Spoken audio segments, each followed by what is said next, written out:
good morning, afternoon, wherever you are. Anyways, this is the Valorant Game Changer Southeast Asia with me, Tashbunny, and Raf, my analyst today. Sorry, it's ungodly gamer hours, and you all know this. Regardless, we are here for some very, very hyped games. Get some, Raf, give me some hype. No, I like how you just said, anyway guys, we're here. This is the event. Good morning. It's a Saturday. I know half of you are still like asleep. Like, if you guys have stayed up for this, congrats. I don't recommend it at all. I've done that before. It's awful. But hey, you know, at least you have a lot of Valorant for the rest of the day. I think like 3 series. We're going for 3 series today. It's pretty crazy. It's a long day, so everyone buckle up because we're gonna be locking in to find our final team to head over to Bangkok for GC Pacific. And we are gonna be seeing whether or not our favorites, which is HYPA, can continue their run, or will we be seeing a brand new team making it into the top 3? And also whether or not Falcons, Vega, or Xipto can continue their dominance here in the game. Regardless, a lot of stuff going on here. I'm waiting for production just really walk us through what is expected to to see throughout the day. But Raf, if you could see anything interesting throughout the day, what do you want to see? Well, for starters, I feel like this week, just overall, there hasn't been too many upsets. If I remember correctly, we only really had one, which was the Mad Army versus Salapao one. Because I thought for sure Mad Army, with all the experience in the world, so on and so forth, would go for it, right? I am right. Here we are. I just want to say that I was right. I was the only one that believed in Salapao. So I was not the problem. So I just want to say that I am not the jinx. But anyways, coming into this game, Mad Army, this was the game that you were talking about, Raf. And, you know, even if it is a 2-0, it was such a close game. I feel like the 2-0 doesn't do it enough justice. Everybody, it really was insane. Salapao surprised me in a way that, despite being a relatively new team, they play very composed, they play very patient. And at the same time, if they can stick together and continue this trajectory, I think we might just have another juggernaut for our scene. Yeah, I think what's really cool about looking at Salapao is the fact that every single one of them are sharpshooters. Yeah, there are a lot of times where Tun on that jet has really done phenomenal work, but when push comes to shove, when Tun has to take that back seat on that Omen, where she plays a little bit more passive, a little bit more supportive, you have other teammates to be able to go aggressive. Like Liana, who has just been dominating on that Neon. Like players like, like Dipsy as well, who's really great on that first contact play whenever she anchors. And on that point, I feel like at the highest levels, right, Duelist is becoming such a difficult role to play because everybody's just, at this point in the game's life cycle, everybody's just equipped with such good aim, such great mechanics that you can't really barrel your way through a lot of the defenses now. And as well as people just overall getting so much smarter at their macro game and just strategy in general. Yeah, but speaking of macro game and strategy, I think HYPA is definitely one of them. I think they bring a different, type of play to the table. First of all, for them, it's more about, it's very team play heavy. It's less about individual brilliance. They can definitely do that, but their strat has been heavy on that Ayumi go kill strat. And I was wondering, okay, if Ayumi is not around, HYPA, can you still, do things? You have players like Polly, who is the IGL, completely fragging out and even opping, I would say, comparable to Ayumi. You have Baby TZ, who's great as lurks, best with the multi-frags as well. So I think these are also teams that you really want to watch out for, because I think, again, the roles have been redefined, especially in GC. I think, it took a while for us to really come from the whole comfort pick to a whole strat heavy play to meta play, and finally to to everyone can frag moment. But enough about what happened yesterday. Let's talk a little bit more about today. Today is Saturday. Wow, obvious. But today we're gonna be seeing 3 series. Yes. And first up on the chopping block, we're gonna be looking at Falcons Vega versus Xipto Esports GC. This is not going to be an elimination match, but rather a match to see which teams, I would say, dominance in this top on this upper brackets will be stopped. Yeah, I mean, as we talked about, this week has been pretty much business as usual for our top teams. The fact that a lot of these international rosters or these mixed rosters have been super stable, as well as maintaining the status quo per se, is really impressive. And I think with Xipto versus Xipto, it's going to be great. I mean, Falcons Vega is everybody's pick'em favorite at the moment, and for good reason. Hopefully, Xipto would keep up be like an apt like phrase for it. I feel like I'm hoping for them to go above and beyond expectations. Yeah, now when we look at Falcons, I think there was only one series so far that a team has been able to take, at least on the playoffs, that a team has been able to take a map of them, and that was HYPA. And I mean, for a long time, I think Xipto, HYPA, Falcons are the three top favorites to be able to make it all the way till the end. HYPA, unfortunately, because they met with Falcons fairly early, will be knocked down to the lower brackets, which is honestly unfortunate because they have been doing phenomenal. But at the same time, I am a true believer of the lower bracket run. But for Falcons, regardless whether it's a lower or upper bracket run, that is going to be business as usual for them, as in the words of Yuraf. But against Xipto, I don't know how it's going to turn out, because Xipto this season looked cleaner, sharper, and even more explosive. That's true. Everybody, and especially Xipto, has improved, to say like the very least, right? They have such a great roster and such a balance that their spacing is going to be great. You talked about how everybody has the capacity to frag. This team is no different from all the positive things we said. And for everybody who wants to take a peek of the schedule, there is still a third series. So basically that's going to be the losers of the first two matchups. Hopefully it's not your favorite teams, or hopefully it's your favorite team, depending who I'm talking to. Yeah. But still, overall, I think it's gonna be great. It's gonna be competitive. Yeah, now looking at the match number 3, you're gonna be see the winners of match 2 up against Xipto, the losers of match 1. And also the winners of match 2 will be punching their tickets to Bangkok. So that will be the third team to be making it over to that last slot to GC Pacific in October, I believe. And this is gonna be an interesting one. I think for me, match 2 is going to be the match to watch. It's going to be a most interesting one to see whether or not HYPA, who's been, I think last year Boba came in 3rd, right? This is the X roster of Boba. They did come in 3rd. We were so shocked because for a long time they were always the one second to Falcons, and now that has changed last year. And are we going to be seeing newbies rise to the top, completely overthrowing, changing the status quo? That's true. And it's so hard to not use Falcons Vega as the barometer for everything, but so far HYPA's the only one that's been competitive in their series against like Falcons Vega. They took a map off them, and I think that's already enough for a lot of people, myself included, to convince me that this is arguably another contender at the throne. Hopefully they've gathered a lot more data and in their previous matchup, as well as the days between today and their last showing. At the same time, Tash, I feel like I'm throwing our predictions out there a little too early. I feel like the way we're talking about these teams are already telling of who our picks are. But hey, we'll get there when we get there. Yeah, coming back to what coming today, I mean, we did see upsets. Mad Army, Salapao was definitely one of those upsets. And I think that, interestingly enough, when you look at this first series, I think everyone can say, okay, we're just gonna go for Falcons, and for good reason. Like you mentioned, they're strong, they're dominant. They've played in so many different regions. In the off season, they traveled all around the world, playing so many different regions, and being exposed to so many styles of play.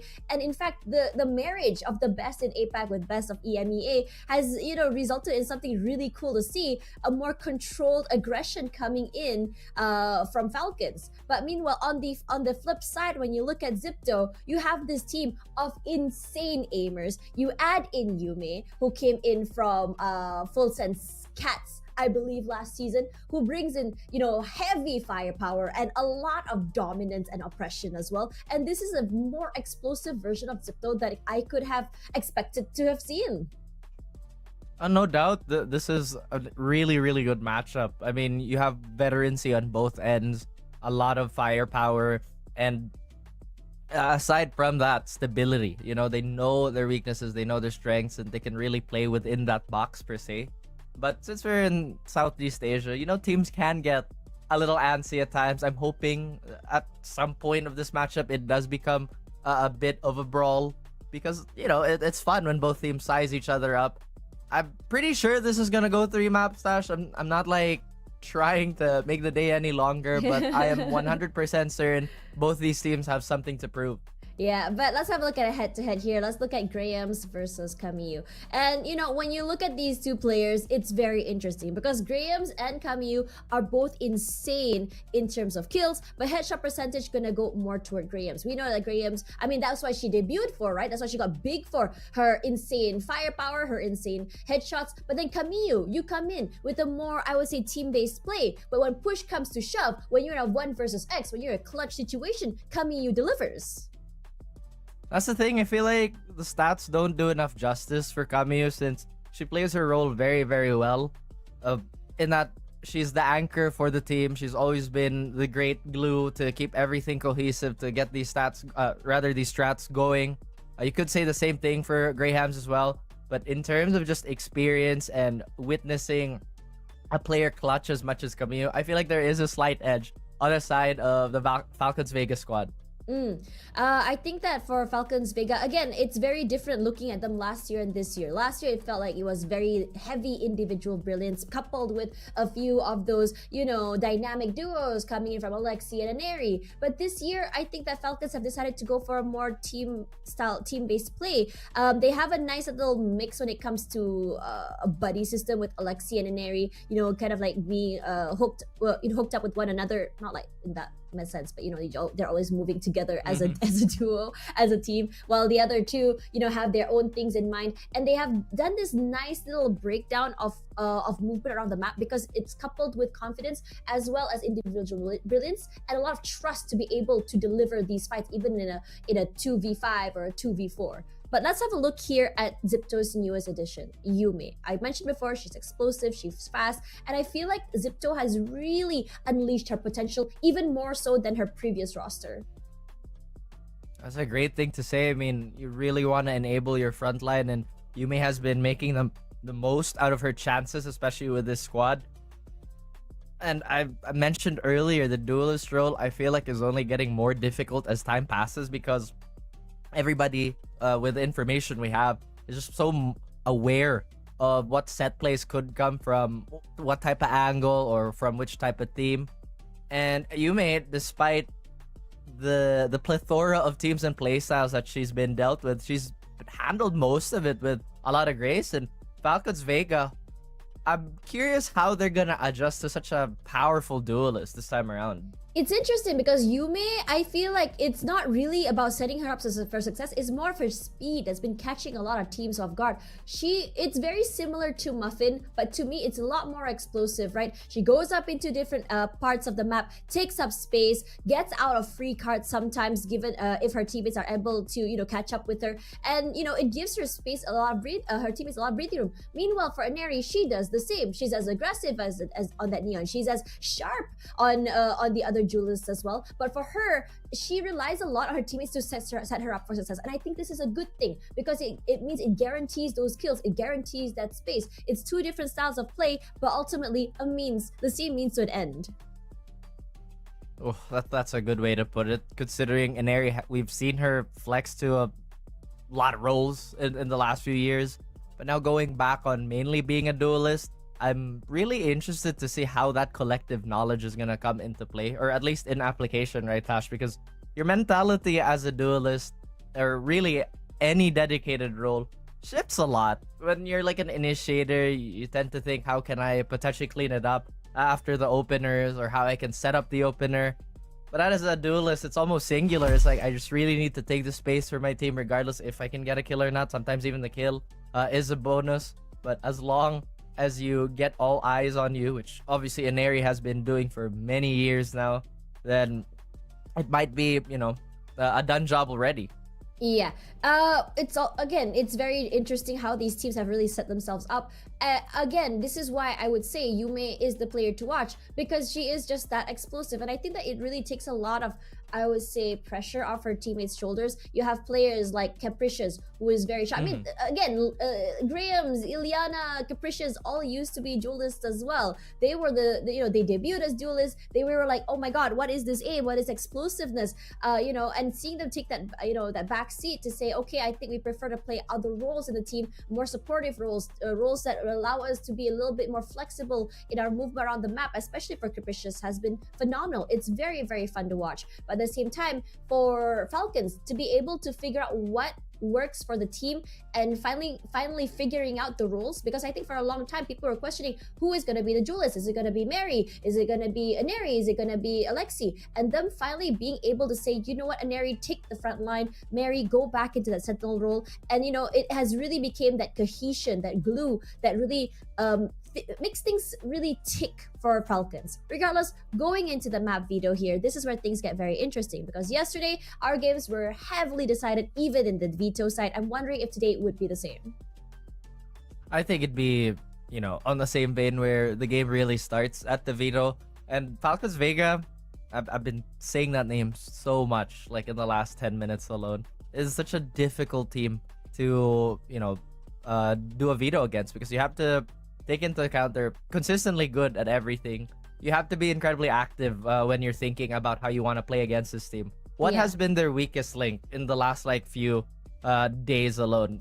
It's a really good question, right? Yeah. I think personally, their defaults have been taking a little bit of time to ramp up. It was super obvious on Pearl. I think very recently too on their map loss on Ascent. Also kind of double down on that. At the same time, anything can happen in a few days. Generally speaking, Xipto picking Split. This is interesting. I think that's more of a... This is the Enigma map. I think that's a confidence pick. Yeah. I don't think it's a confidence pick. I think this is more of an Enigma map. I think this is Coach Sie that has done his job. Knowing that the Falcons have played this map in that offseason. The Falcons played this map. Last 3 was in the Saudi E-Women's League, where they completely dominated. The only team that really came to the toe, 13-9, were the Al-Qadsiya Corals at 13-9. So Xipto, with no idea, no clue how they played this map. I mean, hell, the last time Xipto played this map was when the Falcons were signed with Xipto, the Falcons core. So, you know, it's actually kind of funny, right, if you think about it. So there's a lot of question marks, and I think this is where Coach Sie says, okay, we have the advantage in terms of VOTs. How exactly can we counterplay this? And I am super excited to see what Coach Sie brings to the table. On the flip side, Falcons, you played this map so many times in a different region. Can you bring, you know, what you've learned, what you've played from the EMEA region to APAC and still apply it here? Is also another question I have. Oof. I mean, you also have to kind of slot in those types of play styles, right? Because it can be like a rock, paper, scissors thing where tempo beats some of these super structured teams, so on and so forth. And that being said too, that's been a lot of experience, Tash. Like from the Falcons Vega squad now to that version of themselves in the Xipto roster. Because that's just so many scrims and so many, I'm assuming, like, you know, flights to scrim other teams from different regions. So I don't know, it's tough. Like how else am I gonna put it? It's uphill. Yeah, it is uphill. It's tough, but the thing is, so rather than speculating, let's go straight into the game. We have our casters, Coldan and Realize. Oh, match predictions. Sorry about that. We're not going into the game, guys. We're gonna go for predictions. My bad, guys. Okay, match prediction coming up here.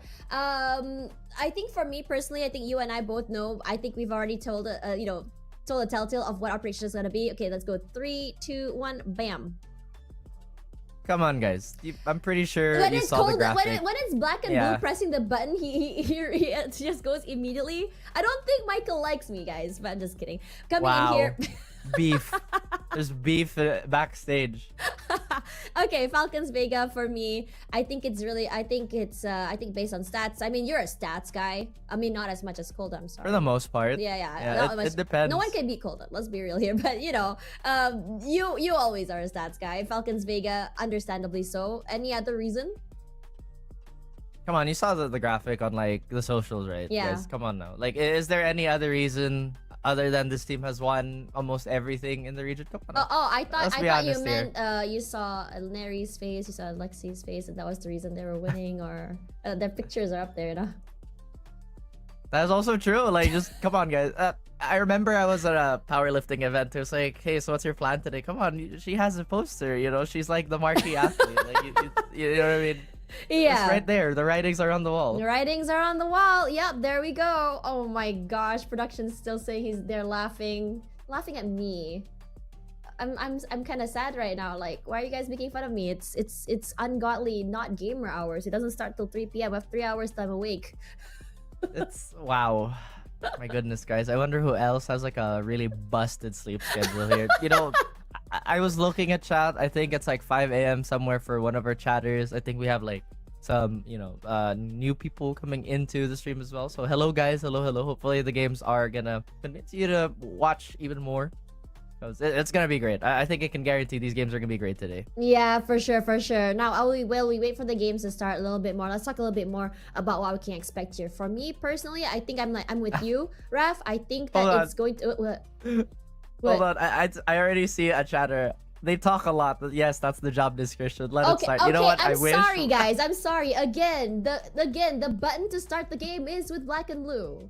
Remember, guys. I can't do anything about it. He's not here today. He took the button. He won't return it to me. What else do you want? You know, like, do you want a massage? You want like a little shoulder rub? You want some iced tea? That's not me. That's not my job description. That's all Raf.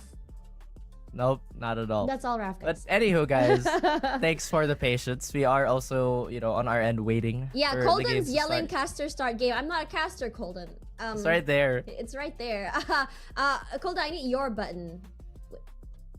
You know what? That sounds wrong. I'm not gonna speak anymore. You know, coming back into today as well, we talked a little bit more about expectations here. I think I'm with you, Raf, about that 3 mapper. I wouldn't be surprised if one of the maps get closed. I'm actually expecting Haven to get closed. I know this is not the map that was chosen by Xipto. It's gonna be the map chosen by Falcons, and I think that Falcons have a lot to offer when it comes, not Falcons, sorry, Xipto has a lot to offer when it comes to that Haven map. I think that because it's an interesting one, because Xipto does well on a techie side on Haven, and I think with that shaky defense, Coach C has probably, you know, kind of patched up the woodworks behind the scenes. That's why it gets very interesting. But sorry, chat, we are gonna have to stop our discussion here because we're gonna go on a break. More anticipation for you guys as we go into the first map of the day.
welcome back everyone. This is the VALORANT Game Changer Southeast Asia with me, Raf and Tash. Wow, our names rhyme. Anyways, before we go into map 1, we're going to be heading into Split. And this is Xipto's map pick. Interesting enough, Xipto bringing us Enigma. No clue what exactly they have to offer. No clue what exactly Coach Sia is cooking. But at the same time, Falcons look very, very familiar and even dominant on this map for the last 3 matches they played.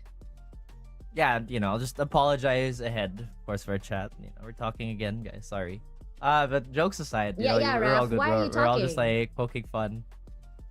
That's fine. You want me to? No, I'm kidding. So going back to the whole thing, it's like I'm really curious about this split map because I think one of the most glaring holes maybe in Xipto's game is their defense. You talked about it on Haven. That's why I made a little bit of a face earlier when we were talking about it. I think statistically they're at like a 20% something win rate on that map, or at least on the defensive side. So they might be overloading a lot of the pressure and the workload onto their offense. And I feel like attacker side generally is the harder side. I know some people disagree with me, but you have to think about it. You're constantly adjusting for what the other team throws at you. You have to address the pace that the defending team allows you to play at if you're really not winning these opening duels, so on and so forth. So for Xipto to take on, if I'm not mistaken, for Xipto to open with Split, surely they have something in mind, or surely they're looking to execute something specific. I completely agree with you. Yeah, this is where I think that that's why I said about Coach Sia. Him being able to pick this map convincingly, to be able to counter strat is going to be something to think about. Is most important. Number 2, this is a map that I believe last year we saw the previous Xipto roster / Falcons play, and they were very, very dominant. This attack or defense, they play this very aggressively. They love to take up space. They love to go for those early peaks, and because of how sharp they are, they're able to get away with murder. The last time we saw I think it was Falcons playing this map, it was against Salapao, and it was dominant. It was a 13-3, where the only 3 rounds Salapao was able to get was on attacker side, and when the rounds swapped, Falcons were not,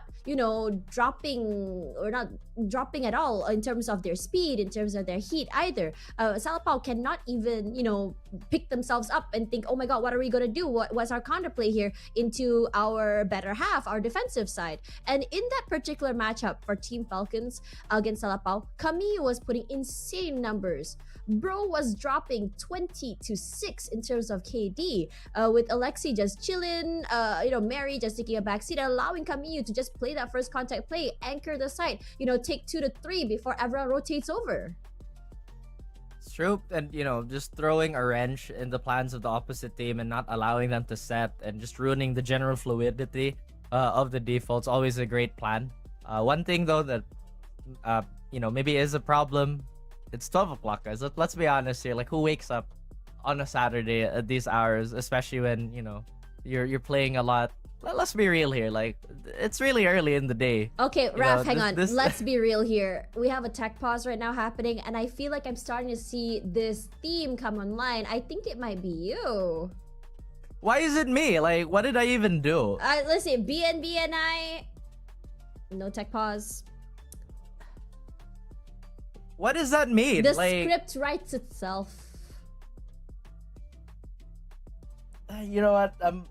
I'm stretching here. I'm sorry, Raf. I'm sorry. I didn't mean to pull a Victoria and you would bully you. That's today. okay. At least you haven't asked me to sing yet, which honestly was pressuring me a little bit. I think we should. Now, thank you for reminding me. I think we should. You should just pull out the guitar. We have a tech pause right now. We can't start. Do you wanna Can we have a concert now? Do you wanna should I just end this here, just sing a little bit? So this is nobody asked me to do it ever again, and nobody remembers this. Is that the play? Yeah. Oh, you're saved. No, it's not. Okay, right. Let's have a look right. here. Okay, this is the Agent Comp. Raf, thoughts. Oh, man was flexing. I don't have to sing. We're fine. It's a good day already. Falcons with the Viper is already telling me they want to slow down the game a lot. They have the Omen, obviously, incredibly flexible. Can be frontline if they need to. Yoru an Ares Yoru specifically, I think that's a great pick. Now, on the other side of things though, Xipto, they are reinforcing that Deadlock. So maybe we're gonna see... Actually, I think Deadlock is super good on this map. I'm surprised a lot of teams aren't running her. And I don't even think like she's that high execution, you know, especially at this level where everybody's incredibly competent at their agents. I think that could throw Falcons Vega off just a little bit.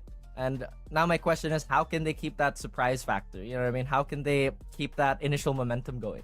That is the question we have, and who better to answer this other than our casters, Coldan and Realize. So does no, you know, we have Coldan and Realize. Does Realize Coldan has real eyes?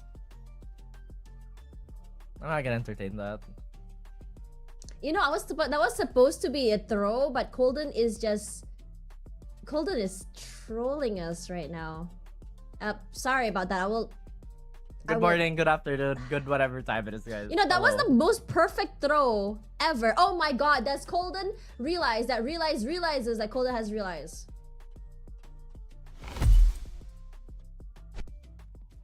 Realize, real eyes, and realize. A lot of realizes here. But hey, after a long technical pause, I was about to sing, you know, Hindi na makalaya. I was about to sing that, you know, I was crazy over Multo with Rav. That was a long wait, but here we are. It's me, Realize, with Coldan. And we are about to start in what is going to be the Clash of the Titans so far in GC Southeast Asia. It's the Clash of the Goddesses, Xipto against Falcons. Yeah, realize, you know, I want to jolt your memory back a little bit. Do you remember the last time we casted Game Changers? It was actually between Falcons and Sisu. So essentially the exact same cores going up against each other. And again, we're meeting here on the biggest of stages now in the upper finals. We're gonna, you know, give the first grand final spot away to one of these teams. And I could not have wished to do it with anyone else. Yeah, it's very, very high stakes, and it is truly a pleasure to be alongside my boy right here, Coldan. Yeah, we share almost the same stage, I think, past the GC seasons. Yeah, I think last split, excuse me. It was also this big match, granting one of the teams the grand final spot, and we'll also take a look at the lower bracket finals later on today. But here it is, the first map of the day. It'll be split. Xipto up against Falcons, and we had this chit chat with the panel desk earlier on that split is indeed now much more dynamic. It's not the breaches, the skies. It's back on the basics. You know, you have the Yoru, you have the Raze, the Deadlock as well. A good shout there. Not much teams running it according to Raf, and I do agree because most teams, they still rely on the Killjoy for the retake potential and the Cypher stopping power as well. It's really cool to see the Vikings. I'll find you. Those make the play style on this map so much more intricate. Now it looks like it's gonna be a mid push. On the Falcons side, easy. Last the remaining little players in here to attack. Rather by Electric with the Precious. Not we have to look down up top on Heaven. The paint shells tossed around, and Yume making her way into the unknown, deep into the abyss. She gazes, but Ellery gets the trade frag. It's a 1-for-1 trade, but not good enough for Team Xipto as they come flooding in, and now it's just up to Khan in a 1v3. This is impossible, it seems like, because the post plant is very, very strong coming in from Falcons. As they tap the spike, this is going to be quite hard now, as it looks very bleak. Khan gets one, only good for one, as Falcons, they defuse the spike successfully. Okay, Falcons getting off to a nice hot start. Small little side note. Okay, let's take a look at the replay first. This was a beautiful mid push coming in from the Falcons, just to shut out any form of aggression. And I don't know how Aneo is alive for so long, even though the paranoia hit. From you. And oh, it is Khan with the cat crosshair, actually. I was wondering who had that. I saw it for a brief second, but I don't know if she's gonna want to use that same crosshair for the rest of the game, but hey, I respect it. It's cute. Cute crosser over there, and now Boombot early pressure to try to win the first lane. Obviously, B site is the main point of contention now, but they also want to try to win mid. However, in this circumstance, it seems like Xipto, they want to give up control in mid because they don't have proper firepower, proper arsenal to really go for that deep challenge. But Alexi will prepare the paint shells again. 4-man push. And Camille with the judge just trying to spread terror as Alexi follows up from behind. 3v4 now. Yuma and Piety gone. Yeah, it's a beautiful hold for the triple stack on towards that B site. Got a bit of fence control over Capricious, but the Falcons, they're hungry and they're looking for more. Oh, doesn't spot her, so allows for a little bit more of a mid push, but Mary's now under scrutiny. Mary just behind the smoke again, rubbing salt into the wounds. Players of Xipto there, the scan will be good, but no, it won't detect Capricious, but she's a dead player walking behind the smoke. Only Mad V to split that up, and the spray is good. On towards the second one, and Mad V with a triple kill, a flawless round for Falcons. I love the little bit of aggressions that Falcons are throwing in throughout these different portions of the map, right? Whether they want to fight for B main or mid, they're already conditioning Xipto to be very cautious of any locations that they dare to tread. This time around, One enemy remaining. First in the mid, for the close towards mid. Yeah, I had Mad V as in my predictions as the top ACS because I think split one she was playing out of her mind. The first time she played here in Game Changer Southeast Asia, and she was able to deliver, not only supports but also racking up multiple kills here and there. This is them walking into a possible crocodile hole with three players preparing that mini game, that set play they want to do, but it seems like as of now they are dissuaded to push on towards B main. Interesting enough, I like the deadlock utility to get them a little bit of control. And as I mentioned, right, Falcons with that aggression in the first 2 rounds has caused Xipto to be really cautious, prowling, double peeking every single corner. They've noticed that, hey, Falcons this round, they don't seem too aggressive, despite them being on a bit of a bonus round. They've got a Neri here, the deep line, the Outlaw. Oh, that's a very good kill. Grahams is gone. That's the first smoker down. Only the Viper to play with. The toxic screen is good enough to try to open up space to make their way onto ramps, but not about the side. It's gonna be Enery challenged deeply by the players of Xipto. That's gonna be Alexi backing up her teammate in the nick of time, and our Enery can't survive for longer. 2v3, a possible retake now to play. Oh, Con steps up when needed. Her prized possession, this Vandal, as Camille to challenge even deeper, but now it's Con left on the clutch. 1v2, shrouded in secrecy. That's a good quad kill, looking for the ace with the annihilation. Misses, not quite though, and now it's going to be a very important kill to get, as Camille is invited to push site. Her hand is forced to swing on the back of this Bulldog, but Con with the ace stands tall. And Xipto, they end their drought of 2 rounds without a win. That's Con providing them with the ace in the clutch. I realized that was crazy. It's a cat crosshair buff. Despite Falcons getting the initial pick, Cat the crosshair. trade frags. Yeah, the trade frags on Con. Lovely shot there down to 11. The utility on point as well. Lovely. One enemy Might remaining. actually force Mary into this fight.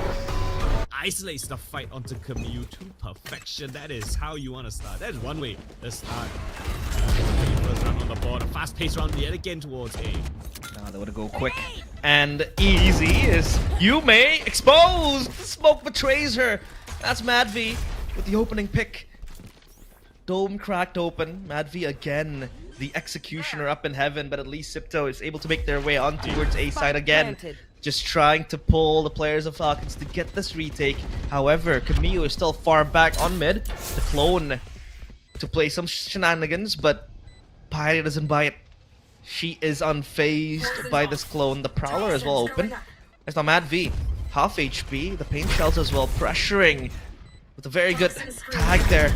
And Piety is still left unchecked behind this pillar. The flash is good and will try to take her down. That's Piety gone. And now it's chaotic inside. Grahams again dancing on the verge of death with 2 kills. But the spike defuse, it's stick by Mary still. Falcons with a very solid retake. They get the site fully for themselves. Yeah, I mean, that flash just absolutely destroys Piety's position. you can play that sometimes from, catching your opponents off guard. You don't clear that little corner below hell. Below heaven, around hell area. But yeah, the trade flex was so good from Falcons. It was a little bit of a heaven plan, but Xipto didn't really have too many players able to go for that wraparound. Again, it's solid stuff from Falcons. Things that we expect them to have at this kind of a level, at this kind of dominance. They showed a little bit of weaknesses, I can't lie, in the early stages of the playoffs up against Salapao. Salapao giving them a bit of a run for their money, make things a little bit hot under the collar, but as the tournament has progressed on, as the playoffs has progressed, Falcons are slowly getting up to their speed. And for this round, a little bit of a slow one. Xipto just with a couple of sheriffs, and the outlaw in this kind of situations will feast. But for the time being, it seems like they are leaning towards this A side, which is relatively weakly guarded. If they can get a spike plan, maybe find a couple of kills, that'd be not a bad shout for this eco round of theirs. The outlaw will feast. I like that because the players of Xipto are low on shields. Only Khan with the 25 shield right there. The light armor, if you prefer to say so. They will still try to strut on towards A site. They march onto the unknown. The Fate Haunt will not catch anyone. But now, this is a free plant, and Falcons, they're playing the long game. This is slow burn coming in. Oh, Capricious! Caught, unguarded. Now Yume has to try to trade back her teammate, but Capricious gone. This is a problematic situation now for Xipto, as Mary will add insult to injury. With Piety also just being the leader, but Yume hanging in the balance, not for long though. 2 kills for Falcons, quickly they do that. And now it's Khan again, put to the clutch, put to the task of saving Xipto in yet again a very, very tough spot. Gets the tag onto Camille, but that's only about it. The fuse goes through, Khan does get one. That's it, as Falcons get number 4. Yeah, Falcons, they were so prepared for a full retake setup, confident to give away that A site. Right, just ensuring that there wasn't any potential of lurks coming in across the map, and Capricious, a little bit unconventional, surprising, uncharacteristic, you might say. Not aware that Falcons could have just contacted play all the way through ramps. And yeah, despite them, getting the site, Falcons still made things pretty solid so far. 3 players still standing, gun by. It's time for Xipto. Yeah. It's going to be upheaval and pandemonium up here in A site, but Alexi will get that early kill Energy as well, just dropping the bodies. They hit the floor as mid heavily fortified with this Viper's Pit, but nobody dares to cross. Con went down towards B main, so you can see Camille getting so much information from the team jiggling B main. They can stack most of the players towards mid or even to bolster A. This is heavy information now. Like you said, they have the first lane acquired. They grasp it fully. So yeah, over rotations might just happen, because look at where Camille is currently in B site, just holding for dear life, because she knows that mid is basically fortified. It's clear, and all she has to do is just take a look at B main, where Piety is. Might look for an opening, but Piety is forced back behind the flash. So as of now, they pause. The Viper of Piety is going to try as much as she can to draw rotation over. Thankfully it does. 30 seconds left. Matvi goes away towards that B site, but still a lot more work to be done. Oh, that's Henry. Challenged by Capricious. Capricious not quite getting the kill just yet. Hunt thrown over. Looking for information again. So I think they only can bank on A site because 15 seconds is left on the time, on the clock. They don't have much time, but it seems like they're saving this. They are going to go home with the scraps left behind, with the dead bodies of their players and their teammates. So now Xipto, they want to play the long game. They want to play behind the save. Rifles, at least Grahams. Gets an exit frag onto Alexi. Good hold and good shutdown, basically, from Falcons. Just covering mid, covering B side, allowing that over-rotation on towards A to happen as they call for a tactical pause now from Xipto. Yeah, I think it's a great timeout to take, because right now, Falcons, right, the first couple of rounds you could say, alright, you were just warming into the game, but 3 in a row right now. Falcons have been playing this macro game across the map to perfection. Right? This constant fight towards mid as well as B main has gotten Falcons so much information, so much space, and Xipto just don't have the utility to really retake it, or at least convincingly, right? They try to throw Piety into the mix, but you can see Camille very liberal with her utility, just instantly throwing out the Paranoia to push Piety as far back as she can. And you know, when Con gets shut down towards B main, when Piety can't find her value as a Viper with the the walls that she's throwing up, and well, you can see Falcons slowly running away with the these rounds. So Xipto now taking time out to see, hey, we've got a couple ultimates, we've got the Showstopper, we've got the Annihilation, let's get another round on the board, let's get this momentum going. Yeah, momentum is the key that they really need, because when you're up against Falcons, you don't want to give them those, those quick rounds. You don't want to give them 3, 4, 5 rounds straight, because when they are, able to grasp onto the momentum, they run far. When you give them an inch, they'll take a kilometer. No What the hell is a kilometer? As they say. Now, Falcons, they want to play very, very aggressive. They push back. Xipto behind the smoke again, just covered fully, but Khan will be able to press Camille down. The Omen gone. So practically now, again, no smoke to play with. Only Mary with the toxic screen. And that's even far back on towards B. So at least that's a very good pick-off coming in from Xipto. On towards Khan as well, still with the Annihilation. So as of now, they try to, again, spread their wings and regroup. Lovely patience from Xipto, expecting aggression. They catch Camille of all players. You'd kind of expect either the Raze or the Fate to be the one to peak, but instead, the controller does. Camille goes down. There's still the op in the hands of Aneri. She's got a mark towards B mains. The rest of the team from Xipto try to push on towards this mid position. The defense is split 2-2. Mid is definitely the port of call here as time ticks down low as weak defense. They're gonna go aggressive. They're gonna catch Piety again. Off guard. It's a beautiful pick to find. Teleports out of there. Yeah, but look at Yume though. She's just hanging around up on rafters as Khan again gets Alexi. It's a very good pick, and now they pop the teleport, but the spike has to run its way on towards A side. Can at least Mad V get a cutoff here? She will get Khan. That's a very good kill, but Capricious trades it back quickly. 3v2 now, Falcons hanging on a thin thread. 10 seconds left. As Yume will go for the flank up onto Heaven, but she will play this safely. The ult from Yoru pops, Dimensional Drift to look for information, to gather more info, and they're playing with fire and will get burnt down to a cinder as Grahams try to lock in place, but Mary up against the Showstopper will dance her way around, but not quite good enough to dodge the rocket. Who realize a lot of very, very jittery plays, it feels. Maybe it's still early in the day, but Aneri, yeah, she only has the operator, so getting out of a Yoru ult was a little bit dicey with just a classic. We see Graham's walking into elbow with the smoke out. Things got really dicey, like right here. The Omen of the smoke out here. The ult didn't hit that one, you give Mary a fair shot. So, it's close. But Xipto still pull it over the line with a single player standing. They go back into this round with a buy. And oh, this time Piety finds a pick down towards B main. Paranoia in towards Heaven forces Mary even further back. But the snake bite buys her a little bit of time. Yeah, Xipto showing grit and fight back here. And at least round 8, Showstopper pop. They have to hide it. Oh, Alexi will get Yumi. That's not Mary, but behind the kill. However, Mad V will back her teammate up. Down in hell. A very, very fiery place to be in. 2 players tiptoeing into sight. That's Capricious. Getting a pick off towards Mary. The Nightfall popped as well, but they will try to reject and neglect the Hell player. But Madvi will get the spike dropped as well. Now Camille behind the smoke. 1, 2, 3. That's beautiful. Falcons quickly make easy work of Xipto, shutting them down in B side, only losing to Aneri and Mary. Yeah, they drop around, but they don't drop any bit of that confidence. They're going again for these aggressive pushes.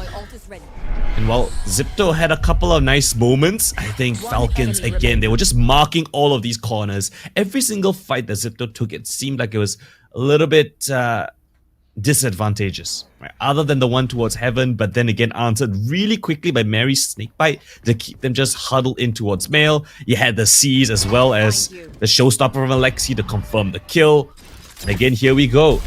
Low buy round eco from Xipto. They want to push the issue. They want to test Mary, but They're not gonna get a kill just yet. They get access towards vents, and that's something they can work with. Yeah. Mandy still again playing her same spot as usual. As Xipto with this minimum buy, they can't really look for something. I feel like as of now, all they really want to get is a kill. Playing close by, that's gonna be the name of the game. But Mary will stay unfazed in rafters again, looking for an angle to play the pick-off game. But Camille holding himself angle. Piety won't expect it, but thankfully she escapes death. She'll move back. The paint shells also popped to try to distribute players of Xipto back onto vents. This is just a trap. Mad V will have to play beautifully up in heaven. Enery gets the pick on towards Con. Mad V spraying down. Triple kill. Looking to find it, but Grahams will shut her down. Enery will put the bullet onto the heart of the last player. That's Piety now against Mary. Oh, that's a good pick off. The spike is nowhere to be found, and Piety has to go head over heels to get the spike. Enery is ready for the flick, but Piety spots it. Headshot is good. Triple for Enery as Falcons, they run with 7. This is just fantastic fundamentals, realize. Every single time that Xipto try to pressure towards mid, they show a lot of presence at a certain part of the map. Falcons always push the issue on towards the extremities, whether it's B main or A main. And then you can see this dynamic positioning of Enery. She was the one to actually find a kill on towards that A main player, teleports back towards Heaven to provide the cover fire and support, finds the last lurker as well. This is the dynamic Yoru that you are gonna be so afraid of if you're Xipto, because Enery could be everywhere on this map and nowhere at the same time. A very mobile Yoru is what I like to say. Shorty in hand! You Bye-bye. thief in the night! As Yume gets caught red-handed. That's Enery with a very important pick-off as well, but the Viper Spit will try to say otherwise. They have to try to dive deep into this feed poison. Viper mesh pop as well. Trying to buy some time again. Easily destroyed. Graham's back on towards ramps. They will play this together. Hand in hand they hold. Capricious and Graham tiptoeing their way into heaven. They look at 3 players jumping into the site. It's too late for them. But Capricious will try to drop the bodies by the minute. It's getting thinner. But Capricious with a 1v2 clutch now. She has to swing. Bullets running dry. Blood running cold. Capricious still dancing on the verge of death. And Henry closely getting the swing. And it's Capricious with the quad. The clutch to boot. Xipto saved again with individual brilliance. It was by Con and now by Capricious. Yeah, literally, as you mentioned, right? These rounds are scrappy. It's individual brilliances that give them this advantage. It's messy, but I love the Heaven Wrap. It was what this plant was made for. It got really dicey towards the end because I think Enery might have only had the classic when swinging out wide. And I appreciate Mary, I think, was the one that actually swung out so wide just to give Enery a little bit of space. But the ideal weapon for the job this time around. Enery fires a shot, but misses. Con will answer back with a Guardian trade onto that pesky operator. Now down for the count, an advantage for Xipto at the very least. Yep. But meanwhile, if I realize, look at where Alexi's pushed. Extremities is the call. She's pushed all the way towards market. Oh no. Alexi is the extraneous variable now. She calls for the rotation. Sure, look at where Camille is running now. They're gonna stack a site. And I feel like Xipto, they're oblivious of what's happening. Utterly conspicuous as Yume. Might want to open the site. Senses a very, very smelly position, and that's gonna be the 2 kills! Xipto, they flip the script around, but Camille is there and Mary as well to back her teammate up. 3v2 still on advantage for Xipto. Con with the movement here, we'll play the long game. We'll try to look for the flank. Mary gets caught willingly back to A. as they will try to run back to A. Camille is spotted out, and Camille will surrender, and she will probably save as she still senses a possible B site push. But as of now, it's Piety holding the key to just lock this round in their favor. Camille again unaware of where Piety is. An easy tap of the head, cracking the dome wide open. Xipto with 4. Yeah, it's these kinds of rounds that you need to have to take down a squad such as Falcons, right? Lovely mid-round Coldan towards the very end. Despite Alexi having so much positioning, it's two great entries to give them that access to the side first. The frags come in, and then to realize, hey guys, the last two players on Falcons, they are here towards this A site. We have a potential to rotate off towards that B site. Con hears the rotations, catches Mary as she's attempting to leave A, calls them back. We need to see more of that if Xipto want to have a chance here. 7 of 4. Still have a chance to get a pretty solid half. This one, Falcons economy in question. Look at it. It's so many shotguns, sheriffs. There's a Spectre in the mix. Xipto really have a chance to tighten up this scoreline. And now Capricious in mid again. Just looking for information with that Prowler, a very good utility to play, especially in a very tight spaced map like Split. That really helps you check those close corners up in mid towards Mail as well. But for Xipto, it's up to them to spread. Look at where Falcons are now. This economic situation, again, like you said, not the optimal last buy, I'd say, right? Because this is the last round of the first half. They really want to try to splurge themselves with the Vandals, but as of now, we haven't even seen a single rifle on the board for Falcons. So they have the judge. Look at how slow it is. Playing, right? yeah. Realize that Xipto are expecting aggression. Falcons, no aggression to be found. The fake clears A. It's a B side commit. Oh, good flash onto Miyu. Unpunished still. They play behind the smoke, just blanketing themselves. This is very dire now, but Alexi spotted out with the boom bot, thankfully. For Xipto, the Nightfall popped. An easy plant for Graham. No! As I say that, Matt V shuts me down with the 2 kills with the Sheriff. Buying a lot of time as Mary still undetected behind the smoke. They have to plant the spike by a Yume now. Just punching the digits and taking the numbers in. Banana Ring popping the gravity wall, or rather that drift coming in from the Yoru. With the Bucky as well connecting 2v2. Matt V solo showstopper being top as well. And Matt V gone. 1v1 now. Mary against Con. The Viper slithering behind in the grass. Unnoticed. And a momentary lull, a momentary pause. Now Con will get the headshot. And saving Xipto from a possible upset. Switching sides. As Falcons have to be content with 7.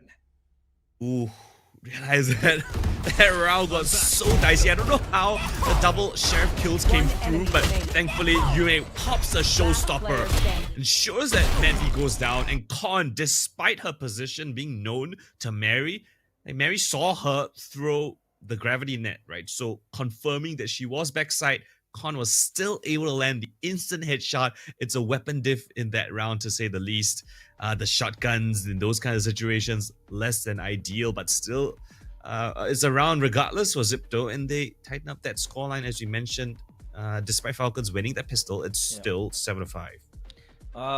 What a game. I mean, I told you that it was going to be an easy plant. It was going to be very easy for them to just get the spike down, play the post-plant situations, because, you know, they had the upper hand in terms of the Vandals and the guns, but there comes Madvi with the 2 kills. Very quick one at that with the Sheriff. But I think it also adds, you know, much more anxiety for Xipto, because when you think about it, you know, putting into the equation the Sheriffs, the Buckies, the Judges, it is very good playing at close range. And they had to play close range because there was the Viper Spit challenging that post plant being built upon by Xipto. So I think that also adds, you know, the magic on that retake coming in. But still, it was shut down, thankfully, by Con in the last push. But again, it feels like Xipto, time and time again, they had to kind of rely on the individual brilliance, the stepping up coming in from each players, which I think is not a bad thing, because it shows to you that the players are, you know, coming in, guns blazing, they're firing their shots. But I think as a unit, they need to be much more cohesive, it seems like, in the last stretches sometimes in the rounds.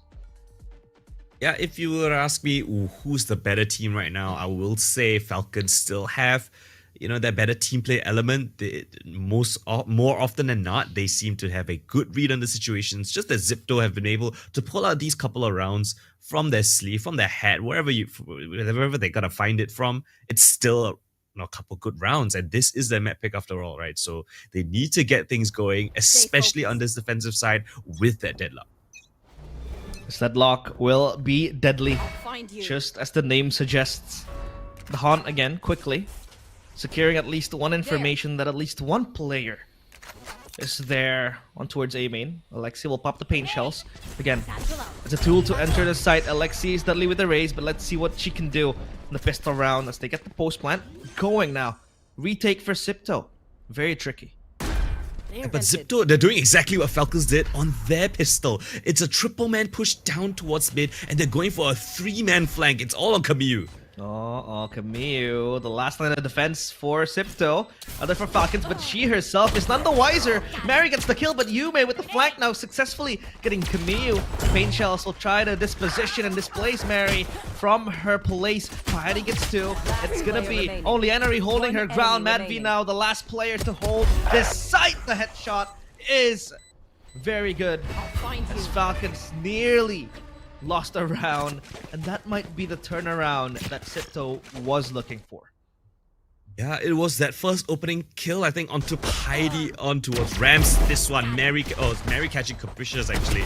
And then the trade frags went 1-for-1, tit for tat. I mean, you can look at the kill feed. It's literally back and forth.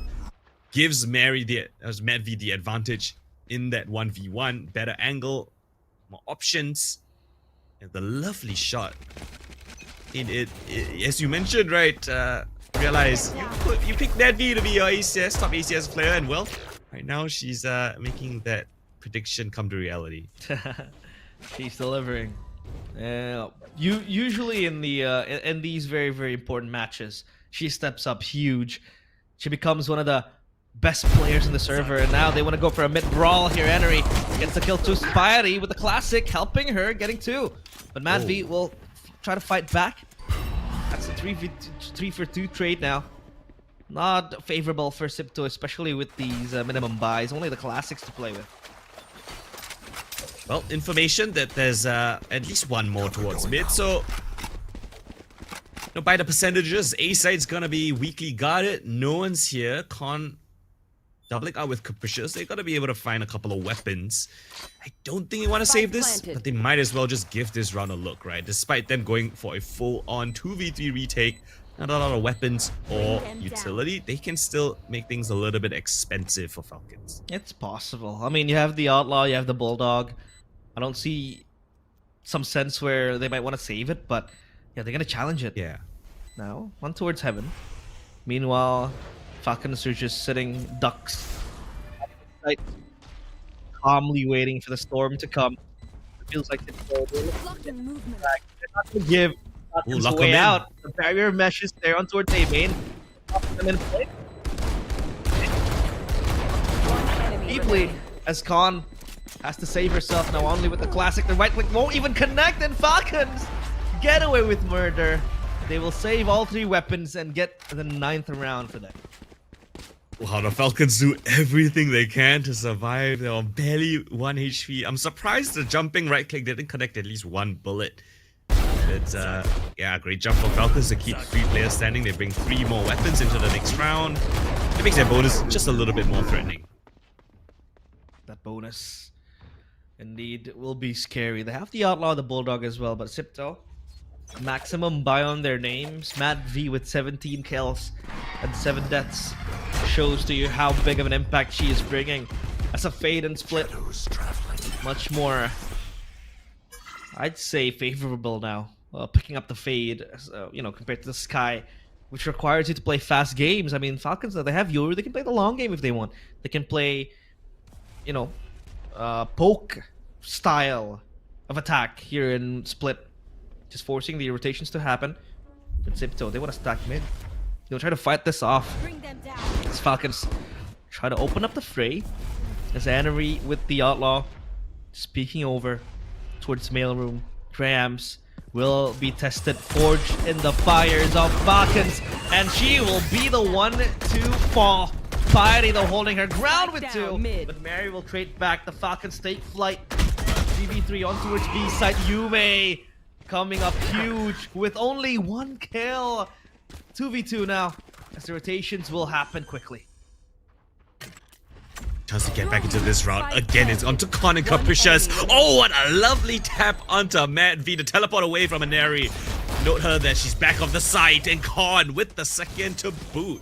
Beautiful shots from the Guardian. Xipto deny the bonus of Falcons, and they convert that round of Weapon theirs. here. Yep. 6-9, the buy coming in from Xipto was enough to tackle down the bonus that Falcons was able to translate from the last round. However, you know, they had casualties from Xipto, and I think their credits now might be squeezed a bit.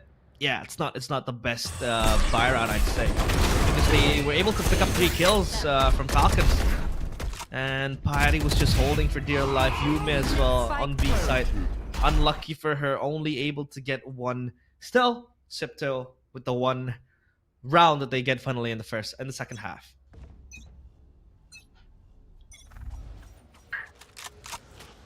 All right. Low pace round again. Falcons expecting a little bit of aggression down towards A main. All 4 players here, just a little bit of an insert look on towards that B side, but Xipto, they're getting wind of it. 4 players here ready to receive, and it might be a full-on execute straight in. Yep, Alexi rushing to the side, blitzing in. No, Khan thought that she was able to get the kill, but unlucky for her, that's Yume standing tall with the showstopper as well to stop the show from Falcons. They flush the site clean, leaving Camille alone in this world of hurt. 1v4. Piety doesn't get note of where Camille is, but Camille does not have the ultimate, so she will just save. At this point, it's hard to get all 4, and she'll just sit in a tough spot and vents. Well, with Xipto also just giving her up. We get the spike, we're gonna get another round, and we don't even want to lose more players. We want to save the guns for next round. Yeah, that round just started as 30 seconds fast left. as it ended. Right, just full on execute into the site. Yeah, they get an opening kill, but the flood retake, the pre-take, I guess you could say, Spike didn't even get to leave that choke point. Yeah, it's lovely stuff from Xipto to have a great read on the situation. I'm not sure what was the exact tell of why they had 4 players ready for an immediate flood back in towards 10 the site, seconds but left. still, fantastic stuff from Xipto. Lovely read, and the execution was second to none. Lovely showstopper from Yume to secure the kill at the back of the site. And yeah, Camille she didn't even have a say in this round, right? Her teammates just disappeared, and she was like, "Oh well, just gotta save." Team evaporated in the side. There's no chance for me to show their fangs. However, Xipto now, they have the upper hand, taking the win out of the sails. Falcons, I mean, look at where they are now. On paper, this has to be round number 8 for them, right? 8-9, with Falcons having round, and possibly they can fight for number 9. And if they're able to get 9. Shadows traveling. Graham's playing very aggressively. She stands very, very tough. Up and towards B main, getting the kill on towards Camille. It was Camille not playing the previous round. Now it's Camille not playing. Round number 17. Yeah, that's a pretty shitty few rounds, or 2 rounds if you're Camille. You know, literally no engagement in the first. Second one just go down. Find you. This time, only got Alexi on this Vandal of theirs, so they're gonna have to rely on her to do the heavy lifting. The Stinger's not ideal to break the wall right here, and Khan might just peek ahead of things, spots them out. There's still 1 more to boot, makes them sit, and Khan is the queen of A main. Yep. The grab net is very good. Catch those players off guard, but Mad V again wreaking enemy havoc remaining. with the sheriff. Only good for Spike 1 down as mid. Piety, her hands kind of shaky on the Vandal.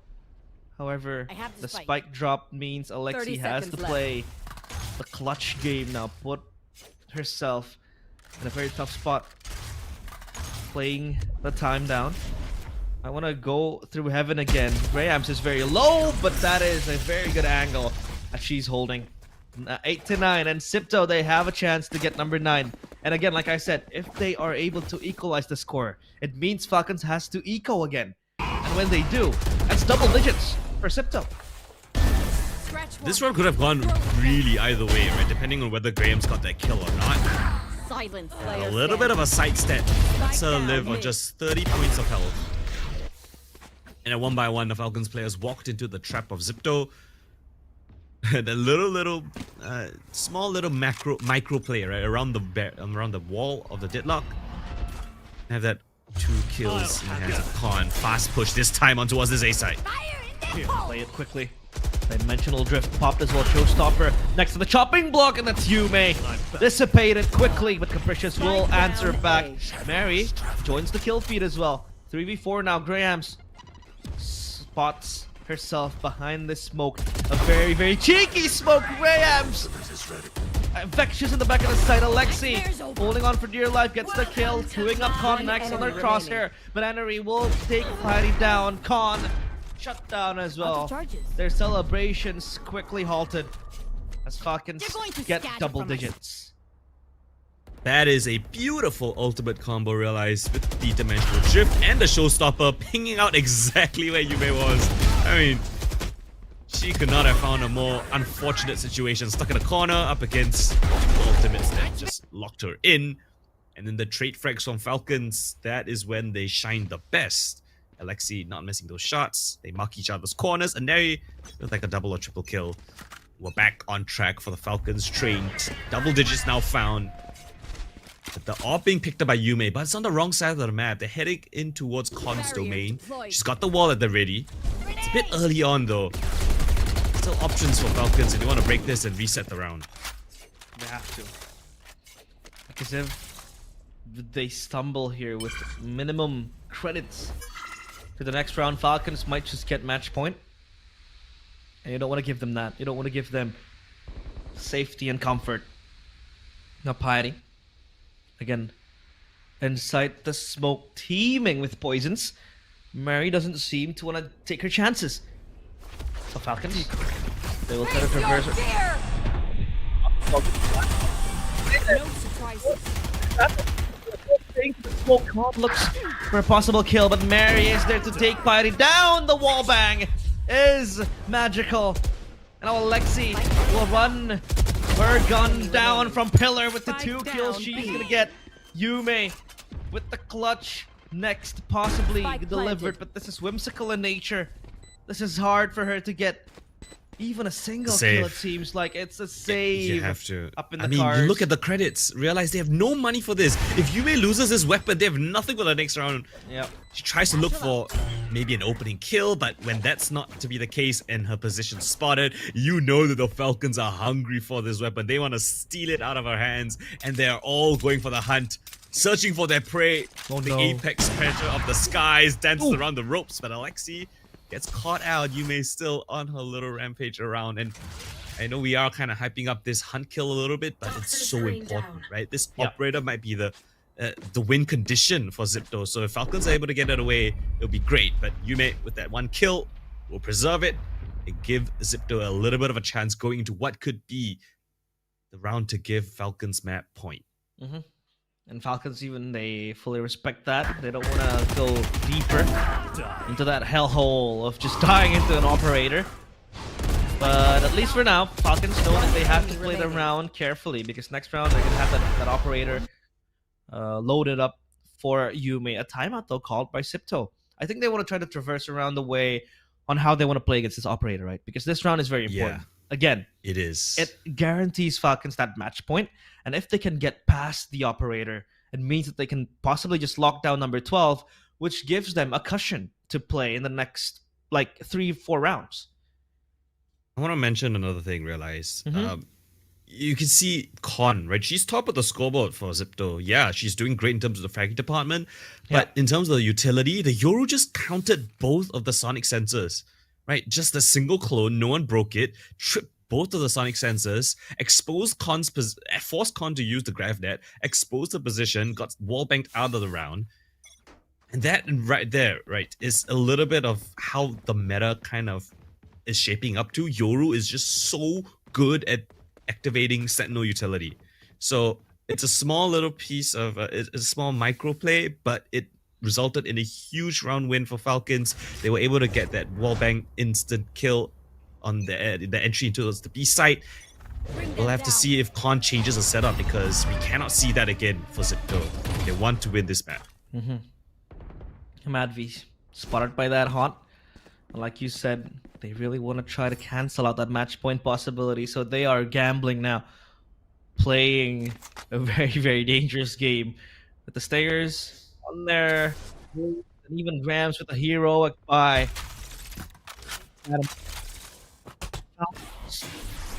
In. No, they Xipto's possible force buy. The operator for Yume as well will be deadly. Smoke dissipates, but not for the second one. They just load up. They forced out the wall from Con early on. Con only really has this Gravnet left, but she's backed up by Capricious with a full battle utility and the Nightfall on the B side execute. Oh, look at this as well, Coldan. The Gravnet. Yeah. The smoke with the Stinger. Crash, the clone popped, destroyed. Sensor But no one entered yet. Oh, good stun! And Con will go for the spray down, but not quite good enough. His enemy will distribute the kill towards Yume. Piety gets the kill too for Xipto. It's very chaotic inside. Upheaval now. Pandemonium as well. Alexi dripping with blood.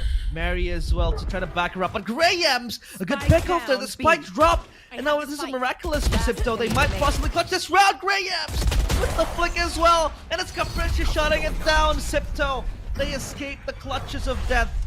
And they will prolong their life. Falcons hit the floor 11-9. Again, look at what that Deadlock utility helped the clone, right? Trip the first sonic sensor, but it did not trip the second, which is right at the pillar. And when they tripped it, that was when the stall happened, right? Falcons could not get past the initial line in the sand of the B side. They didn't have full control. It allowed, who was it? I think it was Capricious at the back of pillar to survive for so long, allow for the fast retake to come in. Graham's their saving grace. Beautiful kill to catch the spike planter, jumping across to the default box, and we go again. Yume back on this operator, but she's not getting a lot of action. It's an A side execute, or at least initial presence. A Rams instantly gathered for Falcons. That is a monumental win for Xipto. At least now they still have a pulse in their heart.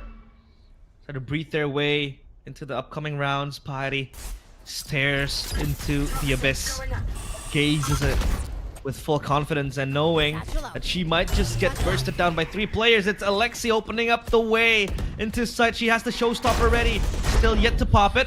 And Graham's hiding in the back of the site, but Mary and Matt V, double M's, will try to clutch up down the site. It's gonna be Capricious down as well. The chopping block, cut down to pieces. 2v4. Matt V with the plant, and now this is a dire situation for Xipto. Only relying their hopes onto Yume and Con. With Alexi still with the showstopper, this makes it even harder for them to go even deeper into the site. Matt gets the kill, and even Yume, her fingers tremble on the trigger.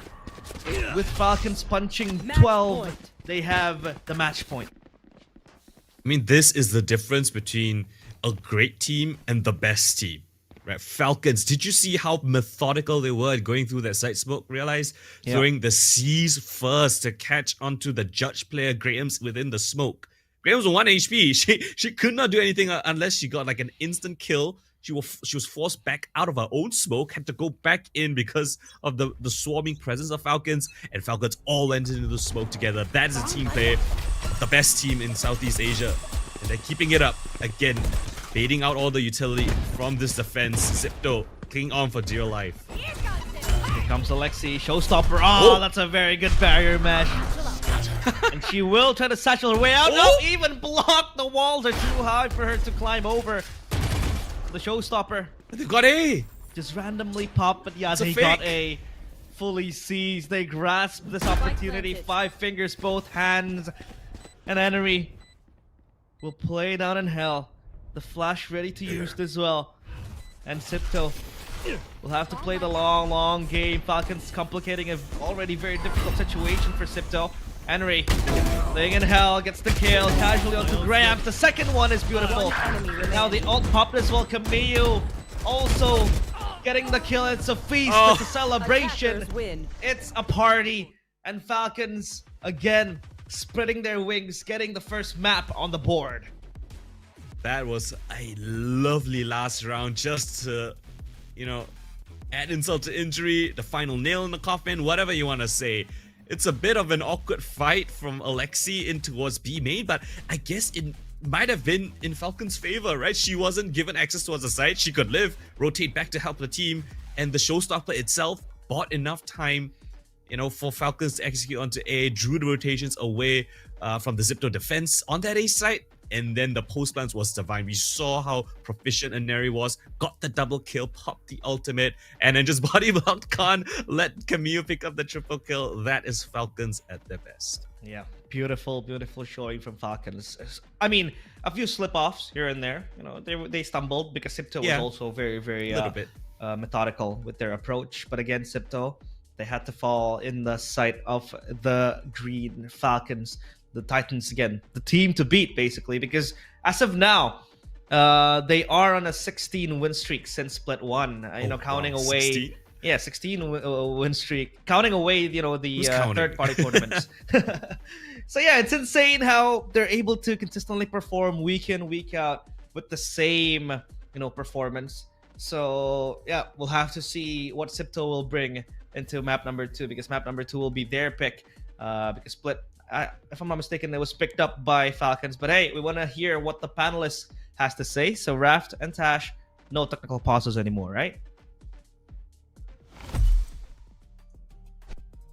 Yeah, no jinxes about that. We are, after all, in Southeast Asia. Let's talk a bit. There's a lot to unpack that particular game. And honestly, I think that our suspicions coming in that pre-show on the desk about what we said about Coach Xie cooking, Coach Xie counter-stratting, I think it may just be true, because everything that Falcons did try to execute was well read and countered in many, many rounds. Oh yeah, but it just feels like there were a lot of good ideas being thrown into the mix. You can definitely rely on the executes for the most part, but once the Falcons Vega started slowing down the game, a lot of these smaller issues on the side of Xipto did kind of come to the forefront. For one, it felt like they were a bit more reliant on these wilder fights, on these bigger fights, and in turn, since they were so willing to take all these exchanges, it opened up a tendency to over-rotate. I think my biggest example of that is like round 19, where I think it was Piety, right? She popped her own pit for mid just so it'd be a doorstop for the default. But then the moment the fighting breaks out towards B, she turns her back, and I think it was like Mary walking into the pit and getting a backstab. So hopefully for the rest of the series, we don't see these types of things happening, or if Falcons Vega hasn't really spotted this out yet, because it could potentially be a shorter series than we anticipated. I think it's a very interesting round. I think when we talk about, counterplay, it's definitely that, because there are so many, I feel like there's a lot of execution, a lot of, great util usage coming from this game as well. It's very different than the previous version of what we saw from Xipto, where it's just straight up firepower, straight up raw aim. This time around, they have an interesting mix of how they wanted to counterplay in terms of Falcons. Falcons, however, I think in terms of teamwork, in terms of cohesion, it's just looking a little bit better than Xipto, who relies more on that hero style play, on those big moments coming in from Capricious, coming in from Khan, compared to Falcons, which is why Falcons has that bit more of that edge compared to Xipto. But Xipto, I think the ideas were very, very sound, like you mentioned. There were I think around number 7, where Xipto decides to play passive and read very well the aggression coming in from Camille. I believe that they have good reads on how Falcons plays. That is the advantage they have when it comes to those VOD reviews. And I think that while it does shine, again, Falcons a little bit more experienced, and they had 17 first kills coming in from Falcons, whether it be Camille with those first picks going aggressive on defense side on B, or even on mid, or you have an Airy just peeking out from main somewhere with an op. Yeah, another thing too is that Falcons, they're incredibly patient. Again, we're getting to the point where a lot of these matches are incredibly layered, not just in terms of agent picks, but the strategies as well. I'm thoroughly impressed though by Con, who's managed to, despite the loss, right, employed this deadlock very, very well. It's really just those small things that Falcons again broke into. Plus the fact that an area was setting off so many quote-unquote triple bulls on the side of Xipto, forcing a lot of reactions. It just became so problematic. But again, they have a slight like breather between the maps. They could talk this over. It is still an incredibly intense state. This isn't an elimination game per se, but there's still a lot riding on the series. I think if anything, Xipto wants to be able to prove themselves. I think ever any team going up against Falcons, they want to prove that they're able to overcome the best. For a long time, for many years, this roster has been the best in Southeast Asia. But in a situation where every team, I think we talked about this, right? How every team has really improved themselves in this region. The same could be said about Falcons. They're going further and further away. You catch up with them? Not really. But I think this is one of the closer series we've seen from them so far. Granted, the fact that for Falcons, the in the last 3 games they played, the closest was a 13-9, which is very similar to Xipto. But the rest, not really. 13-3, 13-5, and Falcons still remain one of the strongest teams, but the best team here on Split. Still an undefeated streak for this team as well. Yeah, it was sound. I can see the ideas coming in from Coach C in terms of counterplay. You have the cracked aimers, you have the really mechanically gifted players. He's the mastermind behind all these pieces.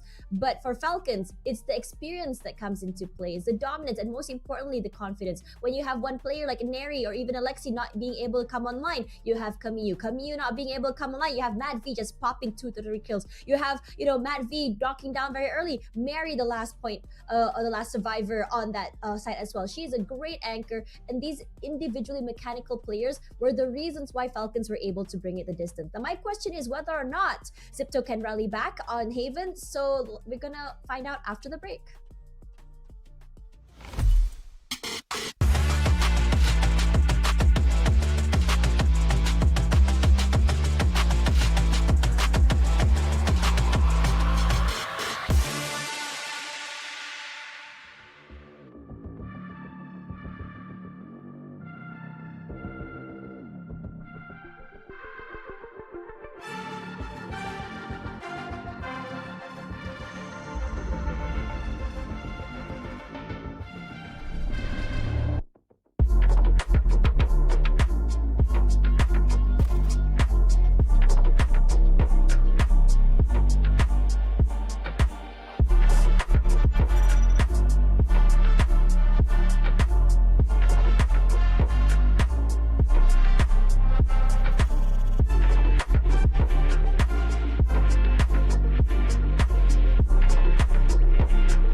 Falcons may still be very dominant on that split side map, but doesn't mean that Xipto did not take them for a dance. One of the closest maps we've seen and most competitive maps that we've seen Falcons had to take, and I am here for it. Welcome back to the Valorant Game Changers Southeast Asia with me, Raf and Tash.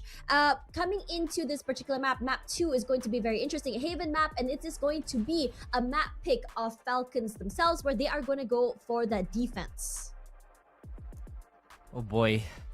I was really worried about the first map, and going into the second map. This string of maps specifically is going to be an incredibly challenging stretch for Xipto.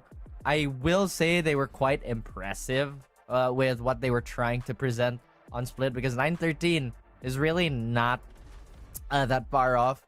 I just feel like there were a lot of things that they could have rounded out. For example, minimizing damage on the anti-eco rounds. And again, talk about Haven. This is the map that got some of our, I guess, like eyebrows raised for Xipto. You know, the defense on this map was really hampering their progress overall. And against the top team of the region, it's only gonna be more challenging. I don't know if they're gonna run the same comp, or if they've been hiding some sort of like crazy pocket strat. Hopefully it's the latter. Okay, so the last time that they played Haven is gonna be an interesting one, because we saw that Falcons Vega went to Haven against Salapao last, 13-3, very, very dominant. Falcons looked very dominant on both defense and attack side. No chance for Salapao to even recover. Meanwhile, for Xipto GC, they played against Mad Army, where both teams were very great, like you mentioned, on that one side of map, on the attacker side map, and it went into an overtime even, which made it very, very interesting. The only thing that's different is just that that one singular round on that overtime that really changed the trajectory of things. Regardless, coming into this one, I don't think too much is going to change here. I think in terms of comp, with Yume on this Neon, her aggression, her speed is definitely not going to stop, but now you're head to head and you're matching up against Mary. Oh, that's the double sentinel again, which should bolster that weaker defensive side. At the same time, I feel like they're gonna lack just a little bit more initiating power here. We talk about the value of a breach and how this agent has been incredibly powerful on Haven for many metas and for many years at this point. The fact that you can just play Mad V in such a safe position and pressure and rotate very quickly is going to be a problem.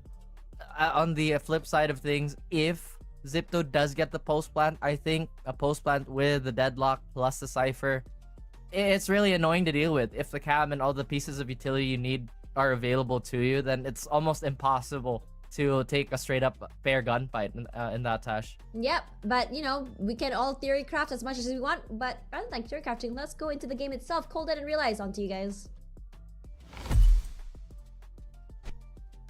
All right, thank you so much, Tash and Raf, and of course we are queuing up second map, which is Haven. And yeah, like I said, it is actually a very close map for Xipto in game, and for Falcons in map number 1 in Split. But now in Haven, they bring out the double sentinels. So the Deadlock and Cypher. What do you think about this, Coldan?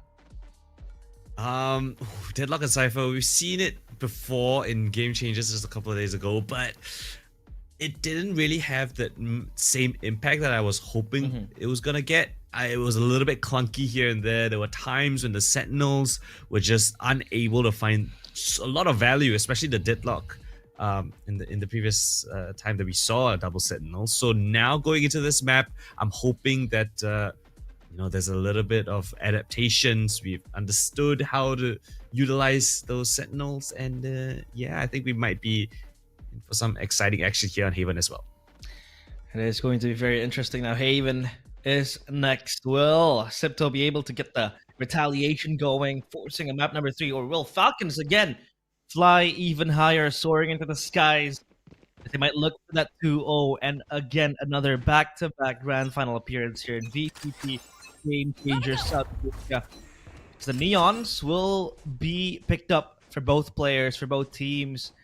The duelists opting for that high-speed take with the Neon. That you mentioned about high speed, right? There's neons on both squads, but with the double sentis, you gotta be a little bit slower, right? Especially on this attacking side, you need to slowly take space away and neon there. You can decide where you want to go off based on that information. Garage control, give it over. Xipto have taken that space, but the tripwire and the garage window will prevent any attackers from getting close, so Falcons don't need to worry about that for the time being. And they're going to try and explore this A side of the map. And this time around, it's going to be Con just leading up the charge on towards A. Long. But look at where the spike is. They're going to go for a B take, it seems like. The smoke close by. And Enery is left. We're going out. Like a Satchu up in A long, and they have taken B site. Fully seized, subjugated, and Lexi will be popped left and right as well. Yuma and Capricious in unison. Getting those 2 kills. The spike being planted means Falcons have to go for the retake. As Piety plays close with the classic, a right click is good enough. It seems like the stun and flash goes in. But Piety still left unchecked. Look at Khan with the flank, but oh, she fails. And Yume with the Sheriff, not getting the kills, but it's going to be Greyams with 2. And Xipto, they win the pistol round on the back of a very solid hold in B side. Keep using my vision. And that is how you play this kinds of this attacking side. The double sentinels, lovely stuff. They put Con as a bit of an insert towards that A lobby position, allows her to go on a very long flank around, and with a stall utility from Xipto, keeping 3 members of Falcons stuck in towards the A-link position. Despite Con not really getting any value, she still was able to cause enough chaos, a little bit of damage that Xipto were able to clean things up at the very end. So lovely pistol coming in from them. Hit on towards the second Falcons, taking a little bit more of an aggressive stance towards mid. Yeah, I mean, Enery is sticking out like a sore thumb there. On towards mid with Piety. Again, might just want to look at the cams that is popped earlier on. But look at Xipto. They're just going to go into A site. Tiptoeing their Cam's way. keeping them back. Just waltzing into A side. Yeah, the cam still there, but the timing is insane. But there's a tripwire there, so they can't really go without breaking it and alerting Piety, as they know that there might be a player close by. They're overthinking this. They think that Xipto at least has a player on towards the flanks, but no, they stack A side fully, and Enery will come in close. Meanwhile, Piety still left unchecked on towards sewers, and the shot is good. Mad V down. Enery next on the chopping block, but Enery will pop Piety backwards. And Con gets the kill, and easy pick off as well. It's up to Alexi in 1v4. It seems impossible, and it is impossible. As easy as ABC for Xipto to break into A side. Alright, okay. Little bit of fortunate timing for Xipto not being exposed. And I guess you could say credit to Piety, right? Realizing that that might have been a possibility, so tucking in close to the left-hand side of the wall. It's a single casualty in the mix, and they come into this bonus pretty well stacked as well. So you've got the Guardian, you've got a couple of Bulldogs. Any Outlaws available? No, none on the side of the Falcons. Yeah, they're gonna go for this slower pace approach to getting map control. There's TP coming in from Camille. Again. They've got the Neon deep though. And on the defensive side, you've got Enery just pushed up so damn close. A trapwire though. Xipto's got to be careful for that drone. They will drone it out, and Enery forced back, but no, she's not going any further. Not stepping foot out of that choke point, but the shock dart will at least injure her down to 98 HP, still with the regen shield, so all good it seems like. It's not her neck of the woods, but Xipto, they want to go in towards C site, and they will rush in the stuns, the graph nets, everything in the kitchen sink thrown, but Camille backs up her teammate. It's Mary with the headshot, beautifully done, and now she stands tall on the back of the Silicon Iron wall, but Madby with the backup to shut down Capricious, leaving Piety in this clutch in a 1v3 situation, only with the Sheriff and Alexi. Gonna play games with her. Headshot is good, and Falcons, they get their first maiden point. A lot of key pointers there. Because Enery was under so much pressure on that, aim lobby fight, there wasn't any smokes available for this seaside hold. But again, 30 because of seconds the left. double sentinel composition they have, they don't have a second initiator, they don't have a breach to send in a fault line to the back of the site, an aftershock to clear out the platform. So it makes the defense a little bit easier for the Falcons, and with the better weapons, they're gonna win out that fight at the very end. So lovely anti-bonus coming in from them. Full buy now for both of these squads, and a lobby fight ensuing. But Yume's gonna be the first one to catch that pick onto, and Neri trying to get out of harm's way. Lovely opening and sequence coming in from Xipto. Yeah, stepping over Enery there, just playing the tricks. The Neon, Alexi, enticed to pick up this duel. But Khan will hold and Alexi will not take her chance. Does not want to try to gamble it out. Meanwhile, the spike will try to be pushed and ushered into garage, with Mary being called back to rotate. And she will play close, but Madvi provide the kill on towards Khan. That's Khan gone. And now Piety in garage. Again, making way, opening up a pathway into C, but they will pull back, playing the long game, retreating. But A site seems very, very explosive now. Two players ready, and Alexia on the chopping block, also gone. And Grahams with 2 kills, leaving them away and towards A site. On the back of the site though, Camille again whiffing the shots, but Grahams with a triple kill will put her down. It's up to Mary in the clutch, and the Grahams with 4 to her name. Xipto, they look so promising in Haven. Reliable Grahams picks up the quad kill, but it's pretty okay. It's this opening fight, lovely slide from Yume, and then they claw things back badly. Player stand. Now Camille tries her very best, but my question is for the double initiators right on the A side. They try peek A short, knowing that there could be players there. As a double initiator, I mean, you have so much utility, like a drone, a recon dart, a flash, a stun. You could throw in anything there for that peek. Maybe trying to mask their presence, but still, perhaps could have been a little bit better with one piece of utility just to help them get that info. Now Khan has the annihilation ready. Meanwhile, Falcons, they have to eco. Barrier mesh, hard to break with the pistols. Uh-oh, Yume playing around with the tricks. Gets 2. Henry will shut her down though with the Sheriff, and now she will move back. Spike planted. Queued up for Xipto. They will plan it for main. And Mary even stuck so far in C. Has to break the trip to alert Piety and invite her to peek out towards C long. However, she will rotate back. Now it's Khan holding up window. They have a very good formation to hold this post plan, especially Falcons with minimum weapons to play with. This is a done deal, as Xipto will seal it down. Death sentence for Enery, as she is tasked to do the clutch 1v4.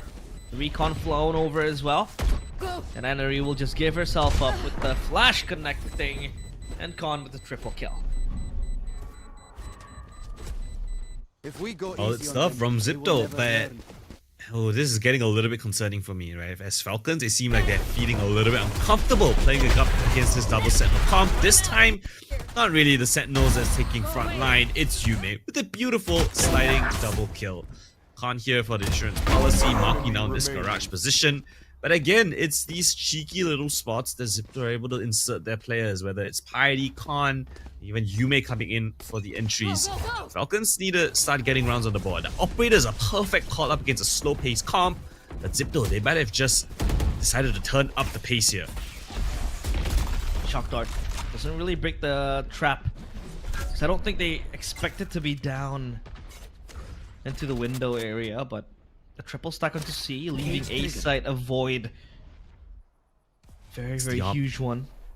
Oh, what a smoke though. That is a very good smoke. Lovely. Yeah. To just help them figure their way into the A site. That's gonna force Aneri further back, right? Because she has no idea if someone has crept up A long. She now needs to worry about both those angles as a single defender here on this A site. That's why she's calling for assistance. Alexi, come on over. But Hunter's 3 available, but she's gonna play on site. The Operator strike the heart of Yume quickly. And the Annihilation will not wrap anyone up. However, that overdrive also opened means they have to trade on the ultimates. But Enery is ready for another strike with the operator again. Capricious. No drone. Wait. 30 seconds left. And yeah, no drone, so that means this is going to be a tricky situation. But Henry misses the shot and Capricious will land it beautifully. However, Camille with the backup con will put her down to sleep. 3v3, the ultimate connects onto Capricious. Make it a 2v3 now, but Con is doing God's work with the kills left and right. Mary 10 seconds will left. jump and take a leap Spike of faith, but planted. no, she thinks about it. The Gravnet will lock her in place into heaven. And now it's a 2v2 winnable for Xipto. Out of the blue, they hold this one. Alexi arrowing down. They drop from heaven down to hell. Burnt down to a crisp is Mary. Oh, Alexi! Wow. With the position. She was out of position. But still, she delivers the kill. 4-1 becomes 4-2. What a drop from Alexi. The falling, I don't know if she got it mid-air, but still getting the headshot while falling off of that little box. That was everything. But the opening kill, a Neri, lovely shot onto Yume, keeps them huddled up, slowed down. Hunter-Suri from Alexi to secure them a little bit of access. And then the 1v2 clutch there, just as she lands. Yeah. A little tippy toes touching the ground and the headshot connects. I would like to think that Graham's didn't go for the head just to quickly execute, Alexi. And Alexi had, footing to play within the ground, but Mad V will not be fearful of Yume just striking her path into B site. That quickly shuts down their trajectory into B site. As Xipto, they have to queue another way of entering a possible C site take, maybe. Again, it's the protocols to break all this Sentinel utility in towards Garage, but meanwhile, you've got a Neri so deep down to a C long. Just Fury trying to flush out the players in towards the CT position, not gonna connect them to anyone. Camille's gonna mark that push as well.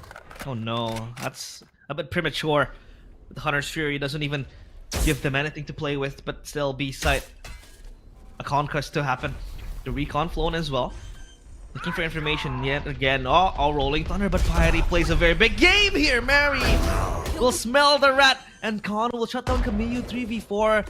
Disadvantage for Xipto, but Khan delivering yet again with the kills left and right. She is a man on a mission, and Mad V will dance around, but Enery comes from the back with the operator piercing the hearts of Grahams. Last player standing. Standing tall on the back of the side, an iron wall to go through. The stun will not connect. Enery will miss the shot as well. A quad kill for Khan, and Khan is godly. What a call from Khan. I don't know how she was able to just dance around the B side. So many angles to work around with. Mad V was the first one to open things up. I thought it was curtains from that point on, but while stunned up, it's a blind off a headshot onto Camille, swings in. Enemy remaining. Cypher pivoting upon a dime, and Neri missing that close range quick scope. And Khan will easily collect. She's up to 11 kills, 4 deaths, leading by example. No escape. Oh no. That seems very, very dire now for Falcon. Xipto looking confident by the minute. They just rush into the site. The annihilation missed, but at least Piety gets Enery. The classic gets the dink. Camille has to be content without getting a kill. 5v2. Impossible now for Falcons to get their Spike foot planted. into the site. It's just up to Alexi again. 108 people with the classic. What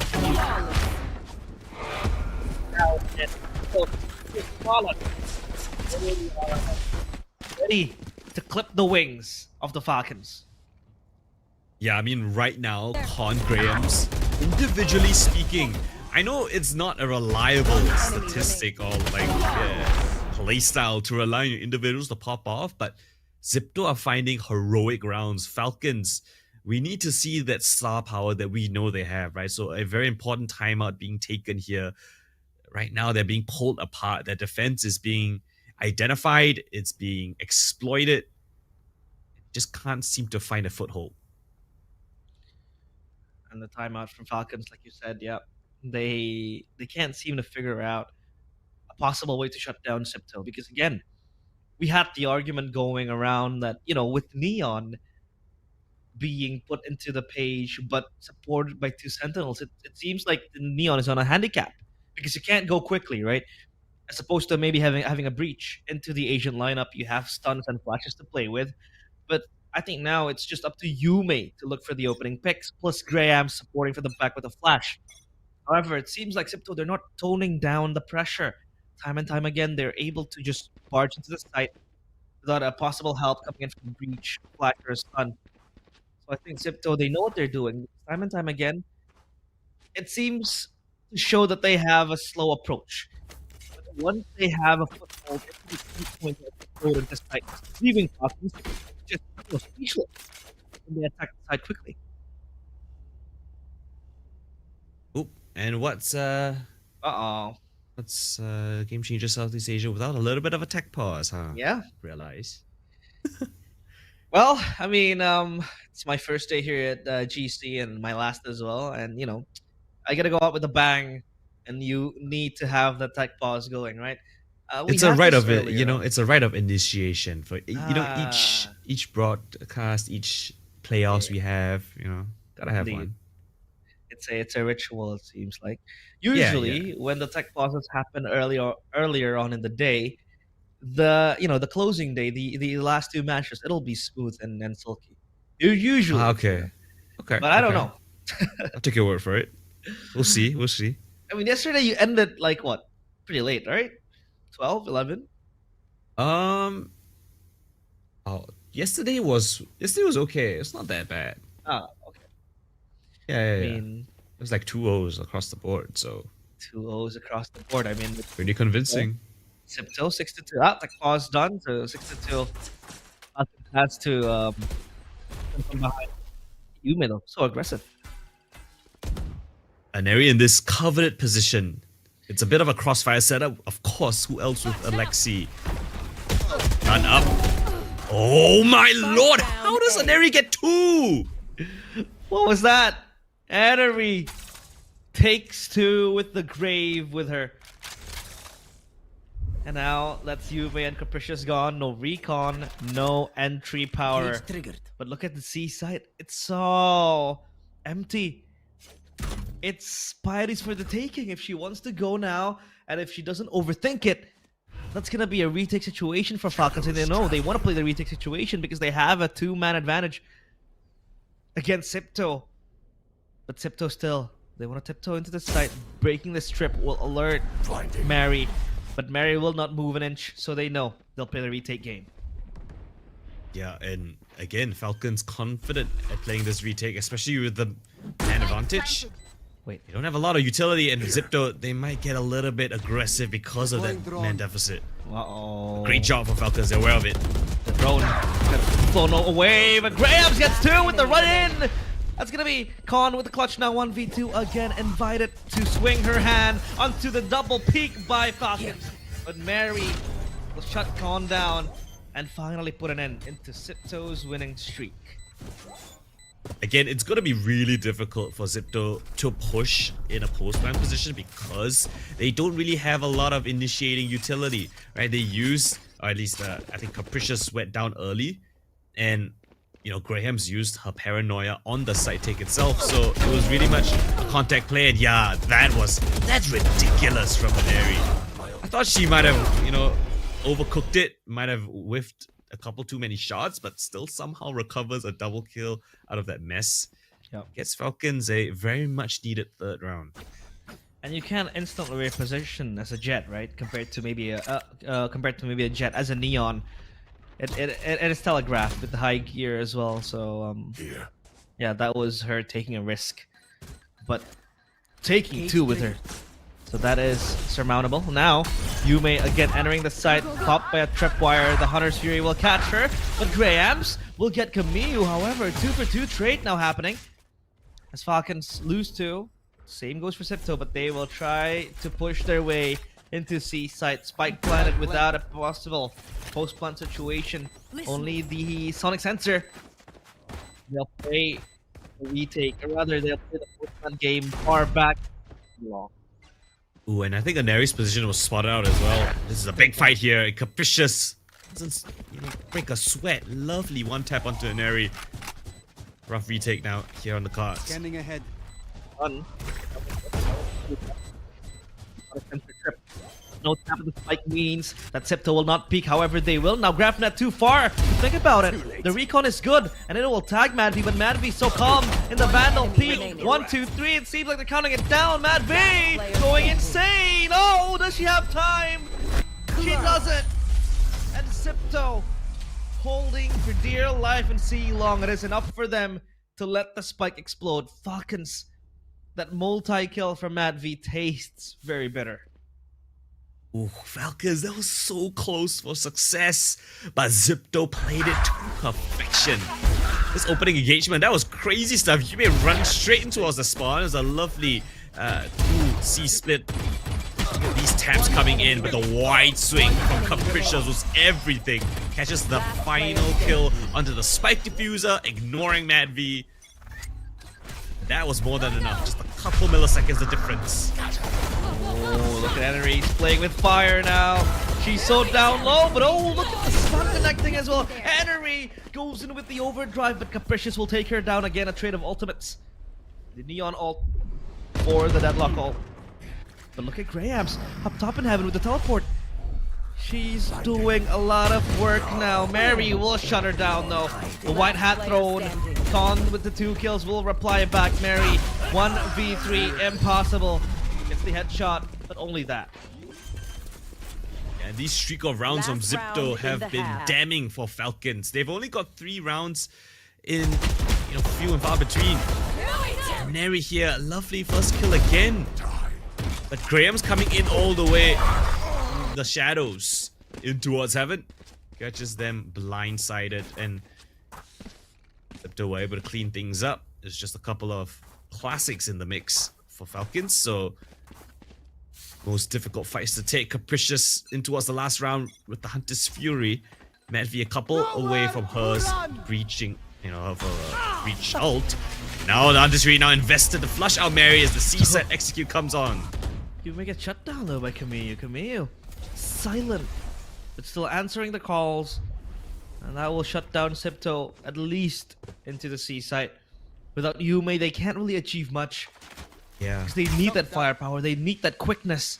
Coming in from the Neon. Shock Dart too high, think about it. So Camille will stay unscathed and scot-free. But Enery will peek out to Piety, forcing her back to reposition. I mean, it's a great job from Xipto to show presence towards A, make Falcons think that, hey, it might be an A side take. But at the time being, it's just that Cypher contact, so it also could be a lurk, right? The drone now from the Xipto squad just to see if there's anyone close up in towards Suez. Nothing to be found. Xipto still searching to claw 1 kill back. Lurk smoke invested by Grahams here. Gives her a couple of angles to work around with. Oh, look at Madvi. Behind the smoke. 30 Oh, seconds Grams. left. She skipped the drone. This is timing. Insane by Grahams. She moves past back. That's only Alexi though. So she needs to find more. But this timing is crazy from Graham. She gets caught from the back, and Henry Scanning ahead. will punish her for those 10 mischievous seconds acts. left. But now Piety Spike pushing up planted. top. And Henry will reposition on towards heaven. 4v3 retake for Falcons. Henry has the relay bolt to play with. And Con will hide in the sewers. Has the Sonic Sensor to play as well. But Henry will come in. Relay bolt thrown at them. And the stun is not going to connect to anyone. Xipto! What? Welcome to the apocalypse! As they get all 4 Switching kills sides. quickly. 9-3. Do you believe in curses? What a insane round. I mean, this was how it kicked off. He goes down, doesn't find anything. An attempt by Grahams to mix up this round, but as the retake happens, I mean, Xipto pick up every single frag on the retake, not losing a single player. Falcons, not enough utility to flush out these corners. And Xipto walk into the second half with an incredible 9-3 half with a double Sentinel composition, realize. I mean, it's pretty insane how, again, like we said, right, are they gonna struggle with the double Sentinels, especially in the attacker side, when you have a neon, you really kind of want to service it fully. You want to play behind the neon, especially when you have a breach. But, you know, Xipto did not have that breach. The only initiator they had was the Sova, which can't actively, you know, help the neon. It's only the recons and the drones, and the drone is outpaced by the neon, right? So they only had the Omen and the neon to play with. But still, they're able to make opening kills happen. They're able to get insane entries, and most of that is not only through Yume, but also through Graham's playing with timing, playing it to perfection, playing slowly, and just poking around. So I love the dynamic, you know, the dynamicness that Xipto has. You know, like they are very, very good at changing the way they want to play, the pacing as well. So yeah, a lot of things just unfolding there for Xipto, and you know, translating this to defense later on, I think it'll be even greater because they have 2 Sentinels. So you know, Falcons are under pressure now. Yeah, 100%. That was a similar case when they played this composition up against Mad Army.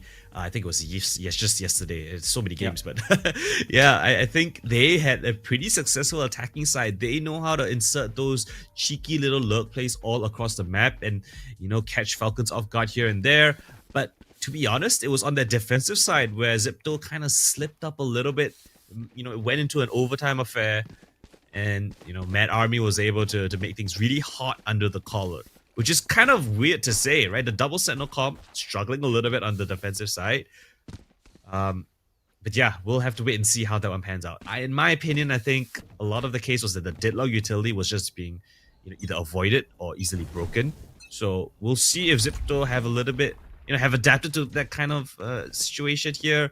Falcons now, a lot on the cards. A pistol must win if they want to have a say in this map.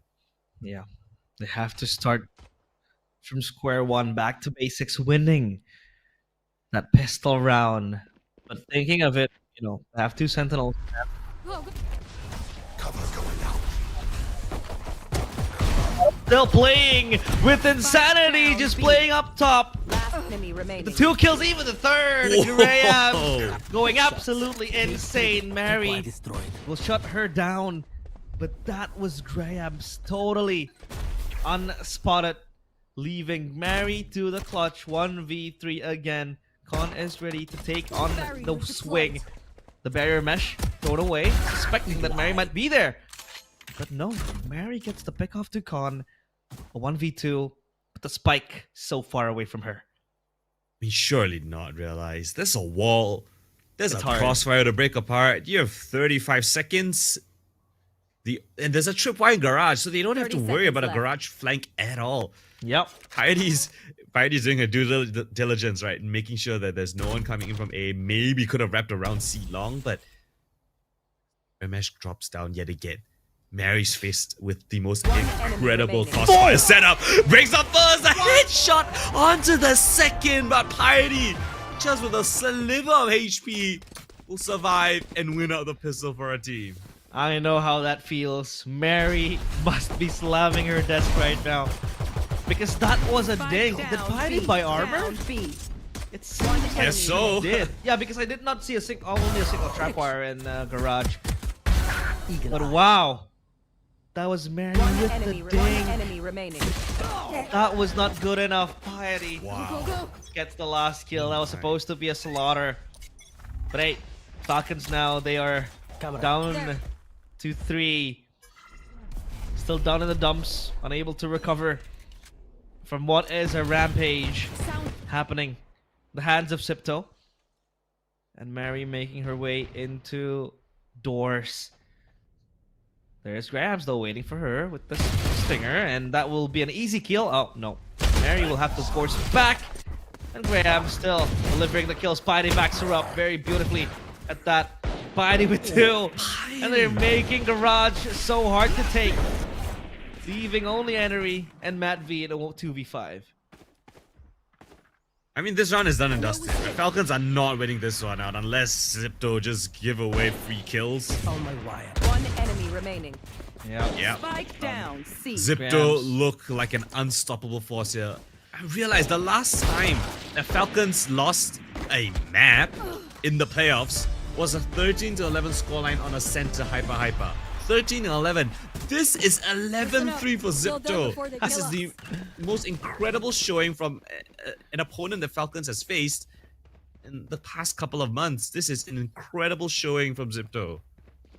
And to rub salt into the wounds, this is Falcons' pick, right? Yeah. This is the map pick of Falcons. They picked up Haven for themselves. This is Falcons' map pick. So, yeah, showing dominance right in your enemy's home turf. It means that you have full confidence to play this. And now Enery will open up the way towards A-Long. A triple stack though means trouble if Falcons does not sniff this one out. They only see the Cypher so far. So no information yet. Just the Cypher known into A site. It seems like they want to commit into A. And Capricious playing a very, very close angle with the Stinger. Deadly. Enery off! Out of charges. Down. 2v1. Or there's 2 for 1. Alexi will sight behind the smoke she hides. And those are easy kills to pick up by Falcons. Leaving Con with the Marshall 1v4. Planted. Some damage would be nice. Khan makes her presence known. And I don't think they're gonna give her too much. Ah! No! A little bit of a weak arm there. Yeah. Might need to hit the gym a little bit more. She might be right. She might be left-handed, eh?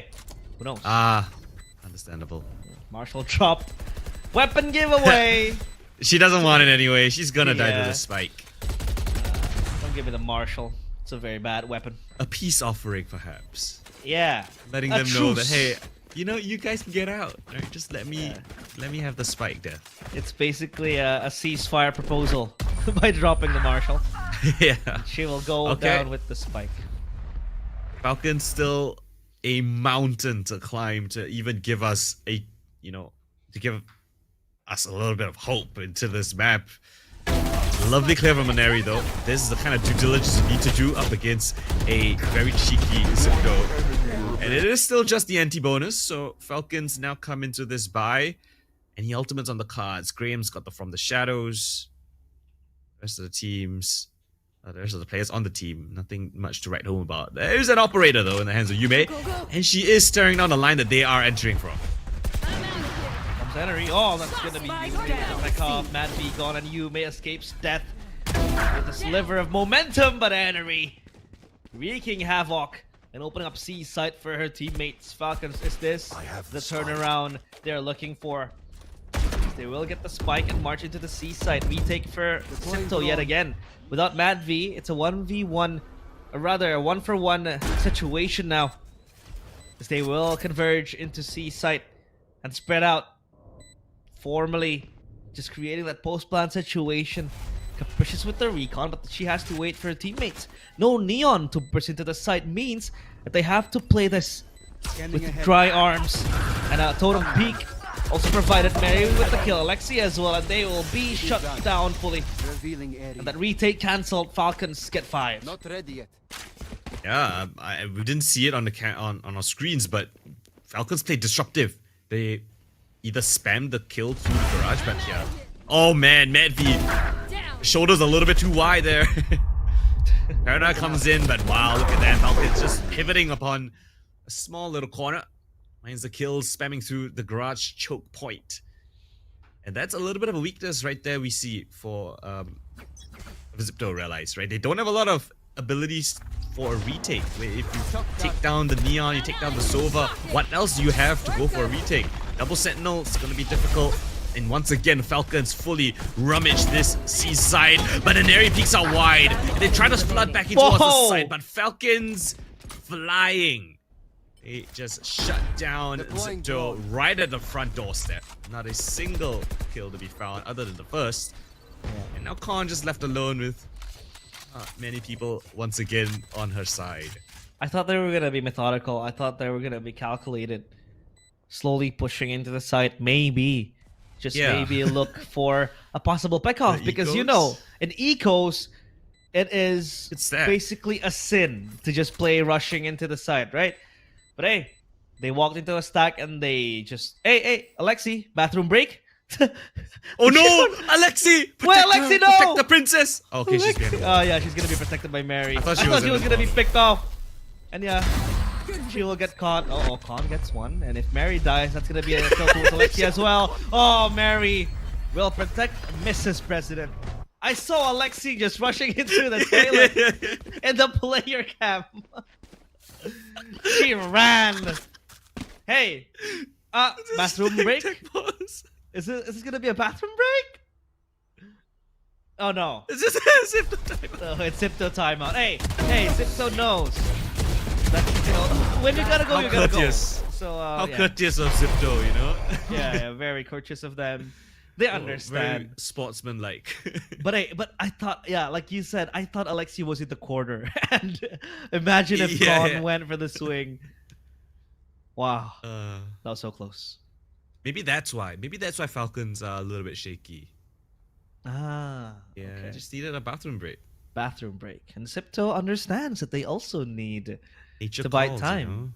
Yeah, nature calls. You gotta go. So do I get a bathroom break too? I see you in a bit. I realize. All right, see you in a bit. No, I'm kidding. I'll always be here Imagine. for you. Imagine then I forget to mute my Michael, take microphone. over. Michael, I think it's your time to cast, Michael. No, if Michael's gonna cast, all he's gonna say is, "Toss the casters in 3, 2, 1." That's all he's gonna say. So, you know, What's the panel? toss the panel, caster standby, highlights. Oh wait, he's gonna toss it to my cam. It seems like. Nah, I'm kidding. He's got us. Right. He has the power. He has the power abuse. If Yume has the power in this one, she's brought out the operator. Smoked out for the time being, but she's gonna reaggress down towards sewers. Alexi with the recon. Back from the bathroom. The fishes will reposition on towards sewers. Only Mary there. Enery caught in the trap wire. But she will be saved. Even not a blood dripping from her chest. However, Camille tried to charge away. Look at Capricious. She's gonna be caught red-handed. And Alexi down in the boxes again, her favorite spot to play in. Yume with the operator can't really do much. Not the best retake weapon you really want to have. But the drone spots her out and they will play hell. They will play down bottom. Meanwhile, the retakes will have to come in now. And a replay close by into Graffiti. Fast lane being pushed up over Yume with the maneuvers. But it's all down in vain because Falcons, they have the stronghold provided to them. And Xipto, again losing around flawless. And as I say that, if it's anyone, if it's any team that can mount an 11-3 comeback, it has to be Falcons. Alright, we're getting ahead of ourselves, realize. It's still 11-7. That's true. It's been 4 rounds in a row, and Xipto are down on the eco. Problems, issues from the last time they played Haven is slowly rearing its head, right? The Sentinel utilities, you need, with this double Sentinel comms, you need to get kills off your Sentinel trips. Whether it's a tripwire, whether it's a sonic sensor, you need to pick off kills off that. And Eri ran straight into one of the tripwires, but there wasn't a kill off the back of that. And when you go for the retake, Capricious was taken out of the picture. You don't have initiator utility to get you in towards this retakes. This time around, just a low buy. They bait out the wall, the barrier mesh from Con as well. They're just gonna back off. Gonna reset the round. Oh, Mary spots out a flanker Enemy there. tag.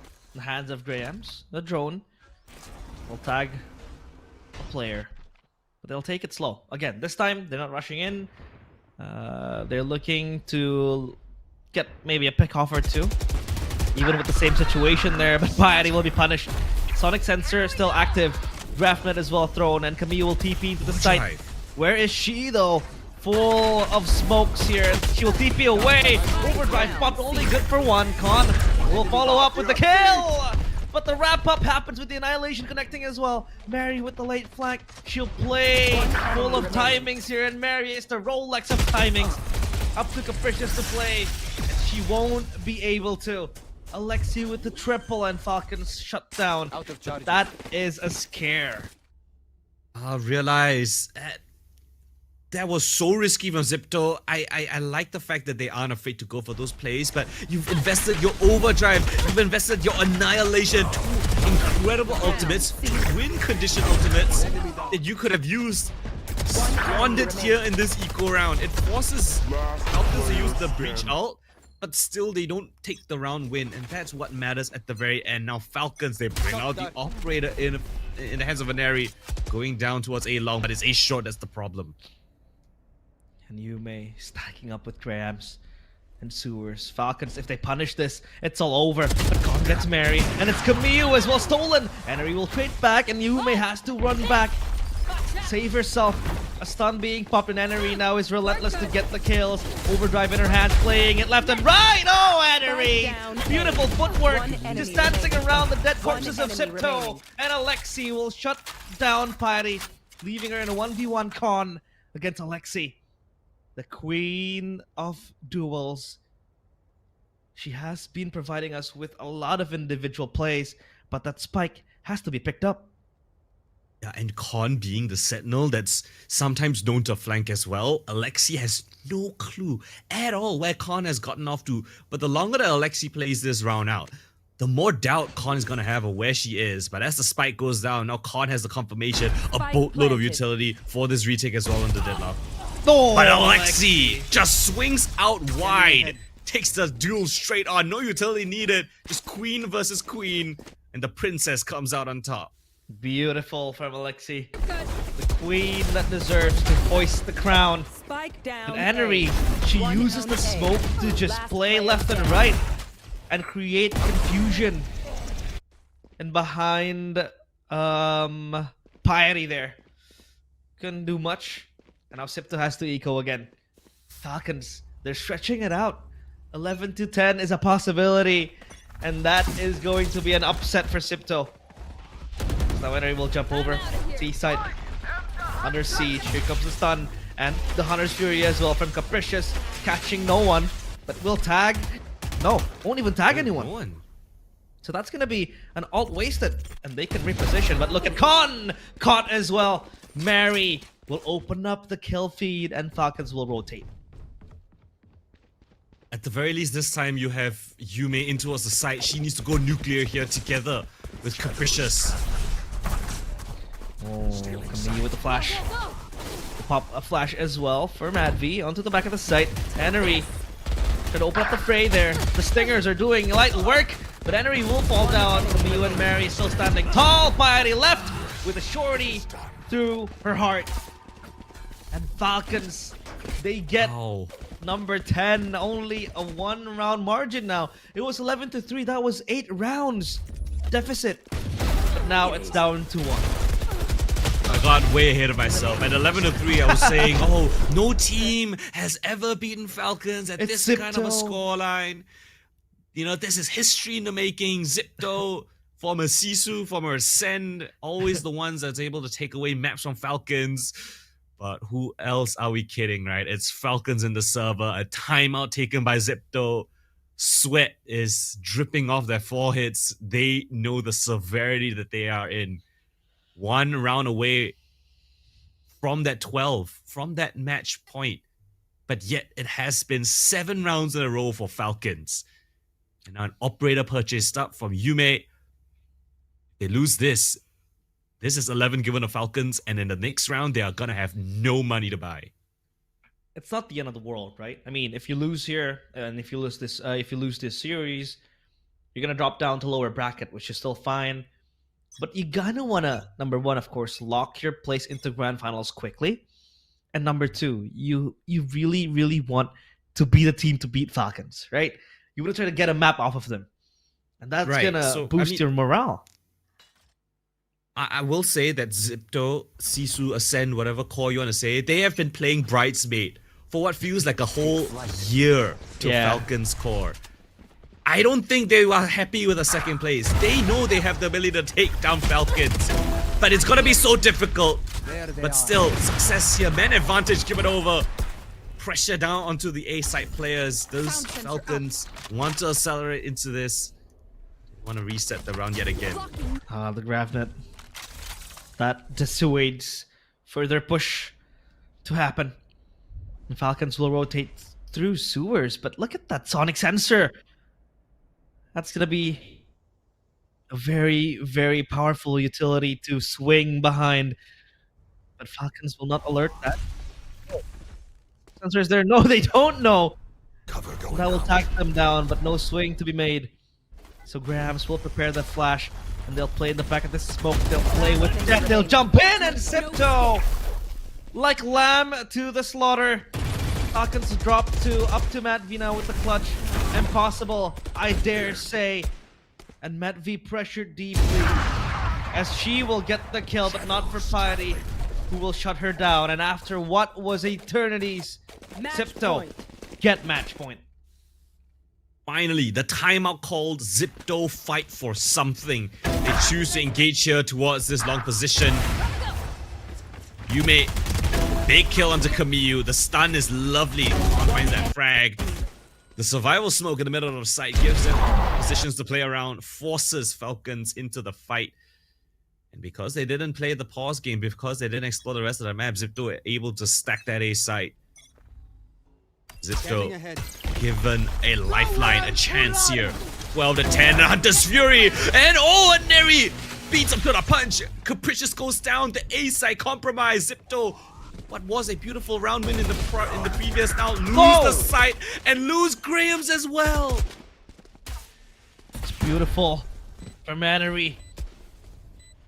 And all she did was just secure this round for Falcons. It seems like it is going to be secured by Falcons.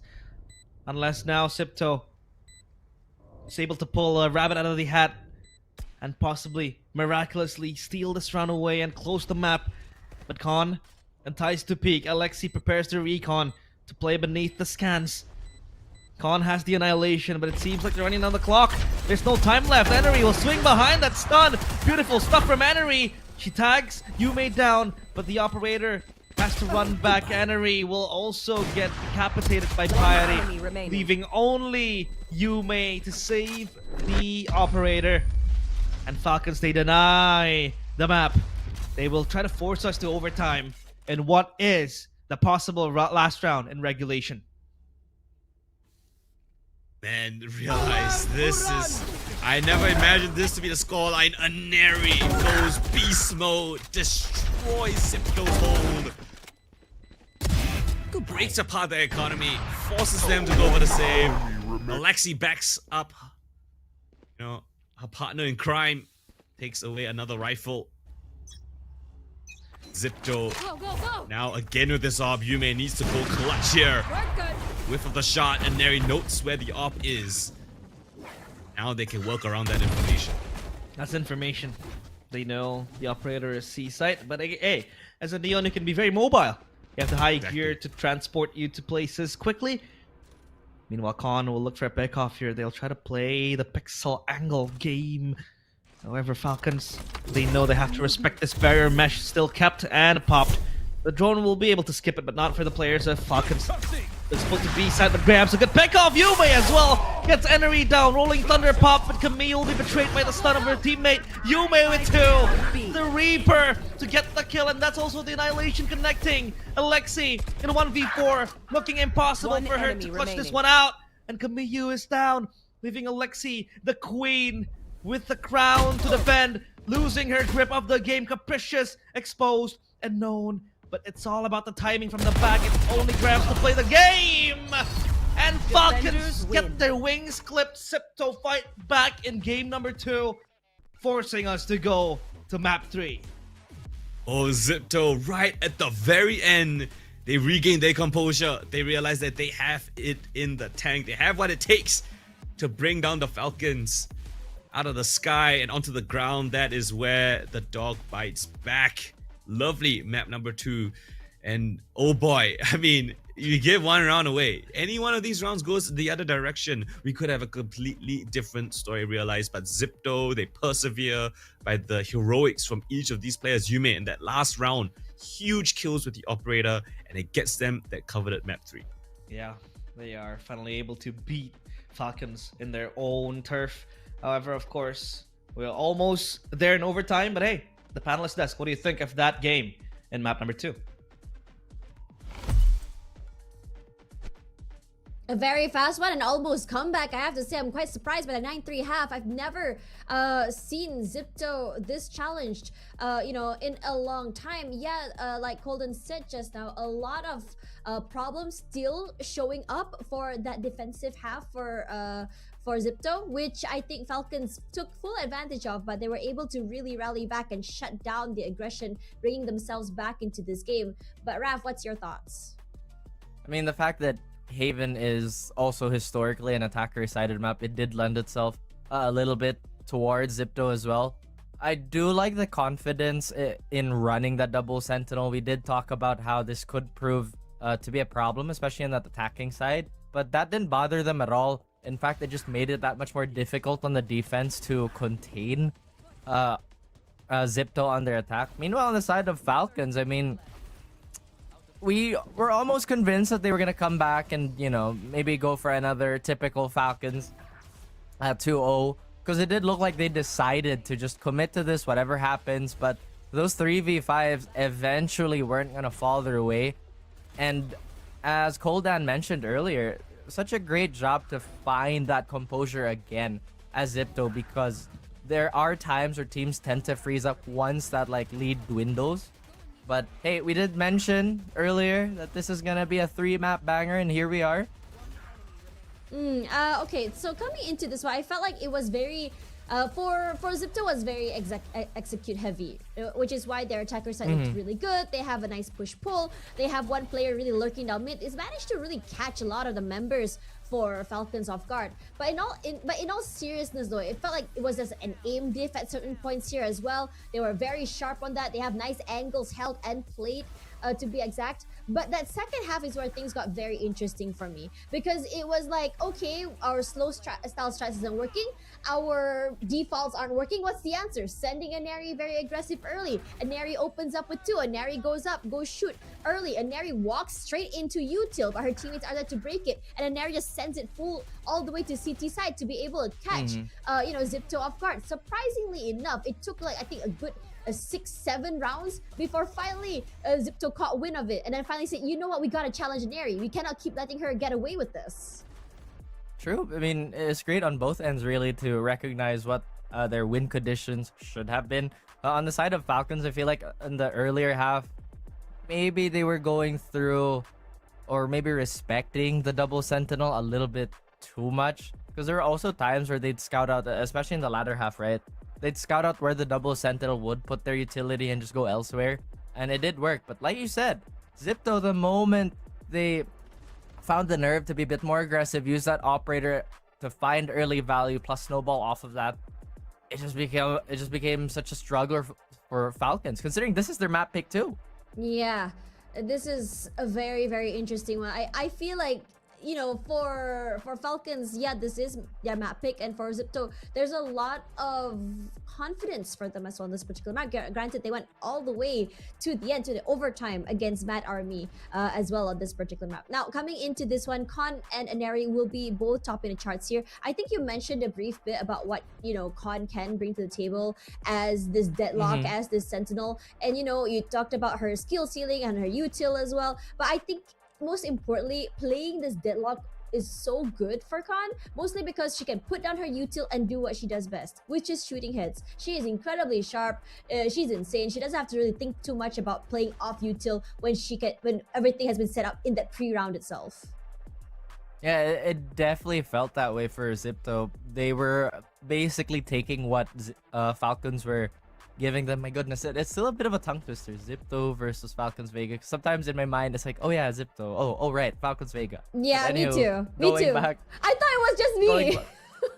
No, I totally get it, because they were Xipto for a while too. But going back onto the game, a thing that really stands out to me for Con is that she only had 1 opening kill, which means that she did such a good job of staying alive. And sometimes as a Sentinel, that's all you really need to do. You don't necessarily have to have the flashiest 4Ks or whatever. Obviously, it's going to help a lot. It's going to be a welcome bonus for the team. But the fact that all the traps and all the pieces of utility could have fallen onto the heads of Falcons Vega at any given time definitely added to that mental stack. Completely agree with you. I'm just glad that they're able to go back into the game as well. This is the second time that we've seen Falcons, their map pick being taken away from them. My question is, how is the third map going to be? We're gonna go on a quick break, excuse me, and when we come back, map 3 of our first series of the day.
Just like Split, Haven was nothing short of excitement from these two teams, both coming in from Xipto versus Falcons. I have to say both teams very, very great on the attacker side. Defense is something our both teams are eager to take advantage of from one another. And now we're going to map 3, which is going to be Sunset. Anyways, this is the Valorant Game Changer Southeast Asia with me, Tashbunny, and Raf as well. First years of the day, and I did not expect it to go on for this long already. An almost comeback mounted by Falcons, denied so close by Xipto to deny that overtime. Oh yeah, we were definitely expecting a back and forth, but maybe not as close as we'd expect it to be. Like maybe we'd have one dominant map after the other. But everything has been a good nail biter. Backstage, Tash and I were talking, and honestly, like the entire crew was talking about, at one point, do you consider what is really the play to push for when push comes to shove? Because Tash brought up a really good point. You have 3 predominantly APAC players and 2 predominantly EMEA styled players. What do? Do you continue to be incredibly methodical and go for this slower paced play and try to dissect the map, or do you go full send and see where your mechanics can take you and, you know, your very quick heady type of plays?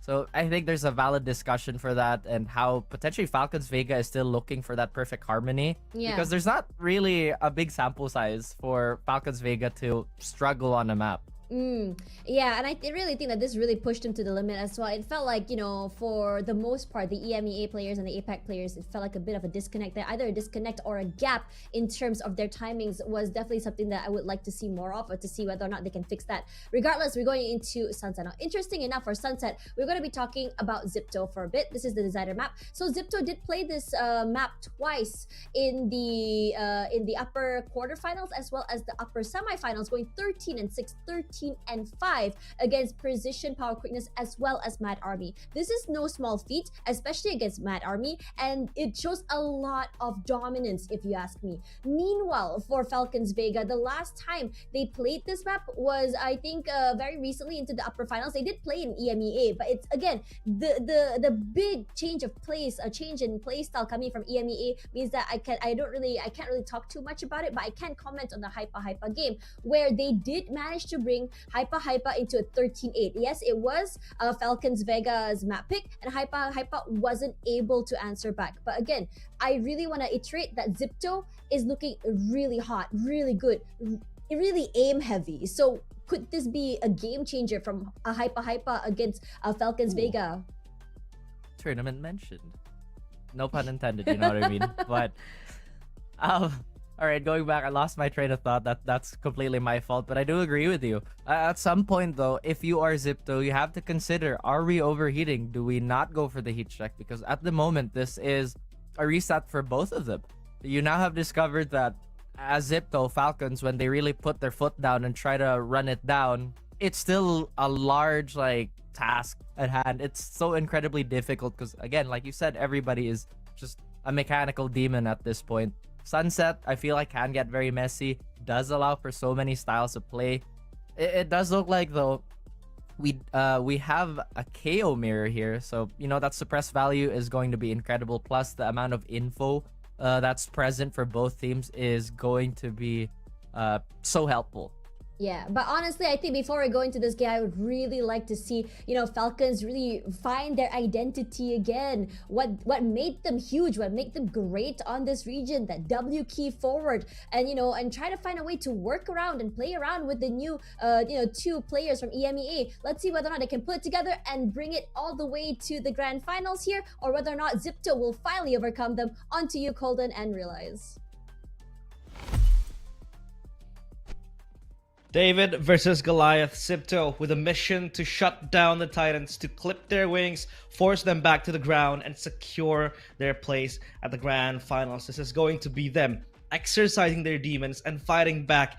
A lot of iteration of this roster is happening. Each time they face Falcons, they falter. But now this is the moment where they might possibly overtake and get that grand final slot up against Falcons.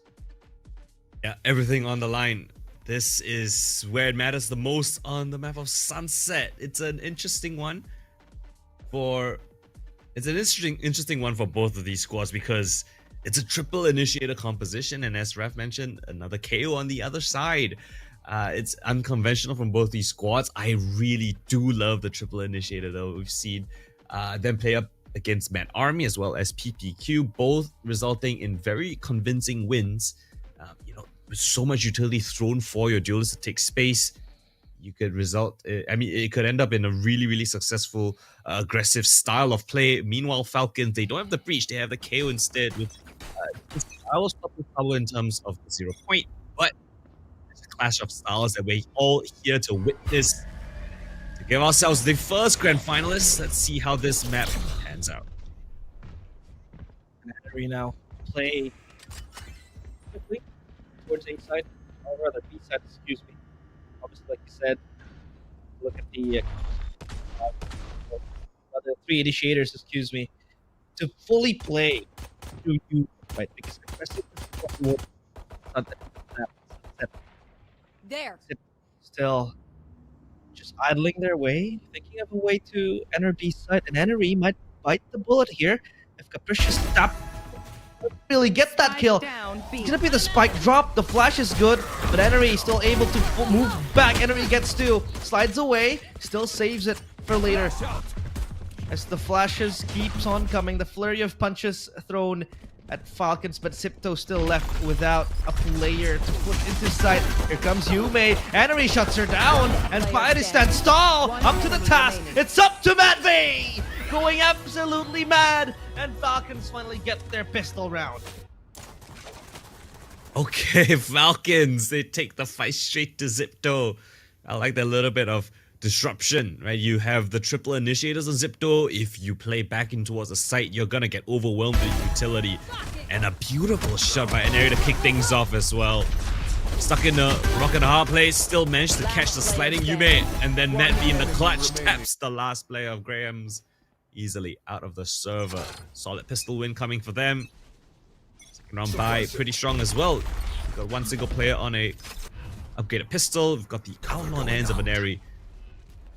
And will one-shot anyone in this server. Mad V again, stepping up huge when needed. However, Xipto, they're unfazed. As they look to try to take A again. This time around via elbow. If you take a look at the guns though, it's not, again, optimal.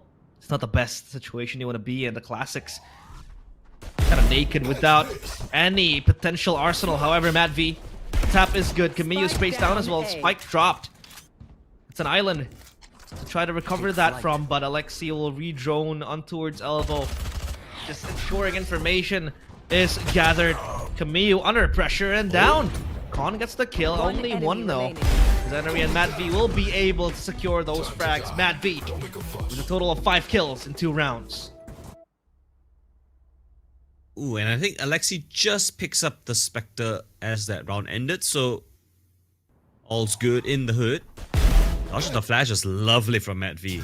This so perfect peaks coming through. Con does well to find the first, but yeah, the reinforcements arrived. Matt V, 5-0 right now. Your ACS pick, realize, looking not too shabby. Hey, Mad V's my queen. She is absolutely insane so far. Oh, Camille playing with fire. The flash is good, but she gets flashed too. That betrays her, and Con will get the initial pick off. They'll try to traverse their way around elbow. Quick rotations coming in though from Falcons. They have 4 players standing by an A site, only leaving Mary towards Pillar. However, Alexi gets the pick up to Yume. And Graham's with the Guardian taps away Alexi. 3v4. Spike plant is off priority. So now Xipto will try to crawl away, leaving only Mary with the flank coming in from the back. Precious might just catch her lacking, but oh, it's Mary with the headshot necessary to put down Capricious. Graham, smoke dissipates, and Madvi will back her up. Madvi again with 2, leaving Piety in a 1v2. She has to play the cards she's dealt with, and it looks impossible. It looks scary as Madvi picks up the player standing. Clutch open. It's Mary and Ferdinand. Her in their bonus round. are rather in there. Buy round, it's Falcons with the bonus and with 3. A hat trick of rounds. I thought that Xipto would have that. They didn't have any smokes with this retake, realize. I mean, Camille was the first one to go down. She was aggressive towards A main. Let's see here. And the execute itself, Alexi, beautiful shot to find the first. Mary's peek from the flank was lovely. Matthew provides cover fire for Aneri, trades him out. Down to the 1v2, Mary dancing around the boxes. Low HP player, the running gun will do the trick. So that's the bonus for Falcons in their back pocket. This is just gonna fuel Falcons even more. Gonna go even further. Camille towards elbow. Still standing again. She is playing dangerously. Gets stunned to back her up, but Grahams wins the trade. The operator misses as well for Mannery, and she has to go back. The stun will try to slow her down, but Mad B now staring death at her very eyes. But Xipto, they explode into sight, getting all 3 kills, leaving only Alexi alone. 1v4. Oh, what a turnaround from Xipto. It's a classic script, you know. You lose the anti-bonus, win the Swifty. And Alexi, well, she's gonna walk into a multitude of crossfires, and she's not even gonna get past the first. That's gonna bode well for Xipto as they flood their economy full of weapons, full of cash. Falcons caught off guard by the pace change. The operator run down. Xipto closing the distance really fast. And it put a lot of the players of Falcons trying to, you know, help out their teammate, but then again puts themselves in the line of danger. 3 ultimates for Xipto as they recover. A momentary respite from what was a very dire situation. They lost their gun round, and at least they're able to get one back now. 3-2-1 Falcons. Not in safer conditions just yet. Yume towards mid. Again, playing it slow. This time, they don't want to explode. They know that Falcons will be able to challenge the first lane as well. So only with that one-way smoke will they not be able to push A site this time around. They'll have to wait and play the patience game, as Camille will also fall back into elbow, leaving only herself to fend off the players of Xipto. And Xipto also trying to rub around on what is possible. They're trying to go tiles and possibly take mid, but it seems like from this position they again want to challenge A site. Camera still above. Oh, Khan's gonna spot out the back. Small little shoulder. Camille realizing that there could be players around her. No, she doesn't. Also to rotate over towards the B side, but it's actually gonna be an A commit. Camille tries to tuck back in towards the side, but she's a little bit far from home. Trying to creep back in, gets exposed by the walking Yume. And Xipto have a free A side. And even no command, excuse me, exerted there to even get the site deeper. Falcons with a few guns in the hands. The suppress comes in, 0 point, tags 4. They know that is very valuable information. Fighting with the flash, no follow up though. 3 flash, 3 blinded. His Henry come in with the fast lane, however, then Rolling Thunder is good. Yume will farm these kills left and right, but Khan will follow her up from the back. Yume fighting in to her demise. It's gonna be last man standing, Mary. It has to be taken down by Khan. Xipto gets 2 back-to-back. This is them putting up a fight. Okay, Xipto with a flawless round. I understand Falcons thinking that you have the Rolling Thunder, you have the null command. You're surely gonna use one on the execute. You're not just gonna walk up to A, right? And then Xipto just called the bluff. They just send a little bit of a look towards B, drew the rotations. Camille gets out of position. They walk up and they catch him, trying to get back in towards the side. What a call from Xipto. Ooh. And he gets the neck off.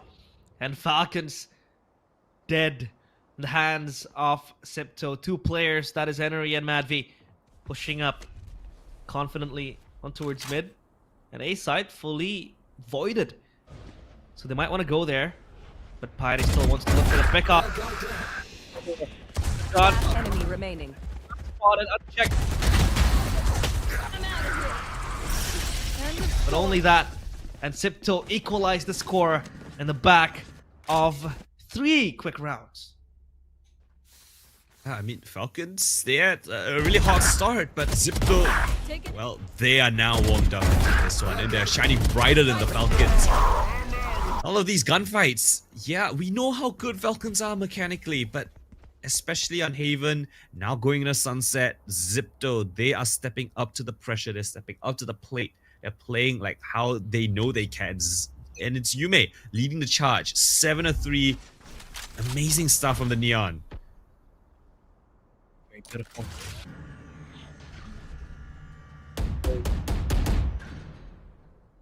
Always on edge, looking. Go, go. Traverse around this choke point. Mad V will spot the flashes coming in, but Enery has to reposition further back. Has to find him in hand. It's the overdrive. The overdrive, the overdrive is yeah. gone, realize. That's wasted in vain. And Mad V gets ready though. Thankfully, even Camille following up with her own kills. One But enemy Capricious and remaining. Graham saw both, but Spike Camille is the down A. Reaper. An elbow. The spike drop leaving Grahams in a 1v3. When things get dire, you can rely on Camille. She will always be good for a couple of kills. She got caught off guard in the round prior. This time, not to be the case. A triple found. The anchor of this A site. The positions of Graham's noted for, and it's an unlikely, nigh impossible round to win here. The stun to give her a momentary 30 seconds isolation left. of one of these angles, but the one-way smoke prevents her access. And this is just an inevitability. Mad V will pick up the last. Falcons break their silence. Ooh, that is a very, very good kill coming in from Camille to her name. Even 3, excuse me. Henry was taken down. I suspect they did not expect Camille here because Henry fell down, but hey, Camille was able to get the first kill, so maybe a bit of a lack of awareness right there. But Xipto, still with the credits rolling around. I mean, they try to go for a mid split off towards A. That meant that there's not enough people to clear out all these corners on the A side. So Camille, not much pressure, just going down. This time, heavy mid. All 5 of Xipto here mid towards B, perhaps. Prowler scans out market. They're all coming here to top mid. Gotta go. Yume dashing in and just rushing her way into the side and into mid. That's Mad V gone, but still with a null command, so she can be restored. However, the timer is on her head. Falcons, they storm back, getting the kills left and right. Grams and Yume up to the task of closing this one out. They have to run back, and Mad V still pulsing, but now gone. Oh, Yume escapes with a sliver of HP. They run into A site. It's leaving Camille and Alexi confused. They have to piece together the bigger picture here, because as of now, all they know is Yume and Grams are both low. But can they close this round out? Paranoia as well as a boatload of utility on Alexi. Camille's gotten in a great Last position. One enemy Grams gets taken down, and it's Camille again. The player to close the previous round, the player to close this one out as well. Falcons sleep away with 2 rounds straight. That's 5-3. Xipto still on the pursuit. Yeah, Xipto basically had no HP to work with in that last engagement. And, well, Camille and Alexi both aware of where the commitment is going to be coming in. But it was Yume that actually make things very, very interesting. Lovely entry.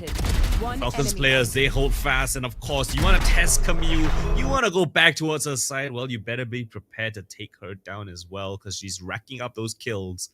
And, well, Xipto realizing things, slipping out of their hands a little bit, calling a timeout here, a very much needed one, because Falcons, their adaptations have been nice. Xipto's 2 different faces, right? Trying to go for that mid-top push really hasn't resulted in a round win. Yeah, this timeout is necessary for them to, again, restabilize things.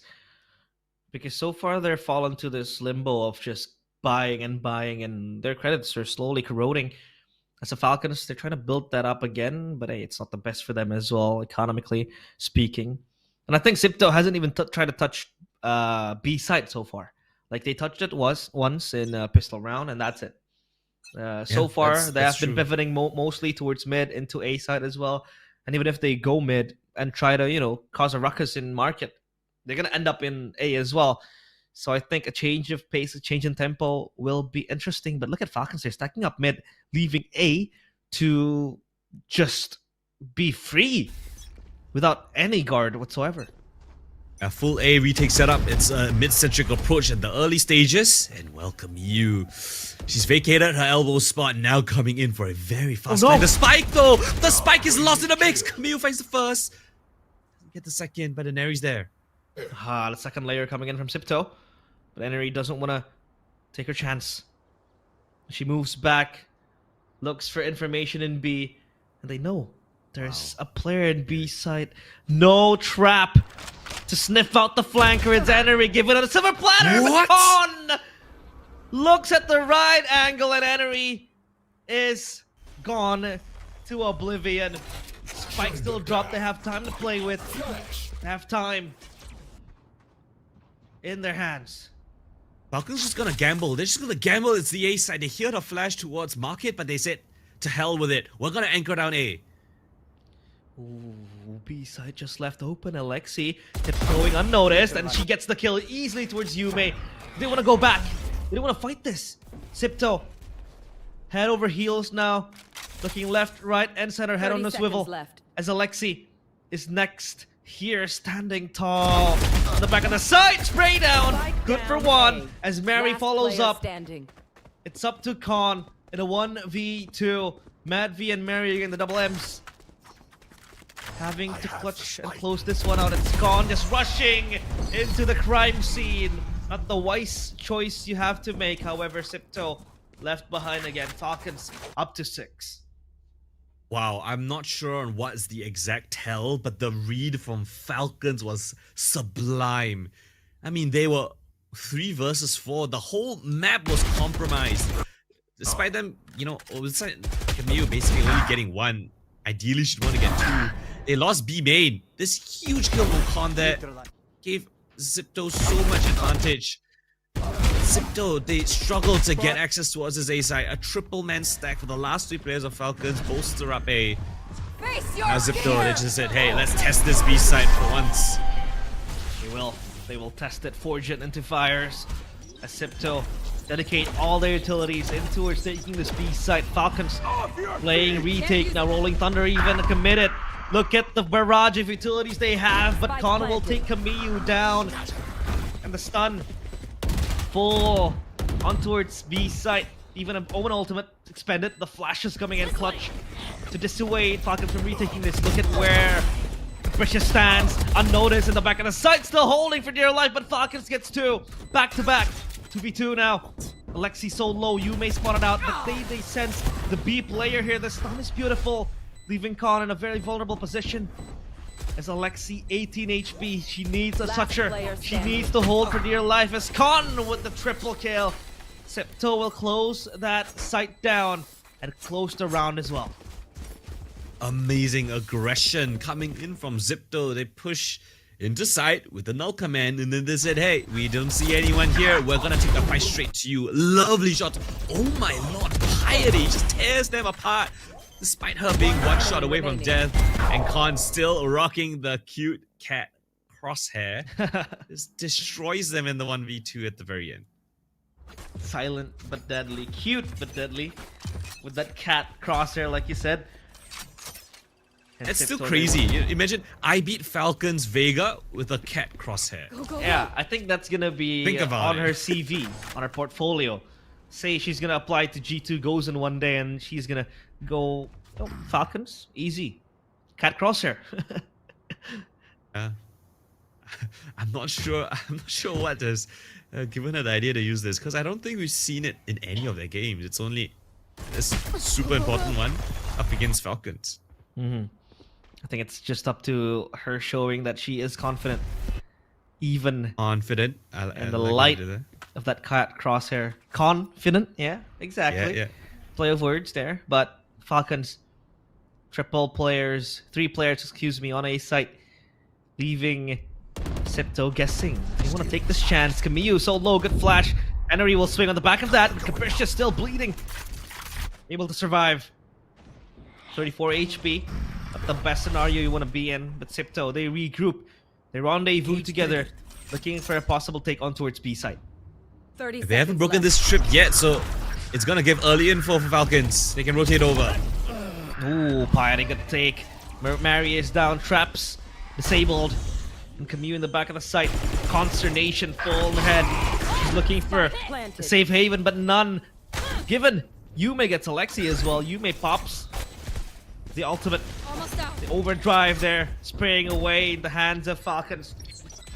Playing market, playing this ping pong wise. Mad V with the molly One connecting. enemy Khan is remaining. looking at Henry, and Grahams gets Camus. It's gone with another kill. Trading rounds back and forth, realize it's Last 5 to round 6. before the Xipto, they take the timeout, they reevaluate their options, they realize that Falcons going for a lot of those pushes, retake setups. Don't give Timeout. Camus the luxury of finding any more success, right? We saw Camus and Elbow always getting multi-kill frags. After the timeout, we haven't really seen Camus find that similar success. Xipto have realized that that is a dangerous portion of the map. They need to put pressure on other places first. Well, B seems to be, liking them as well. Success on that B side. Mary, despite her, finding frags here and there, she has been, more or less nullified. Not much value from the Cypher utility other than a bit of delay. Yeah. I think Mad V has produced a few insane frags, however, again, it's very hard to kind of bypass the initiation powers from Xipto. I mean, they have 3, right? They have it full completely. They have a scan, they have a drone, they have a stun, they have a flash. It's a complete package. And it is understandable that they're playing behind Yume, because again, Yume, the tip of their spear, serviced full with these utilities. It means that it's just making her job easier to push on through the site. And now Falcons only with 2 sheriffs in hand, plus that Guardian, and then a Stinger in the hands of Mary. So it's not the best buy for our last round. And Xipto, they have the chance to equalize the score 6-6. It's got to be the call after that timeout. Last round of the half, I guess it was a tech pause, so still have time to think about what you want to do, right? So Yeah. It's a really awkward buy for Falcons. Their best weapon is a Guardian with half armor on Neri. But at the very least, they've got map control, right? With the weaker weapons, they take space away from Xipto. It's a full A retake setup. They can go for a triple flank as well. Pincer the Xipto players in as they get that spike down. They're moving really, really fast. Pushing out. Ready. On 14. Cage trigger. I'm out of here. Shortcut. They have to play without protection now as Yume pushes her way into the site. However, that one-way smoke is so good. Not good enough without the proper weapon. And they will Wait, rotate. they're gonna be? Are they Are they? going to run to B? Matt V might catch Capricious. The timing is so oblivious. That is unlucky for Matt V. It's up to Alexi to pull this one out. The flash is perfect. However, Piety whiffs the shot. 3v1. Spike planted. Alexi will pick up the Guardian in her hands. Yume low HP, but Capricious what a peek. Get to Alexi 6-6. Now Xipto equalizes the score. Switching sides. For a moment, I thought that Xipto might have just said, hey guys, we've got the entirety of CT. You can try to hit over to B. One enemy But remaining. never mind, they just wrap around the short side. 30 seconds left. Lovely catch of the Falcons players. Backs turned, and yeah, we're all tied up 6-6, realize. I mean, I don't know. This still has an open ending into this It map, this does. series.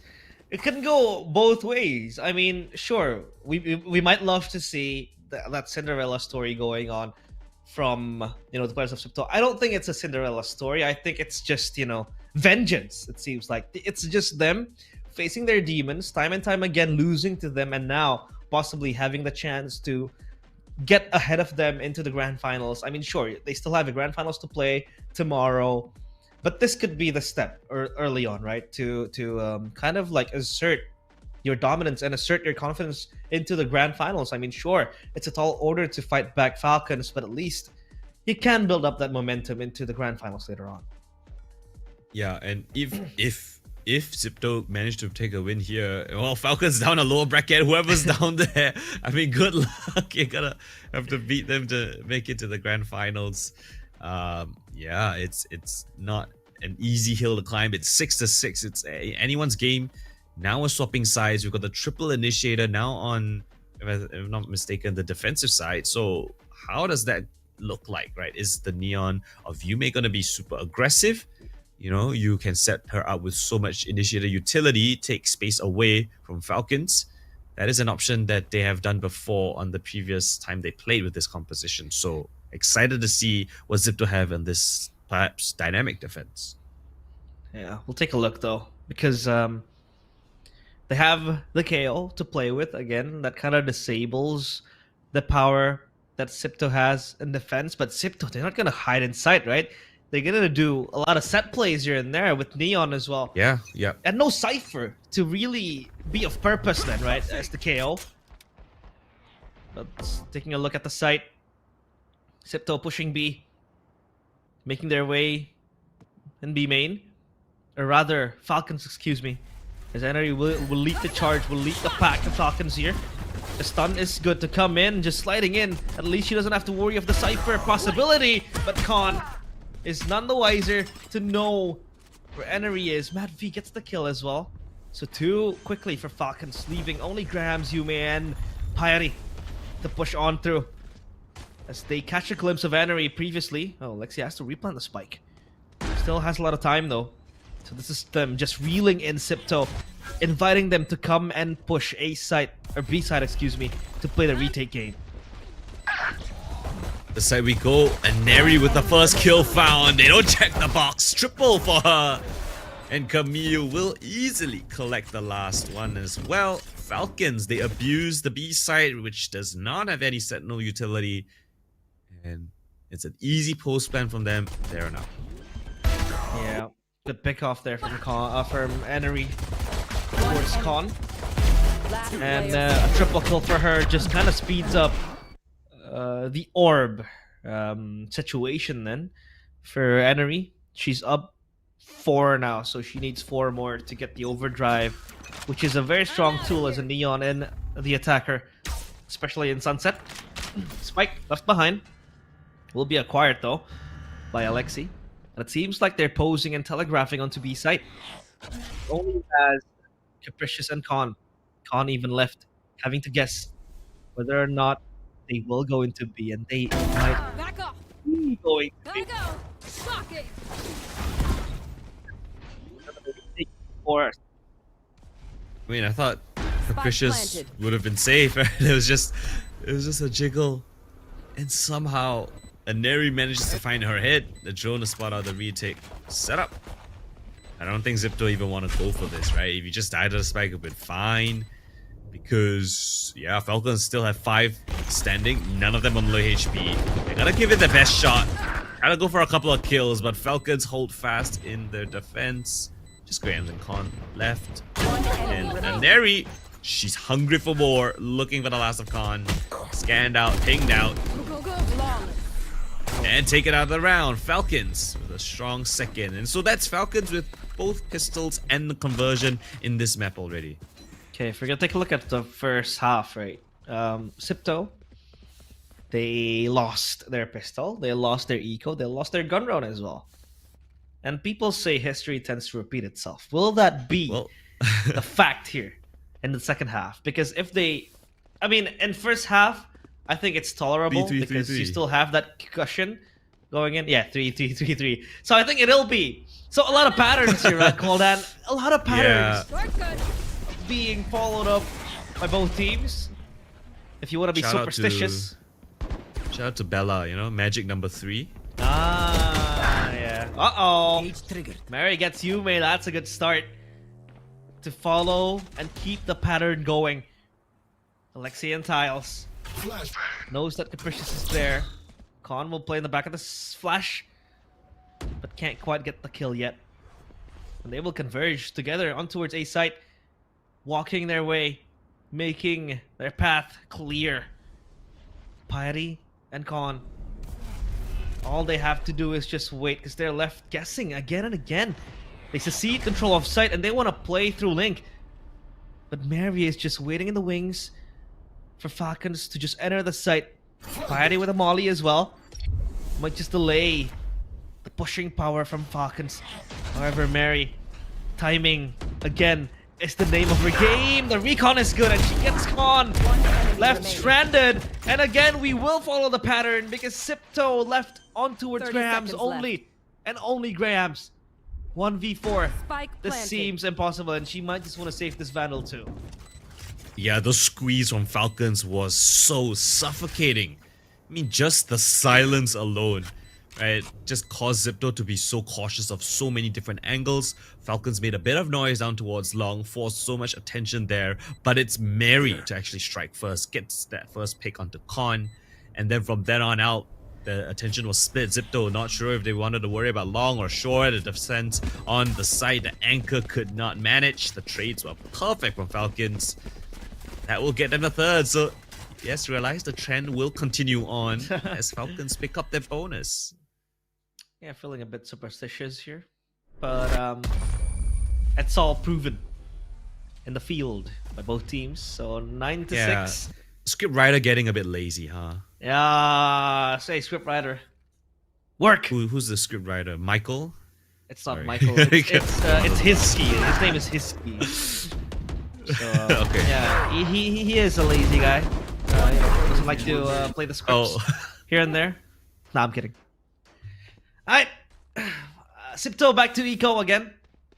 They have that Vandal in the hands of Grahams, so that could be a way for them to possibly look for an opening. But as a breach, you kind of want to play far back, so I don't think the breach will try to swing alone and get the kills. As the spike ushered again into B. Suppressed is Enery, but she will get the headshot easily. Capricious gone, evaporated. Even the second one for Enery. They line up for her. They're taking her on one at a time. That's 3 for Enery, looking for the quad. Enery is inevitable. Looking for the last kill. That's Con. Shivering, planted. trembling by the thought of Enery being such a monster. And the ace is queued up, but Enery does not know where Con is. Enery's on the hunt. Oh, and Camille, the teammate that she is, jumping around trying to find out where Con has gotten off to. But she can't be too far away from the spike, right? Because, well, she has to die to it. But I don't think Falcons are too aware of that potential. They're pinging the map now. We'll see if they eventually end up there. Hoping for the ace, Give her Con. the ace. Spotted Okay. out. Here they go. They're giving her the ace. Enery with the running shoes on will try to look for the last kill, but Enery gets taken down. Party pooper Con will not let the celebrations go straight away. Yeah. No morale boost for you. Con will keep Enery honest, but this was an incredible dissection of this defense. Enery prepared for every single fight that was on the cards. Aw, that's a bummer. I mean, Enery was one kill away from the orb, but she could have gotten it anyways, right? She died at the end of the day, so Yeah. the orb still registers. It's a tactical ace. Tactical ace. Yeah. I mean, No. you know, alive or not, I'll still be able to get the orb. I think that's the mindset that's going on through Enery. Exactly, yeah. So yeah, tactical timeout now for Xipto. And well, Falcons have broken the pattern. 4 in a row now. They Ah. don't let Xipto get an eco round win, as they did in the first half. But at least Xipto now have a full buy. And a very important timeout because, again, we're reaching the tail end of things. It's wild, right? We've only just kick-started the second half. It was a 6-6 half, but 4 rounds in a row. Double digits now found for Falcons. They win this round. That's 11 on the board. And then Xipto are back down on an eco. And that could almost guarantee Falcons a 12. So an incredible start to attack side Falcons. Xipto, with this triple initiator, they've called a timeout. Maybe something creative, an aggressive push perhaps. We see the Omen as well as the breach on B side looking a little bit aggressive, but it's just Yume alone here towards elbow. Here comes Enery. The overdrive coming in close. Trying to burst down Yume, and Yume is past then. The electrocution coming in from Enery. She's gonna wreak more havoc, but she holds Running low. her pace. Not wanting to be overzealous. Good flash. Let her swing. Spike planted. But Xipto, now they have to play the retake game again and again. This is a recurring theme now. The second half. Enery swinging over, but Con gets no her util. down. No util to retake because the null command is there, suppressing the players of Xipto. So Falcons, they have to play patiently. As It's a save. Mary It has to plays be. close. I mean, go for it, I guess. They will go in. Spidey gets Mary though. Suddenly it becomes doable. The stun is good. Spots out Kamei, stunned as well. Kamei has the TP away. Grahams with the aftershock gets it. I know it's up to Madby. 1, 2, 3. He's trying to line them up, but no, she can't. And Con with the triple kill, but does she have time? Does she have time to defuse this? It's gonna be so close, and she does have time. Ooh. 0.26. Xipto escape death. Oh my lord, I thought they wouldn't have enough time. The KO ultimate, the null command ticked down so low, they lost the opening pick. But Con, huge heroics. Every single one of the Xipto players coming in, trading each other out. They flooded back in towards the side. Triple kill from Con. Top of the scoreboard for Xipto. They hold on, they prevent the economy breakdown of their team, and they go again. Heavy presence here again on A. Wow. That was so close, and that might be the momentum needed to go to their direction. There comes Yume. Only good for 1. 2 for 2 trade, but Grahams Enemy remaining. will tip the scales even further. 2 kills for her. Up to Alexi now to do the heavy lifting. The Haunt scans her as a spike caressed on towards Link. Alexi with no shield. Playing close by, Capricious. Crosshair ready. Single tap will send her flying, but no. Not good enough. Alexi will reposition back to elbow. Has the recon going and ready. 1 away from a possible Hunter's Fury. Alexi, oh, My ult is almost whiffing that shot. A bit shaky. Xipto, they'll play together with a double peek queued up. The flash just trying to be avoided by Alexi. 2v1. Alexi will play this slowly. 30 seconds left. Oh, Con will get her. Anyways, so Alexi will not be given the chance to clutch that round. Ooh, for a second there, after when Alexi found the first kill, I had a little bit of an inkling that something might happen. A great job coming in from the Xipto squad. They marked the smoke, the crossfire set up. Well, Falcons bring away 2 rounds to Xipto. Strong performance on this defensive side from Xipto, and they are racking up ultimates as well. Piety with the null command, Grahams with the Rolling Thunder. 2 fantastic ults for the retake. But once again, they're gonna try to set up Yume. An aggressive line down towards B with the op. Here comes Yume. She has the line of sight ready to pop the bodies of Falcons. The operator! It's a minuscule margin there for Enery! Going insane! 1 enemy Again remaining. with the triple kill, opens up the site as easy as that. Capricious now full of terrors. Taken down by Falcons under 15 seconds. They close the round. That's Enery. Again and again. This player can do no wrong. Just when you thought that Xipto had the reins in their control, Falcons, they break it off. They tear apart this offense. What a peek from an...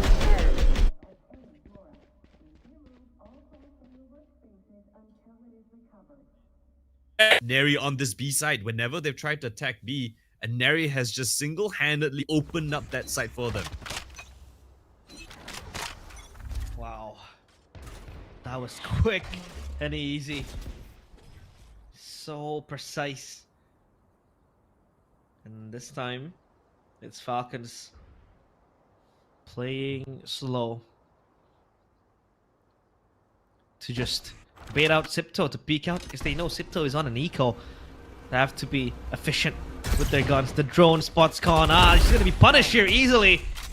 Lexi takes her down, leaving them to 4 players remaining. The spike still far back. They're playing the long game, baby. Yeah, and no smokes, realize. Again, Con goes down first. gonna be difficult, but Falcons, they set their sights on towards A. A flash with a re-clear down towards mid.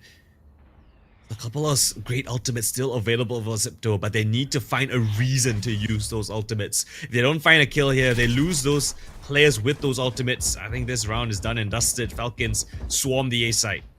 Alexi holding link, spike plant, Spike of planted. course, of importance, and they will get it down. Henry push even further. Grahams stands in her way. The stun will not connect to anyone there. The flash is good. The pop Grahams on the back of the site. Enemy remaining. Alexi sprays down. Oh, they line up for her I beautifully. cannot use that. 2 birds with 1 stone. 4 Match birds with point. 1 stone. 4 birds versus 1 Alexi. Who wins out that one? Well, the Falcon will take down those 4 birds. The Predator in the server. Lovely opening kill. Aneri swinging out wide to catch onto Grahams. They invest the null command. They invest the overdrive on the neon. Worse for wear, they lose 2 ultimates and the round. Match point now on Falcons grand finals. 1 round away. Revealing area. Falcons going straight at it. Oh, that's a good pick off. Con gone.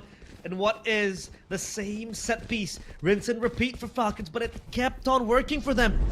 And now Yume blinded to the back of the site, just caged like a bird animal. Oh, Yume Spike gets the down 2 A. kills needed to stabilize the scales, but she won't be able to escape the crosshair of Camille. Mamadvi player under standing. pressure. It's gonna be Grahams 1v2.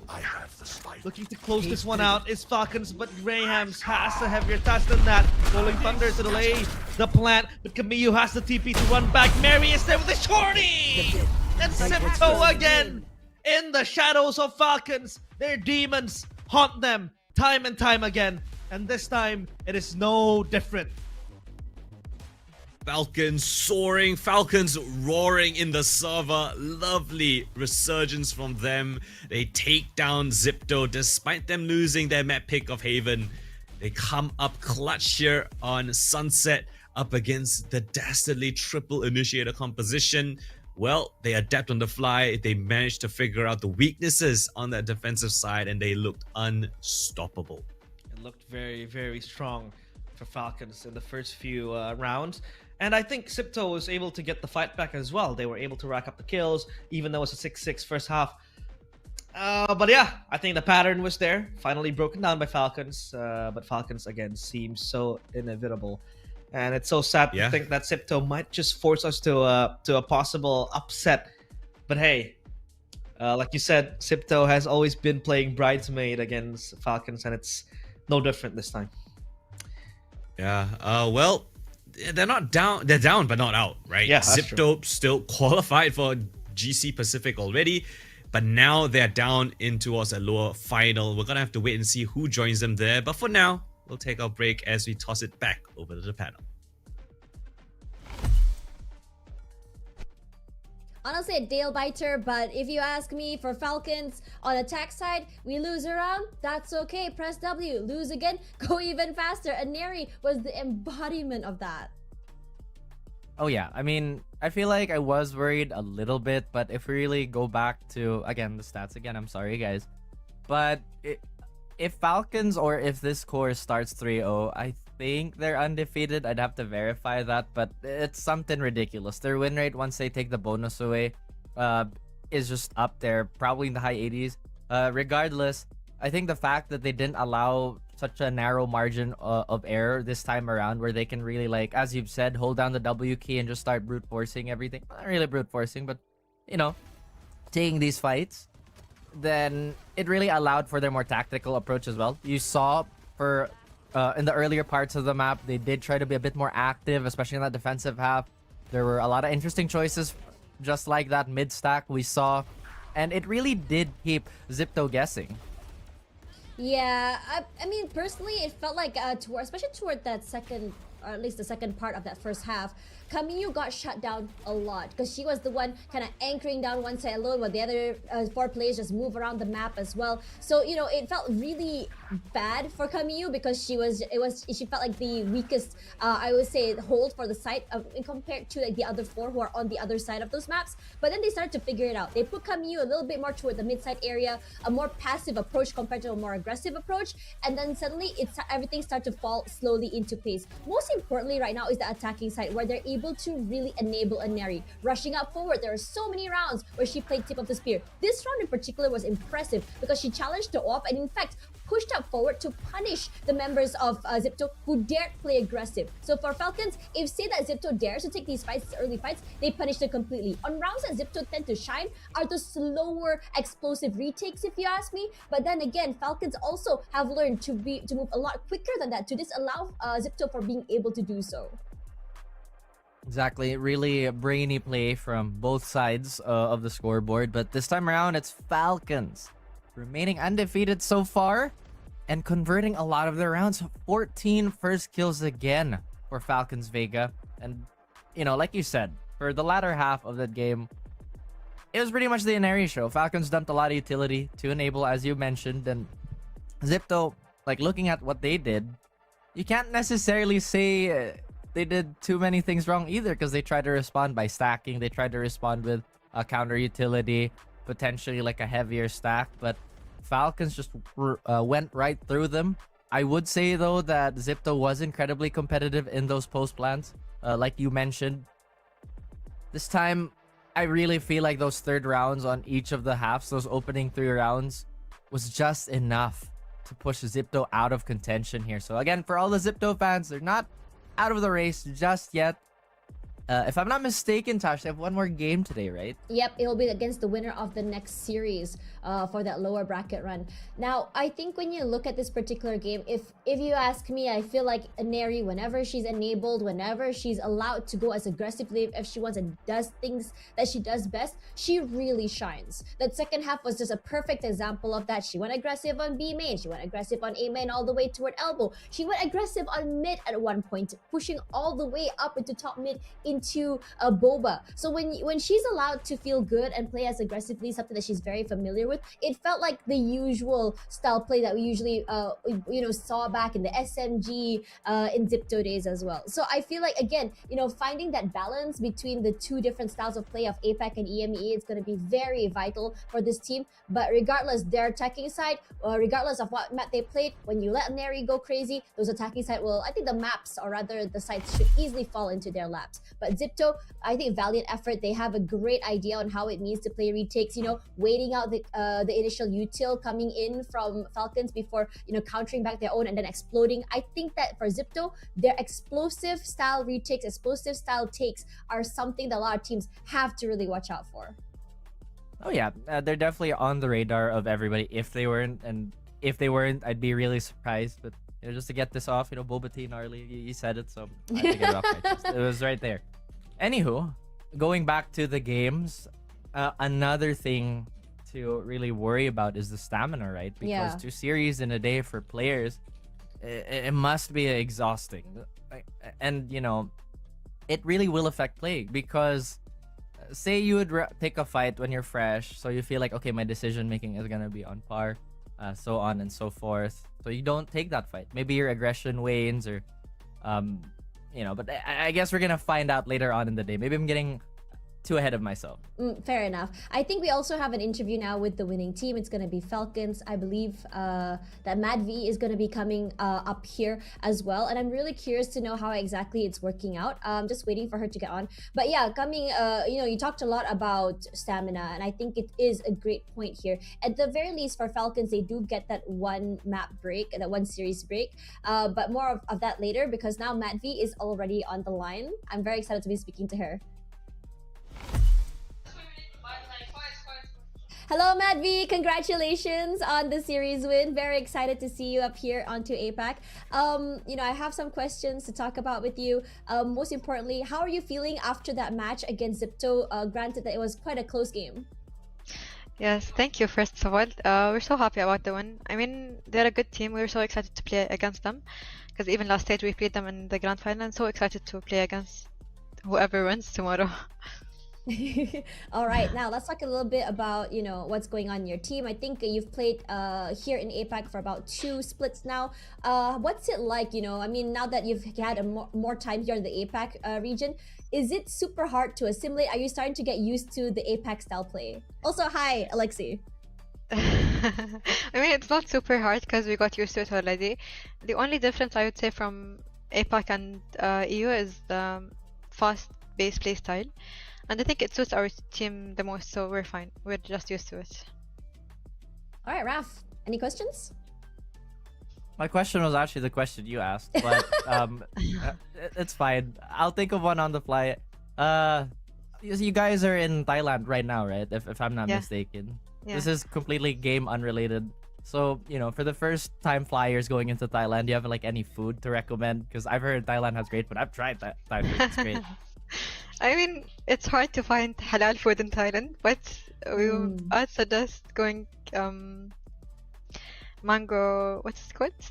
Mango sticky rice? Mango sticky rice, yeah. It's nice. Yes. Oh yeah, that's And then fire. just going Absolutely. to 7-Eleven every day. They have a lot of snacks. Aw. Oh my gosh. Is that healthy? Is that the secret to be super dominant? Just go 7-Eleven every day? I mean, they have good snacks. You can try them when you come. You know what, Madvi? I'm gonna invite you directly to Malaysia, where there's a lot of halal food here just down south. Come by if you can. I'll be happy to show you around very soon. I hope we can go there soon. I hope you guys can too. But for now, thank you so much for the interview. I'll see you guys later. And congratulations on the win again. Thank you so much. Bye bye. Congrats.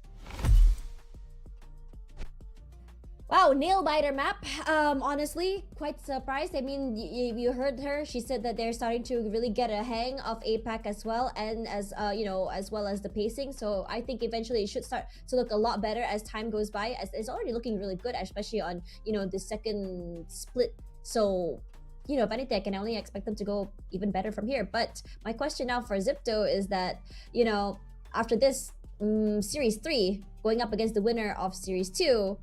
Will they have time to recover? That is the question we have, so it can only be answered later.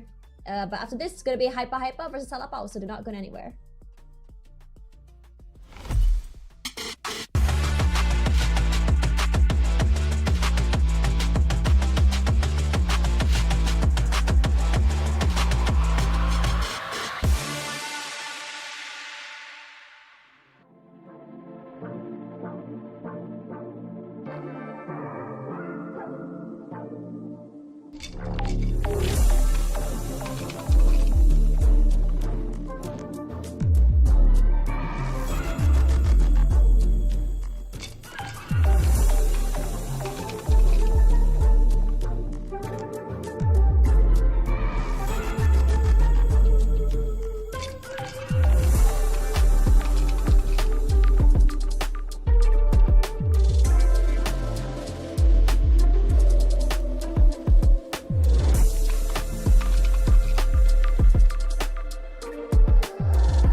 Okay, everyone, welcome back. This is the Valorant Game Changers Southeast Asia with me, Tash and Raf. This is the match, or rather the series to look out for. This is the match or the series where one of these teams will be punching for the last slot to get to GC Pacific in Bangkok this October.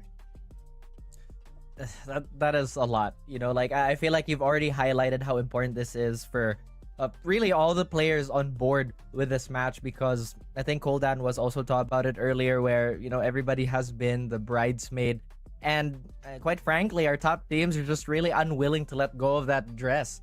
So moving forward with this HYPA versus Salapao, it's gonna be a bloodbath. I think it's gonna be all the way up to 11. We mentioned a little bit about stamina.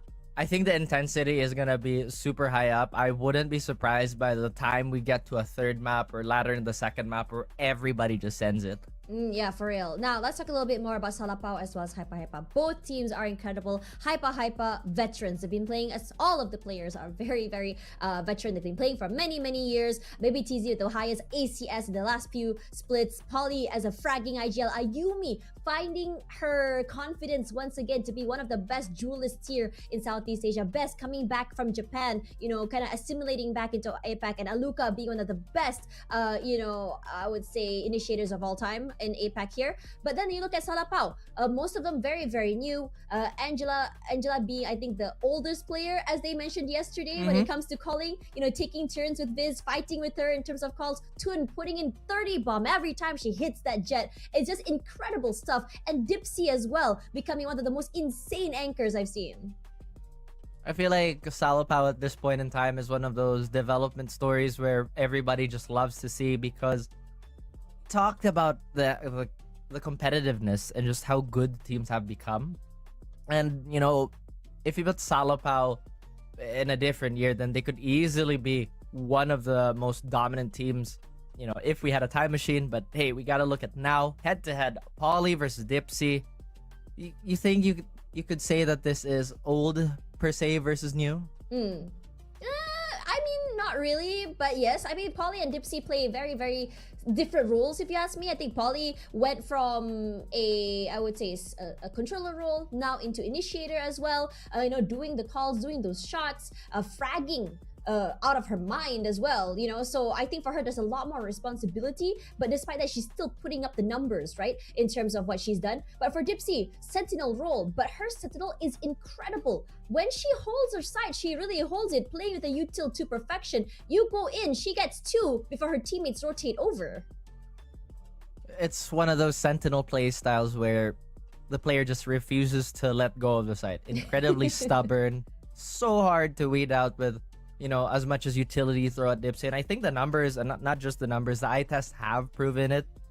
But like you said, elimination game. Yeah. Salapao, I'm really curious how they're going to handle this extra pressure, considering HYPA has such an incredible roster with Ayumi hitting incredible form, to be honest with you. You know what's interesting about Ayumi here as the player to watch? Talk to Baby TZ. I asked her, hey, are you going to be putting up insane numbers like you did in the previous seasons? And she goes, no, this season is all about Ayumi. She's our superstar. We're going to give her everything. Whatever weapons she wants, we drop it for her. Whatever she needs, we will set it up for her. She is the player to watch, and the numbers don't lie. She has been really enabled to be doing things that she is capable of doing in terms of fragging out. She had one of the most insane 4Ks on Heaven, on Ascent, a site where she's able to just come in, go in with blades, winning a thrifty, getting a 4K, moving in tandem with Polly's utility. It's incredible. And it does kind of feel like Ayumi has become one of those more underrated players, because she's been super good for so long now, and I'm glad she's getting her shine and that extra bump in resources on the map just to get herself going and allowing her team the space to move around. So, you know, the storylines between HYPA versus the upstart Salapao, I'm just really excited for this to unfold. And I believe this is one of the newer faces to the scene as well, Viz, or at least to the playoffs, if I am not mistaken. Yeah, so for Viz, she's an interesting one because for her, we talked a little bit to her about like who exactly is Dajel. Is it her or is it Angela? She said, "Oh, we fight all the time, but Angela, but Angela always wins because she's older. So she wins because she's older. I don't remember. Never mind. But coming back to Viz, she Interesting. yeah, in terms of her hold, as a sentinel, as a player who lurks, it's crazy. Her timing is scary good. Her aim is sharp, and every time you think that, oh, okay, we've already cleared the lurkers, suddenly Viz comes in with this hella late rotation, getting 2 to 3, and suddenly every single hold of the side of an area you thought you had gone.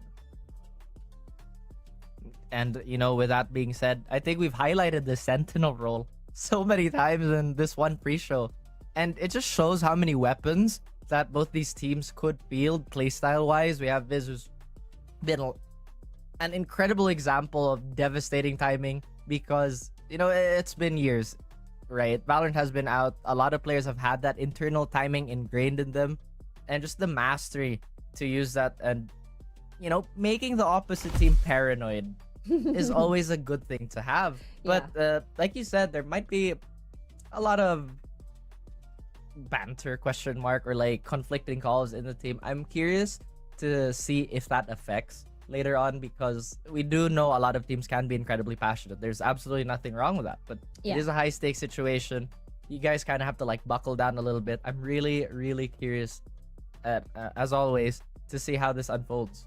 Yeah, and I think that for both teams, especially for the Thai players, looking at Baby TZ, looking at Polly, looking at Angela, this is where they want to be able to shine, to be able to to have a chance to hold that cup in Bangkok itself, in their own home soil. This will be the second attempt for many, for Baby TZ at least, onto the bigger stages, going forward as well. Now coming into this particular game, I think for HYPA, again, they do have a buff today, and their buff is called Coach Redco's birthday. It's his birthday. Happy birthday, Redco. I know you Happy said birthday, Coach. Yeah, I know you said don't do it, but I'm gonna just say it out loud here. Happy birthday, Coach. But anyways, down to the veto. Look at Sunset, Ascent, and Pearl. What's your thoughts here? I think Pearl is probably the map that sticks out to me the most, because just the way it's laid out, and in comparison to Sunset and Ascent, it can be incredibly slow. And we've seen games get dragged into the mud with that map. There's just way too many angles to worry about. But Sunset and Ascent, I think this could go by in a flash if both teams are fully like committing to the way that they've been playing in the last week, which has been incredibly execute heavy and incredibly burst heavy as well. Yeah, now looking at for both teams here, HYPA did play this last against Falcons Vega, going 13-8 loss. And I think that, going up against teams like Falcons could teach them a lot. I'm wondering whether or not they have prepared for that, because Coach Ritko said that he didn't sleep last night. He was preparing for I think potential 14 maps or so. So he's excited for that. Yeah, I know, insane. But at the same time, happy birthday. Happy birthday, I guess, working on birthday. But on the flip side here, for Salapao, they have reps upon reps upon reps on this map. They played Kimmy's Kitchen, Mad Army, Love GC, Lilacs twice, Kimmy's Kitchen again, and finally in the round 4 switch stage, Galaxy Lunar. So for me personally, I think those reps really help a lot in trying to understand the map, in trying to be able to play in a more high pressure situation. But anyways, prediction wise, I'm so sorry, I'm gonna have to jinx one of my favorite teams here. If you guys saw the eye roll, we saw that jinx happen on day 1. Is it gonna happen on this weekend? Hopefully not, but I'm on the same page with Tash here. I'm fully going with HYPA, especially with the form that they've displayed for this stage. It's been incredible. I don't expect them to slow down, honestly. Same here. And I think what's really great about HYPA is the fact that for them in particular, when Ayumi goes down, I think they had a your turn, my turn with that op yesterday as well, the cursed op that Zach said. That was very, very fun to watch. But at the same time, I really want to remind everyone at home, while we do have favorites here, Salapao are no slouches. They are incredible in terms of aim. They are incredible in terms of momentum, and I am not gonna lie, I feel like this is gonna be a very, very close one. Absolutely. I think we've established that this is going to be as competitive as it gets. Unfortunately, though, whoever wins this match, the grueling journey doesn't end here. There's still a potential 3rd series ahead. So good luck to everybody, really. Good luck to all the players, and hopefully our audience is still with us. I think I saw some of the chatters say that they're gonna go for a snooze because some have been awake for God knows how long. Some are in different time zones. And, you know, just to let you guys know, we appreciate you. Tash more than me, apparently. I'm kidding. We all appreciate you. What the heck happened there? I am very, very confused. Regardless, coming into this one, you know, HYPA had, you know, practice against Falcons Vega. I think that when you go up against a very, very strong team, losing against a very strong team, it gives you a little bit more of an edge when it comes to learning and fixing your mistakes. But at the same time, the reps, I feel, for Salapao might just give them an even better edge. You know, playing this map so much, you have the timings really embedded into your system. You have your holds, you know, even better and just more comfortable, I feel. But that is going to be the question. Now, Salapao here up against HYPA. What are your thoughts about both these comps? Maybe it's easy back on Cypher, huh? Nothing really crazy, to be honest with you. I mean, it's almost a mirror match. It does look like we're gonna have the breach fade on the side of Salapao. So, you know, just by this alone, it feels like they're more willing to take these explosive fights and whatnot. And HYPA going with that Neon, they have the option to have a quicker rotate or have more sustained pressure on really various points on the map. I'm always going to be a fan of the Sova pick just because of the sheer information Sova brings to the table. But aside from that, we know how HYPA and Salapao play. When it does get tough, they do have a tendency to lean on their strong defaults and their just tendency to fight for a lot of map control. So this could be a grind out. Could be. I think that just now as well, that Sova, I completely agree. The hard recon that was given by Alexi was, I think, one of the big downfalls of Xipto. My question is whether or not, you know, Polly's impact can be the same. But who else better to tell us the story of what's going to be happening than Realize and Coldan? Stakes are high as the winner of this match will proceed to GC Pacific. One last ticket to punch in towards what would be the top stage for these players later on in Asia. Of course, it's HYPA against Salapao. With me, Realize, and Coldan.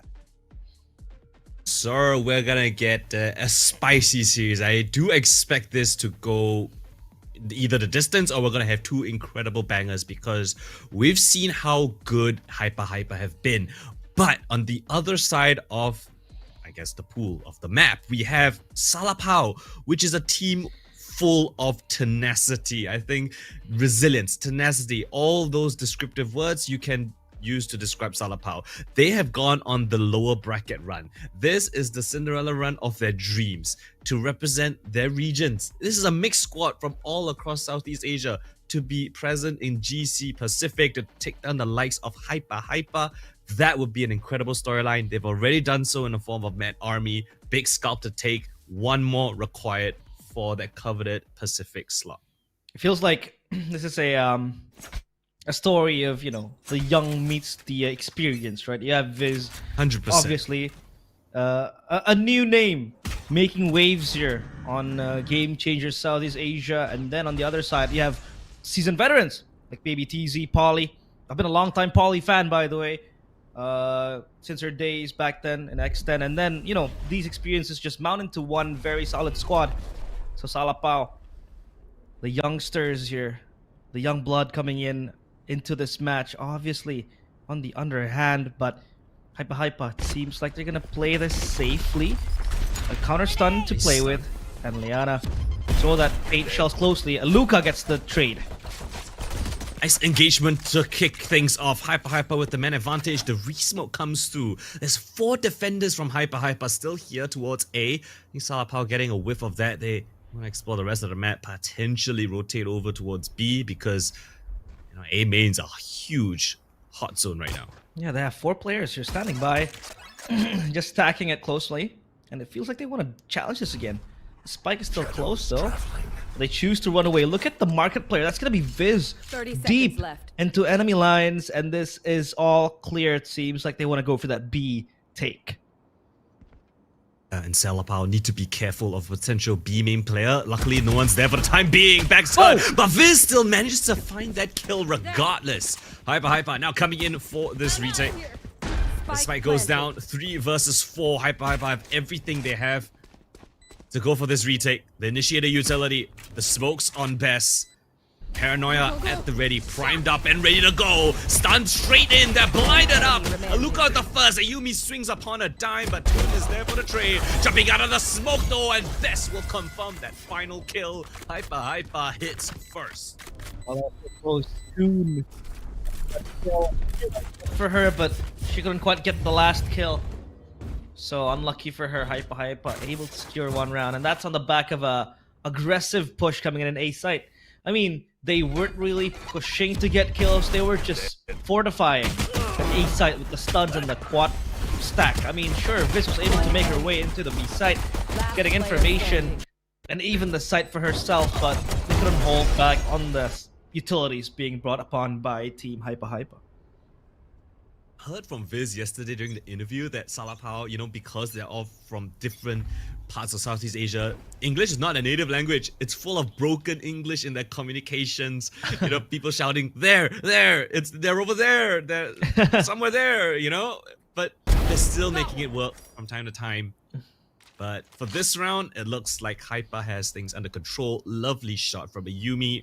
Picks off the breach. Yeah. Wants to test the duelists and Ayumi. As Tash mentioned, they've set her up for success, given all the support that she needs, and she will find those kills. One more to find. Cypher spotted out. Viz tagged down low. Salapao already limping. I mean, the Outlaw is particularly a very good weapon against, you know, eco enemies. It pierces through easily. Polly gets a headshot. Just picking off Dipsy on towards mid. Meanwhile, it's up to Viz and Toon. And in a 2v5, it seems impossible now. I like the confidence though, jumping straight through the one-way smoke, but this, yeah, Best ain't gonna miss these kinds of shots. Keep things clean. Flawless round for HYPA. They keep all of their weapons in towards their bonus round. Yeah. And that is as easy as ABC for HYPA again. I mean, you're up against E-code enemies. Venom weapons. So I think the real round starts here, round number 3.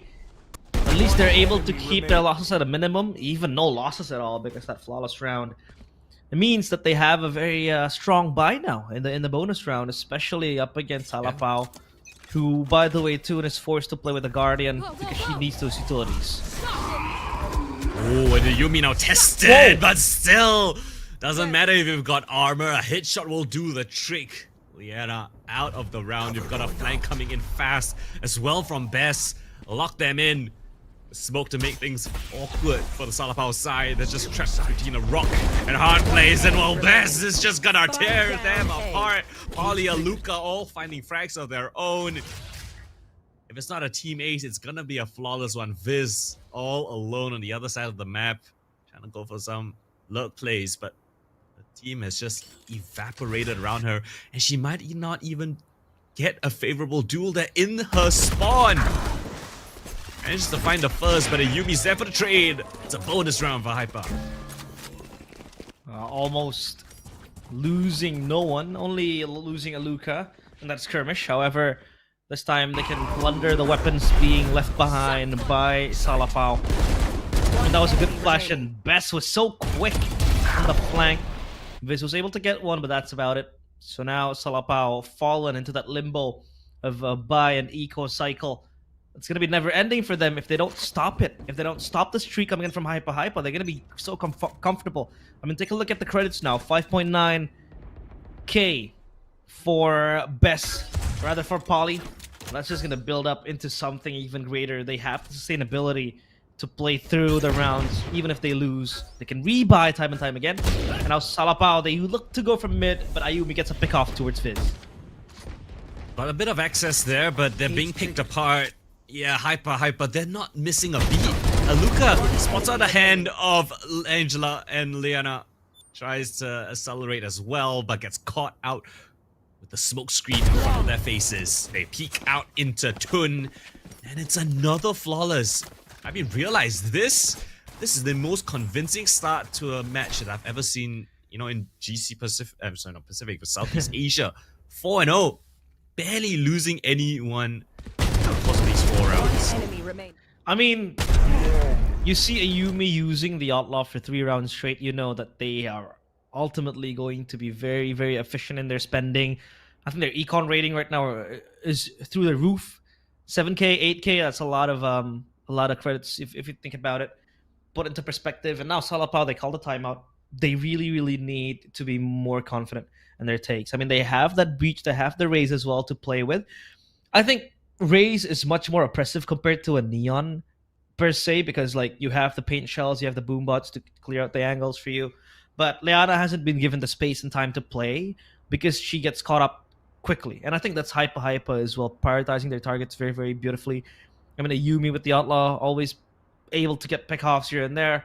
The fact they also have the Fade to play behind Leana means that maybe they need to funnel all their resources to Leana and then just open up the map quite easily. I mean, they tried a few different routes, A, B, mid, but none seems to work so far. So now this is where it gets real. If they lose here again, I think it could be a done deal because HYPA, they're rolling far with this lead. You're calling shots early on in this game, I see. But I understand where you're coming from. A lot of pressure onto this round. Lightning fingers now on a Yumi! Just runs straight in towards their spawn. The disrespect. As Tun will keep her honest, but still worse for wear. Tun 7 HP to boot. That's Deep Sea gone. No recon, no information. Tun as well, very low. 7 HP. Just dripping with blood. Meanwhile, they will try to traverse around A site, and the rotation is here from Baby TZ. She is equipped with 2 trip wires. I mean, you have Leana to cancel that out. The paint shell still ready. No boom bots though. And 2 satchels. They make their way into A site scot-free. This is going to be a retake now for Team HYPA. I think HYPA more than confident about that, but the aftershock will expose Baby TZ. But the best anchor in Southeast Asia will not miss a shot. Double kill found. Looking for a third. The tripwire catches Leana, and it's all onto Biz.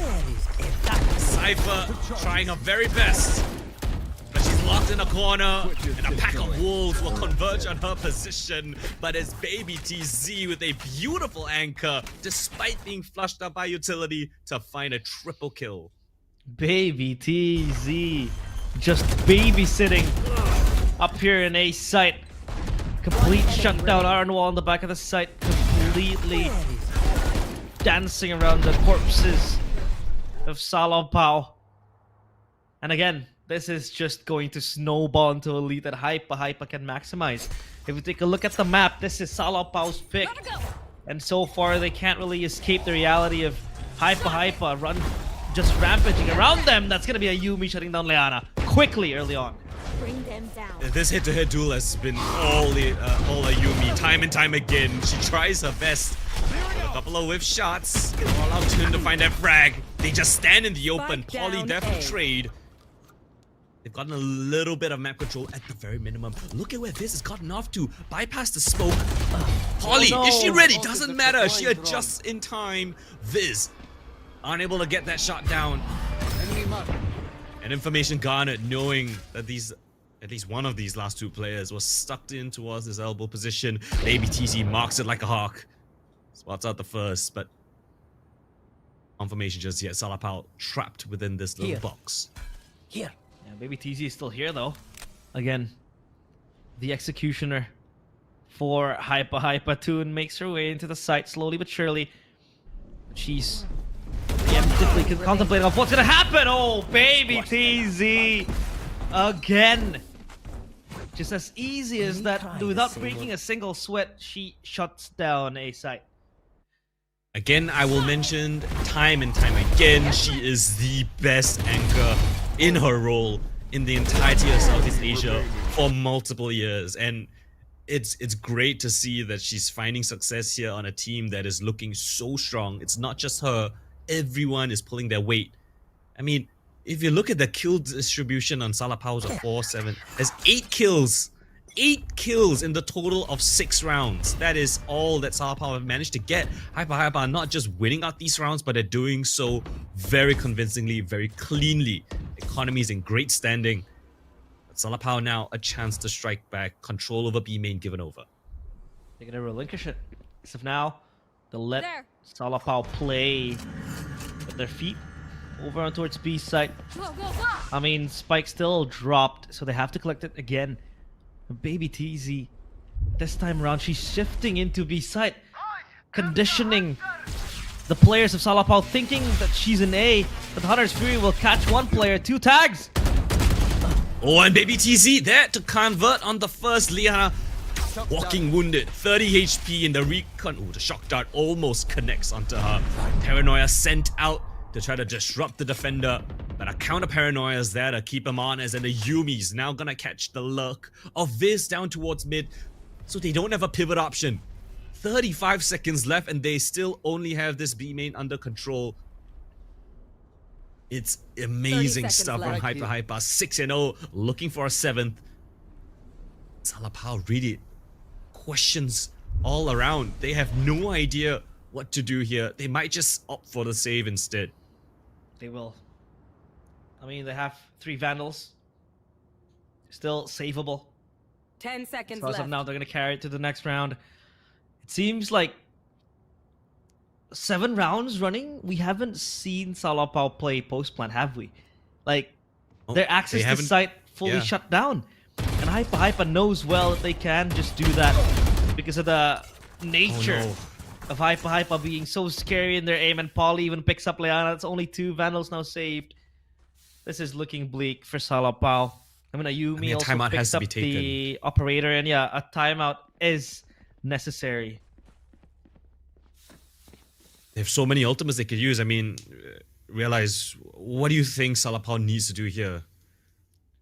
It's hard to really pinpoint because number one, they haven't really been able to execute to the site. Revealing So I area. think they really need that power to just barge into. I mean, they have the fate, they have the breach, play behind it. It's always, you know, Leana just dying without a cause, sometimes untraded. So I think they can start with that, just playing the body system perfectly. And the showstopper pop. What? Everyone hiding. I don't know how Baby TZ still alive to, you know, tell the tale. 10 HP to boot. Viz spotted out. The op runs in straight, but Polly's there for the insurance policy. Down towards mid. Marks Tun's position. Knocks her down. Best takes up control as well. The protocols on HYPA to gain control over the extremities when mid has been compromised while still maintaining a flawless record in terms of their lives so far. Best with the flash will drop Dipsy and the spike. A smoke for good measure. And now Salapao yet again left in an unlikely situation. Swings upon a dime and Best collects the last. The Luca there. The team play is sublime from HYPA. I don't know. That's gonna be gut wrenching. This? Gut wrenching. Look at How? that. The rocket was spot on her, Remaining. but it seems like she has a guardian angel just watching over her, protecting her. And at this point, it's not tactical, Coldan. It's mental. They're not hitting their shots. Leana is 1-8. Angela still yet without a frag. So it's now about them being able to reset or not, because HYPA, they have their names written all over this map. And Salapao's pick, no less. So now they're gonna rush in. This round. Molly will be tested. Yeah, they gotta have to test it. Straight in with the satchel. The Rolling Thunder's great. Dipsy with one more, but Aluka not gonna let them have too much access in towards this site. Jumping around, the spike to go down. Spike planted. And a Yumi with this operator in hand, it's gonna be difficult to come in for this retake. Doesn't have the overdrive, so might need to rely on Aluka as well as Baby TZ to do the heavy lifting. Smoke comes in, the dynamic position around. Aluka gets caught, knife out, but still alive. And somehow goes for the spam pull. The smoke catches on the Dipsy. Running straight to harm's way. Yumi tries her very best with the shotgun. Not to be the case as Baby TZ gets eliminated and turned with the final swing. And Salapao are finally on the board. Finally, they're able to get the round on the back of a Thrifty, and that was because of their explosiveness. They rushed in, a very good stun connected on towards the backside player, and Leana was able to get the first pick off, and that is actually, you know, the gates opening slowly. I mean, sure, it's still far stretch, but HYPA. Still with 7 margin on the board. Leana, good pick off. Beautiful entry coming in from Liana. But Luca's still here, but her position has been notified. Liana might want to take some space. Never mind, goes in back in towards the side. Luca eliminated. Best. Next one to fall. And Salapao have found their groove. A flawless take of the A site. Leaves a Yumi and Baby TZ on this very late flank. And a very slim chance to get this retake underway. Biz locks down the angle. Baby TZ while she gets the trade. This round is lost. The op to be saved. And Salapao string 2 in a row. This is it. This is where you want to build the momentum behind a back-to-back round win. So far, HYPA mostly shut down, caught off guard by the aggressiveness of Salapao. And I thought I told you about this. The fact that they have to be more confident in taking their aim duels because they can have those laser sharp aim when pushed with confidence, and it translated into two wins now. If they played behind the stun, if they played behind this fade, also helping Leana to just come into the site. Like the previous round, it was from the back of a stun coming in from Angela into backside, and then Leana was able to be, explosive into the site. Look at the replay here. It's a very good pick off from Leana, but this was just her showing her individual brilliance. And yeah, the operator safe at least. It's gonna be one tool for Ayumi to shut down Salapao. Okay, timeout being taken. Maybe Redco calling it. Doesn't want to get too ahead of things, knowing that Salapao have that resilience, have that tenacity. So respect given over. Discussions to be had. Salapao is slowly breaking apart this defense. These fast-paced rounds slowly catching HYPA off guard. Yeah, I mean, so far, HYPA again, like I said, hasn't been very, very wary of the fast-paced rounds coming in from Salapao. I mean, they have the operator, but again, on the wrong side of the tracks, wanted to peek over Salapao, but not possible. So as of now, Salapao, if they can keep the momentum going, if they can keep the speed going, I think they're gonna have another round in their bags. So 8-3, not too bad, right? 8-4 is the best case scenario. I think that's enough if it's 8-4 at the very least. 8-4 is I think 8-4 is the best that they can get. 9-3 still. I think it's still 9-3 is still tolerable to a certain degree. But yeah, I think 8-4 is where you want to be. Oh, but recon from Poly. Spots 3 at a time. And now Salapao, they will try to relocate on towards mid. But guess who's here? Realize. Great stun though by Angela, knowing that that op line has been taken multiple times. Pushes Ayumi off. Follow-up utility to push her even further back. The cage is lovely to deny her vision. And that is step 1 for Salapao, gaining control, pushing back the op down towards mid. But look at that. Ayumi is still testing it, jiggling back and forth. Still marking those angles. But Best at the ready. Paranoia in hand, forces back the push. But the counter flash on the breach will push her even further back. But HYPA just want to take the fight straight on here towards the crossfire. And Aluka, Best both finding kills in the feed. They just swing out wide, and Toon and Biz both finding frags, punishing HYPA. Neural Theft reveals that Baby TZ is here towards the short position, so they come in for the wrap down alongside. Baby TZ sneaks in towards the site, but not before a foot has been seen. Tap of the spike, baits in, buying time. Baby TZ can't find a single kill. It's Ayumi in the clutch in a 1 versus 2. This is an awkward one to fight. This is the shot that has to back off. Find a different mode of approach. Both the Salapao members gain back their weapons. They're marking his ankle, but not worried about the shot position. Misread, unawares, and now Yumi set up in the 1v2 clutch. 1v1 up against Tun. Oh no. Up close, fast lane across. But Tun holds her nerve, and Tun will find the head of Ayumi. Salapao, despite the timeout from HYPA, they still strike back with another round. In the half. Yep, it's all coming full circle for Salapao. Now they're able to be back on their best. This is where they thrive, in chaos. And 30 seconds. Salapao just marching their way to the side. I mean, Ayumi was so close. She hesitated quite a bit, just trying to wait for Toon to come out. Possibly thinking that the fast lane might just force her out, but It did not. And Tune with the discipline. So now Salapao holding dearly in towards 3.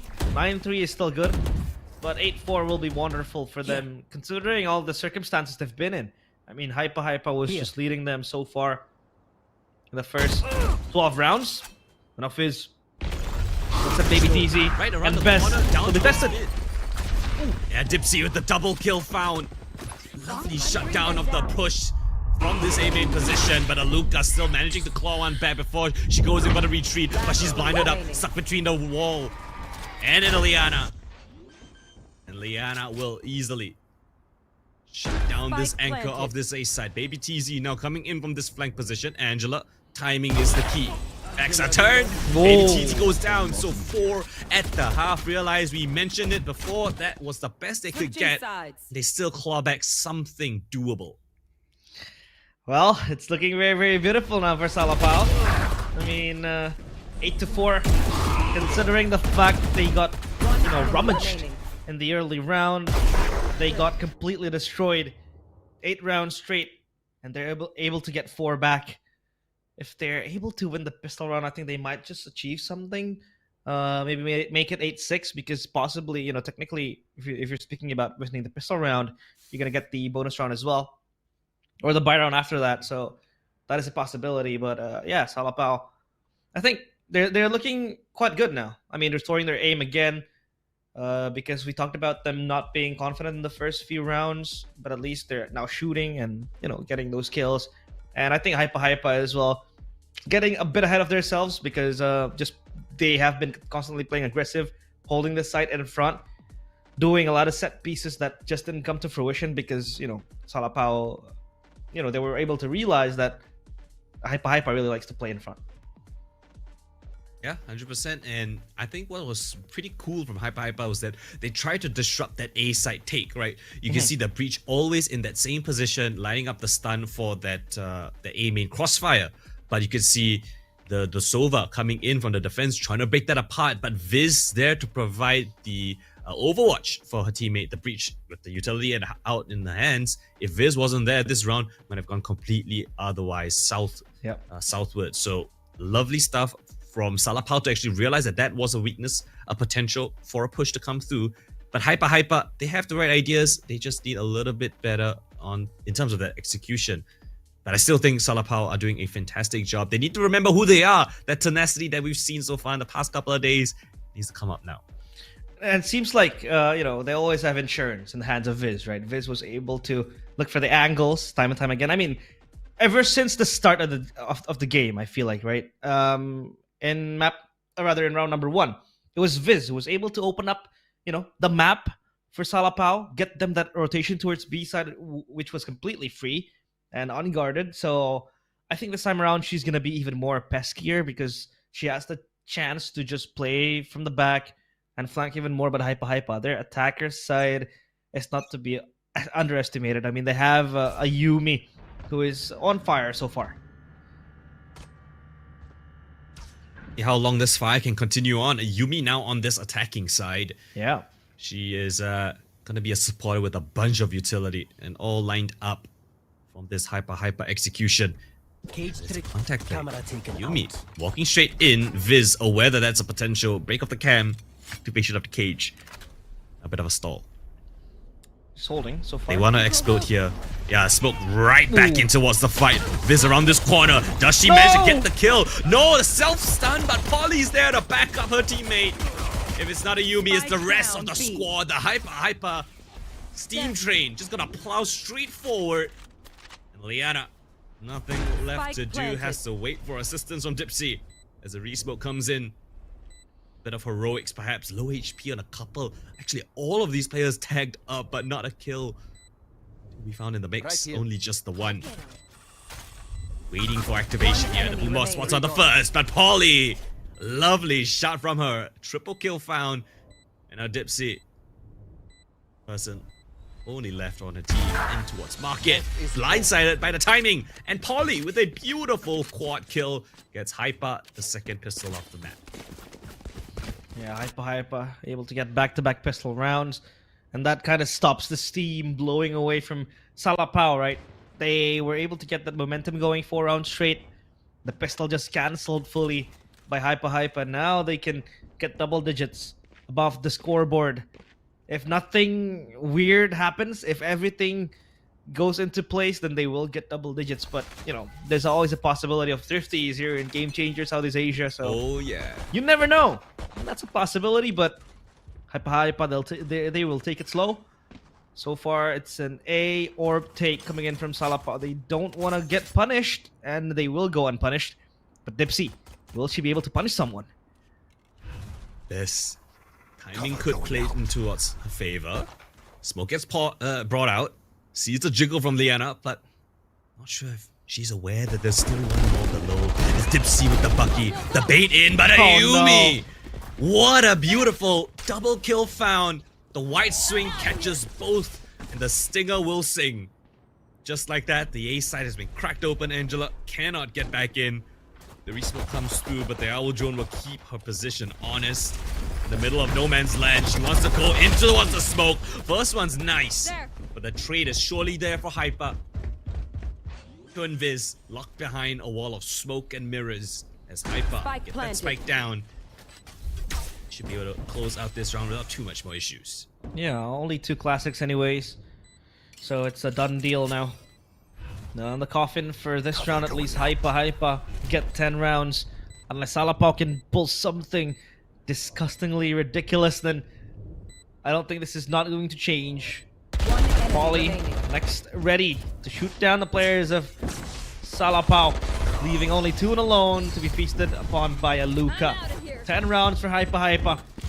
And this is looking very beautiful for them. Going very swimmingly so far. I mean, they have 2 Bulldogs to save, to have a potentially strong bonus round, and 2 Stingers as well. If they want to play fast, that's an option as well, because they can play up close and personal, especially with those 2 Stingers. But with 3 Bulldogs, I feel like they want to take the duels even further. And even a Phantom purchase or a Vandal by Baby TZ there. So yeah, adds even more firepower to try to help them win this bonus round. Sure. All 5 players here on the same side of the map. They're pushing straight in War's harm's way. Blinded, stunned, paranoid. Liana goes down. Look at the kill feed. Triple assist for Best to get that opening kill. Waiting for the second flow of utility. The paranoia comes through. And there's nowhere for Dipsy to hide. Ayumi will come for you regardless. And again, double Spike entry for planted. HYPA. Round seems already over. The bonus again in the favor of HYPA. Playing around this smoke. It's just gotta be refreshed time and time again. We've got a tripwire deep in towards short. Eventually gets broken. Baby TZ now on high alert. The one-way smoke prevents a peek. SLP, Salapao, they need this round ever so dearly. Aftershock clears out the back of sight. Spike planted wide in the open. The recon dart to halt things even further. Shock dart's nice. Best is nicer. Polly Ayumi fill the feed. HYPA with the bonus get up to 11. Ooh, they're going very, very far now with this lead. 1 away from the match point, and Salapao still left without answers. It seems like, again, a recurring pattern, Coldan. We had that previously in match number 1 and now match number 2. Yeah. Pistol round secured. The Bonus round secured as well. So Man. it's all beautiful now for HYPA.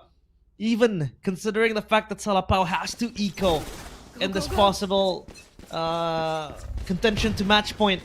It means HYPA, their route will be a walk in the park unless Salapao can deliver the shots needed, because the first time they were able to get the round was on the back of a thrifty. So that is still a possibility that we can't count out. But HYPA again, so methodical, so slow in their approach. They're gonna go mid with a possible rotation on towards B side, going for a B split, but the market door will be left unattended to, and they will take mid side, which I think will be a brawl. Watch. It is a weakness. You've got 3 players on the defense here. One-way smoke for the left-hand side. A flash and a stun. Straight again in towards this site. And Ayumi will always find those opening kills. Liana managed to find one with the paint shells.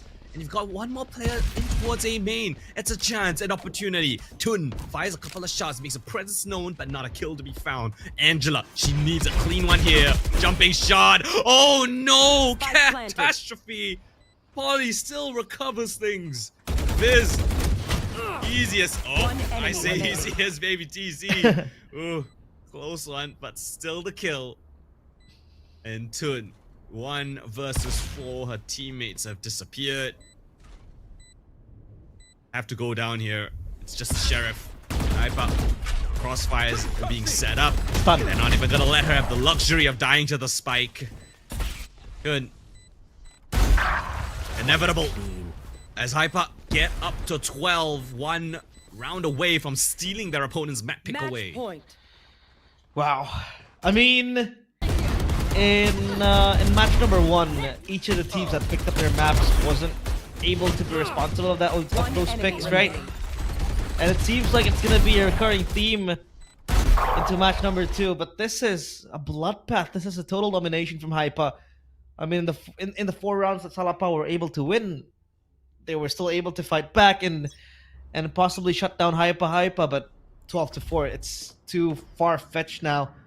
If you want to think of a comeback, possibly, especially now Luca has the Rolling Thunder, it's gonna be set in stone that they will enter the site with a lot of help from the Earthquake. Given even 2 tripwires will not be of a problem for HYPA as they look to execute to B site.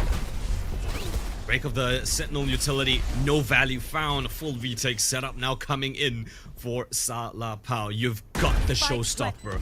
That is your key. That is your win condition here. Liana needs to land this ultimate to give them a chance in this map. Just to stay alive. HYPA, they themselves got a Rolling Thunder as well. As Hunter's Fury, and now the attackers taking initiative, pushing in first. Rolling Thunder invested. Liana popping the ultimate, but it's Showstopper. easy to find the first. Dipsy answers back with 1 more. Around the corner. No! This does not get checked. A double kill found by the Omen. Tun, as well as Dipsy, the last to remain standing. The flash is golden.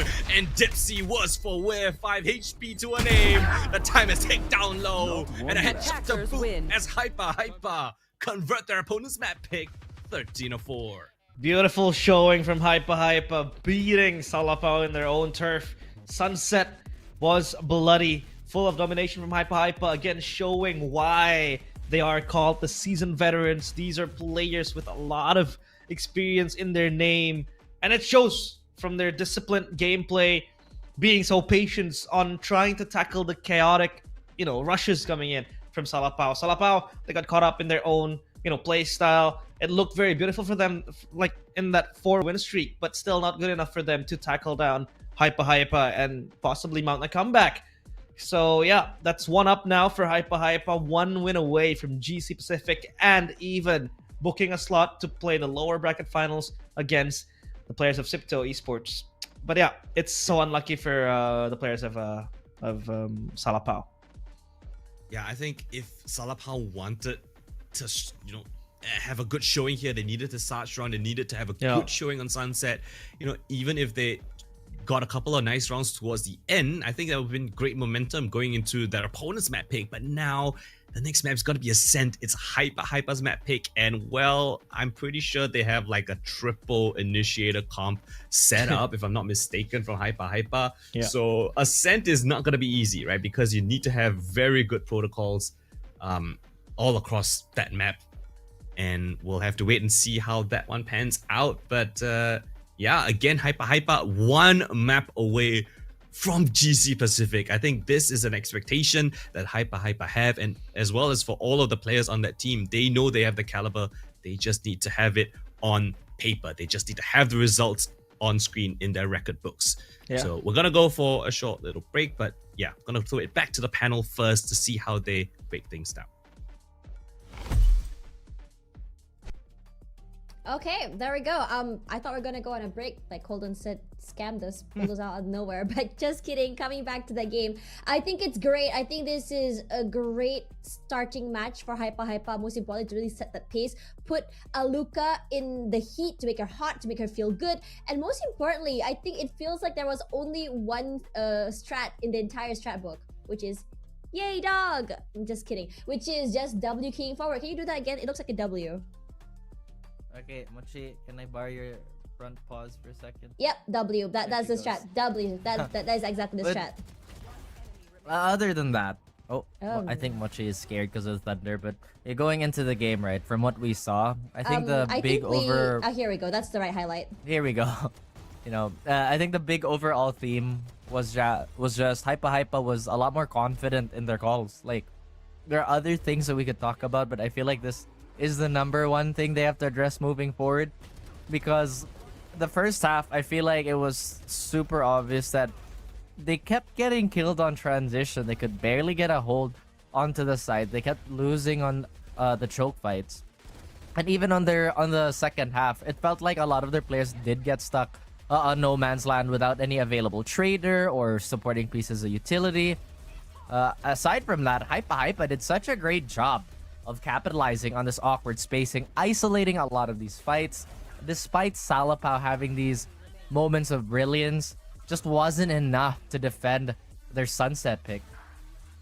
I think what's really there for sure is the fact that, we talked a bit right just now about what Coach Redco was actually doing, the preparation for this map as well. I think that loss against Falcons really helped them figure out what exactly needs to be reiterated, what was going wrong. And most importantly, the fact is they stuck to their game plan, not overthinking things. They knew that the game plan was to really feed Ayumi, feed her resources, make her fast, set her up for success. And that's exactly what they did in many, many rounds. But most importantly as well is that you can't really tell where Ayumi is going to aggress from, whether it be from B main, whether from A. At one point, they were just straight up brawling on mid-side area, and SLP couldn't even get close. Yes, that was a round where SLP was a little bit more dominant in terms of their mid-side takes, being able to time, find the timing that HYPA had in terms of rotations. But after that one round, they just, took a break. They just figured things out, and then suddenly everyone was back in the game again. SLP couldn't get more than 4, even denying the pistol for them to make it even competitive. HYPA, they look really confident right now, and moving into their next map pick, it's going to be even more scary. Oh yeah, I mean, I'm fairly sure that Salapao do have like a plethora of things they want to execute, but they have to double down on what they really want to do. Like you said, right? And I think this is true for all the games, all the teams. One person pushing is feeding, but if the rest of the team is doing it, it's a strat. Yeah. So I'm glad that there's this extra step of commitment on the side of HYPA just to solidify this first map so far. Going into the rest of the series, though, Salapao really have to brace themselves because HYPA, I feel like they can smell blood in the water. They played ahead very gracefully. You didn't really see them challenge too much, even on that second half. Yeah. And everything just looked super sound, as we expect. And like you said, Ayumi has been given a lot of the resources, if not all the resources, as the forefront of the team, and she has been utilizing it super well. I mean, let's be real here. You had Ayumi running 4 to 5 rounds on the first half, walking up, main just with that one outlaw, putting in a lot of damage before finally going down. And you had, situations where when it came to the defense side, all they had to do was just wait for the execute coming in for SLP, and then there's a meat grind. There are 3 people coming in from B main as well as Ali, and you have no clue where to look. We're seeing Aluka challenge out corners as soon as Salapao threw out util. They are just masters at taking advantage of these small little timings, and it gives very, very devastating results. And I have to say that Salapao, they did look a bit more alive to it that second half of that first half. I don't know how to math that. The end of that first half, but it felt like momentum fell back into HYPA's laps. And for Salapao, this is their last lifeline. It's not their map pick. On top of that, they're at a very big loss, right? My question is whether or not they can pull themselves together to even challenge HYPA for that final slot to a GC Pacific. So we'll find out after the break.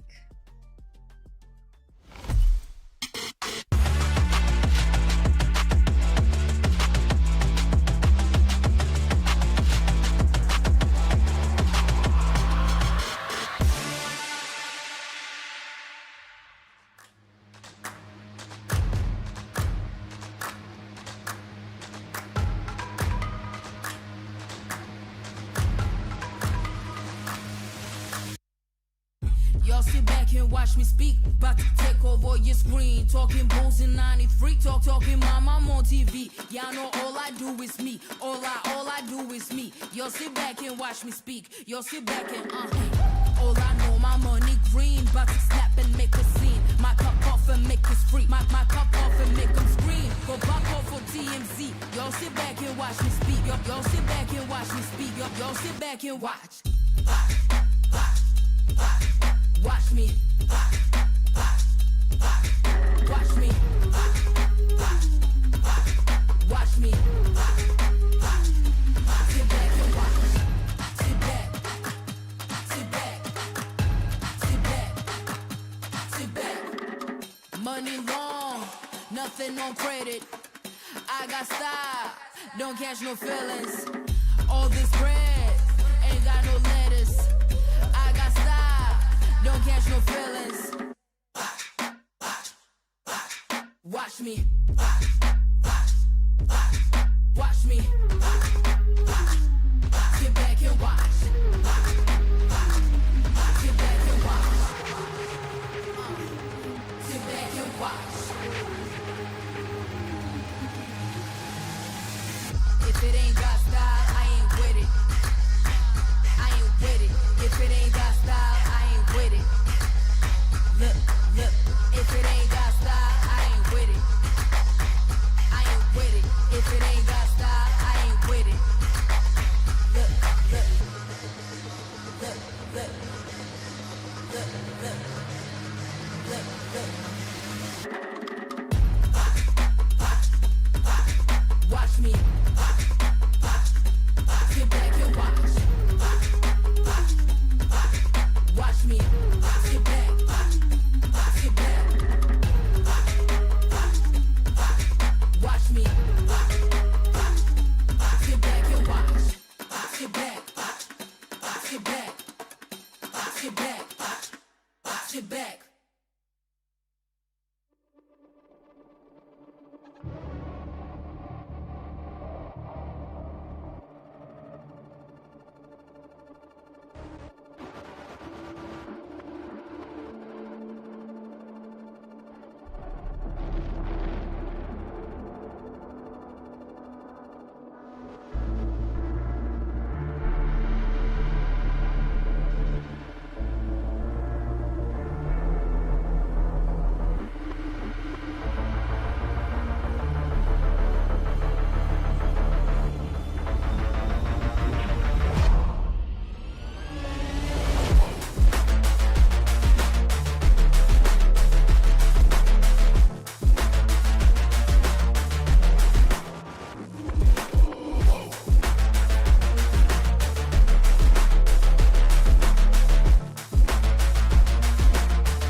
Welcome back, everyone. This is the Valorant Game Changers Southeast Asia with me, Tash and Raf. Exciting stuff coming for HYPA. Like the name, HYPA brings in the hype, brings in the heat, and most importantly, the speed. My question is whether or not Salapao can take the map back to challenge HYPA for that last slot to Bangkok. I mean, anything can happen on Ascent. Everybody at this point in time has had, I'd say, proficiency on this map as individuals. So I wouldn't be surprised if there's going to be a lot of ideas being thrown into the mix later on. At the same time, it is kind of worrying for Salapao considering they did pick Sunset, but HYPA made a very convincing stand on that map. And it does look like they might just be playing to reserve a bit more stamina too, because after all, there is still a potential third series. But SLP fans have no fear. There still is a very big chance. Yeah, now looking at the matchups one more time here for HYPA as well as Salapao. Salapao has more reps on this map in this particular season. Played it back in Swiss stage 3 rounds and then once on group stage C against Lilacs.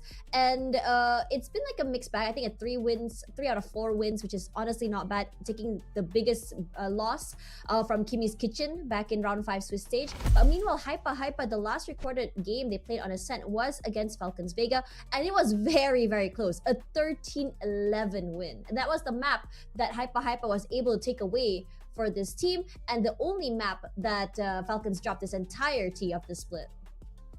True, and by quantifiable means, that means HYPA, as you've said, the reps, you've mentioned it quite a bit of times now, have really reflected. On the opposite side of things, I might just have to double check my stats, but if I'm not mistaken, Salapao don't have any recent ones. So, recency can be a big thing, especially when it comes to just adjusting your mindset for a map, how you want to approach it, how you want to place your players, and how you want specific roles to exist on said map. With that being said, hopefully they do get that confidence going earlier, Tash, and get those, jitters out of the way, because we really don't want to see another 8-0 skid on the side of Salapao, despite our picks being HYPA. Yeah, now looking at HYPA, I think, I don't think they really have to worry too much. They just have to fix whatever that went wrong against Falcons. It's more Salapao that I'm really curious about. Again, it wasn't really the most recent that they're playing this map. It was just all the way back in May 30th against Lilacs. And even then, this Ascent was an overtime, a 14-12 win. It was hella close. I mean, it is as close as it can get, and Ascent is truly the map that's been the proving ground for a lot of these teams, because you can play it an assortment of ways. I'm so glad it's changed to be that way, because it used to just be the same agents over and over and over, but now we're getting a lot of flavor. I'm honestly surprised we're not getting some Vice picks here. Vice is really powerful on this map, and I think some teams have really mastered that pick, but hey, we're keeping it a little closer to the classic comps. And, these teams, they mean business. As we mentioned before, this is an elimination game, guys. Yeah, I think previously when Boba, HYPA used to be known as Boba, they were running that Cypher Lock, and now they've really changed it up. They're going more for more aggressive comp, and I think this comp really suits them more, in my opinion. It allows them to play as aggressively as they want in terms of taking up space, and it allows for Ayumi to play as aggressively as they can. And we know Ayumi on this jet, there's a lot to be talked about. I think the last time she played on this map as well, she got an insane 4K with the knives. I think the highlight play of the entirety of that day was her on those knives. So I'm really excited to see how exactly this team will set her up for success. But at the same time, when you look at Salapao here with this very narrow margin of win against Lilacs, what did they learn? They have a lot more reps in the last few months, I feel, compared to HYPA. But again, it's the, like you said, the more recent games that will really, really, I think, put a yardstick on how exactly they will perform.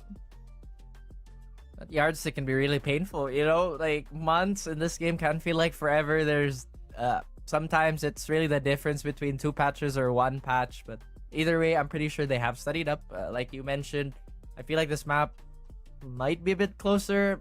I really think it might go into another overtime banger, because once again, the pressure is there for Salapao. Yes, this is potentially one of their earliest outings as a core, but I don't think this is an excuse to what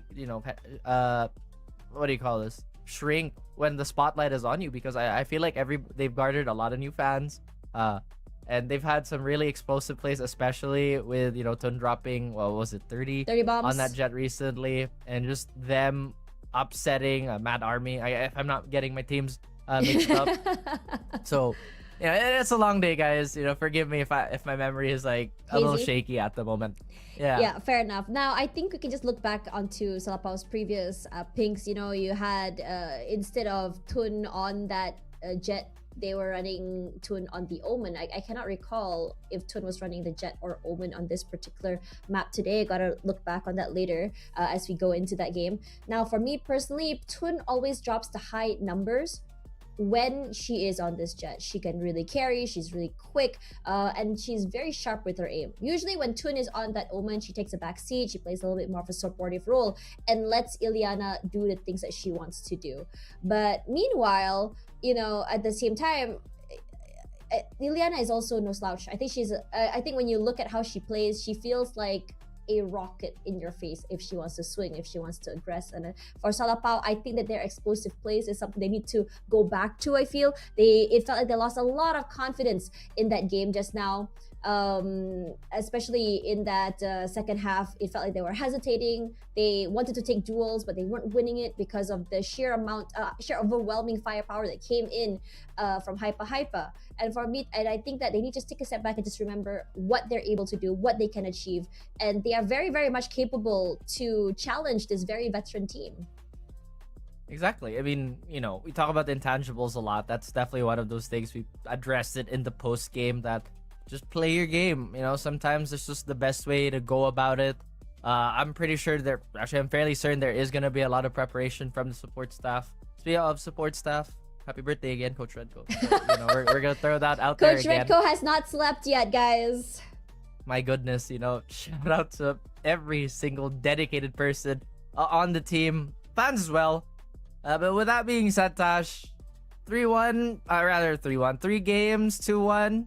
I think it could be a possibility, but hey, what else can you hope for as a SLP fan? I mean, again, I think for SLP, the golden ticket just now, or the idea was to be able to come up on top on Sunset, make it competitive at least on Ascent. They kind of forced that map 3, but even for map 3 Pearl, HYPA has showed a lot of dominance, but we're getting ahead of ourselves because still Ascent is yet to be played. So Coldan and Realize, on to you guys.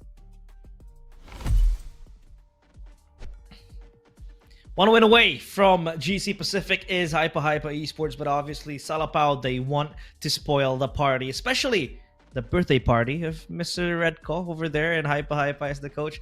Happy birthday, Coach Redco, and it's back again with me, Realize and Coldan, to accompany you guys in the second game of the second match, map number 2, Ascent, in which we see a variety of new agents. It's not the bland old Sova KO anymore. We saw a Breach. We saw the KO as well with the Fade. What do you think about this composition?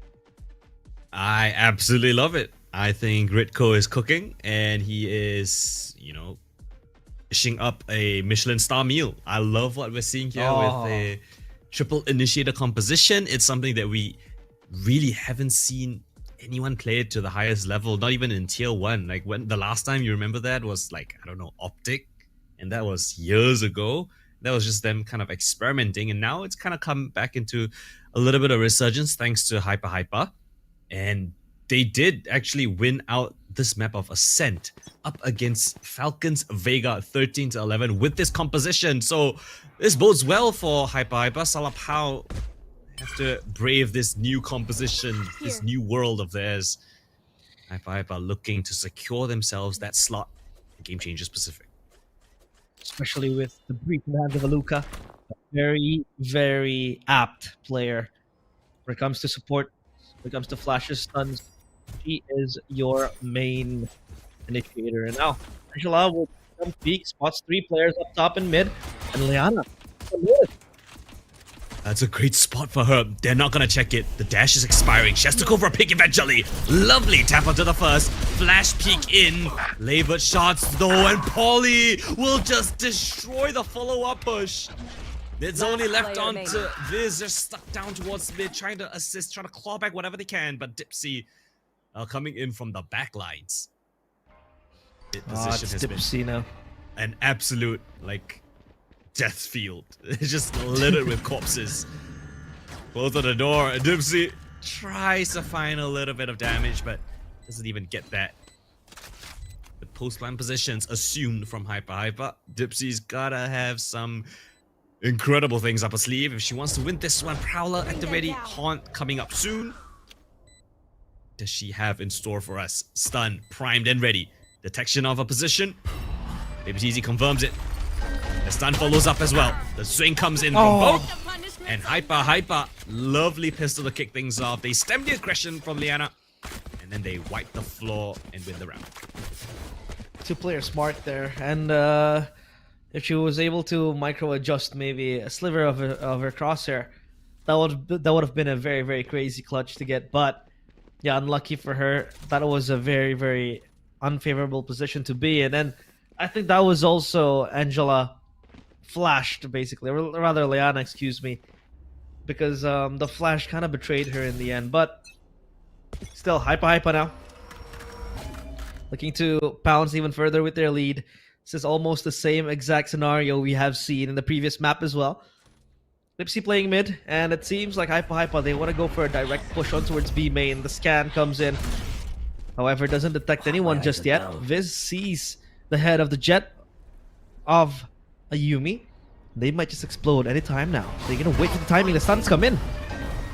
Lovely timing to go straight in towards the site. Get scanned out, but still a Yumi's back of sight. Viz good for one with the classic. And we've got a late flank coming in from Angela. Keep an eye on that one, but the site has been entirely compromised. Esto gets caught pulling out utility. Angela, nice classic kill there, picks up a weapon. And now Salapao locked HYPA all within the site itself. But the counter flash comes in. Lovely stuff. Sets up a Yumi for success. Tun, the only upgraded weapon in this round. It's the Marshal. It's gotta land a headshot if he wants success here. Aluka low HP, but still up close and personal. It's a Yumi. Stinger in hand, a white swing comes through. Tun doesn't land that shot. And now Liana with the Vandal though. It's a nice weapon if she can bring it across. Damage done would be nice. But only good for the one, and the Vandal still goes in towards the hands of HYPA. Second round on the board. How did she get a Vandal there? A giveaway from HYPA. However, still, she can't really save it for the next round because she had to fall in the hands of a Yumi. Salapao with at least a very good few kills from Viz and Angela from the back, catching Bess off guard while she was meditating. But yeah, the Stingers, they are king when it comes to close range duels. So it makes the job easier for HYPA. 2-0 up now. They'll play the bonus round, and this time they'll play it with a split approach.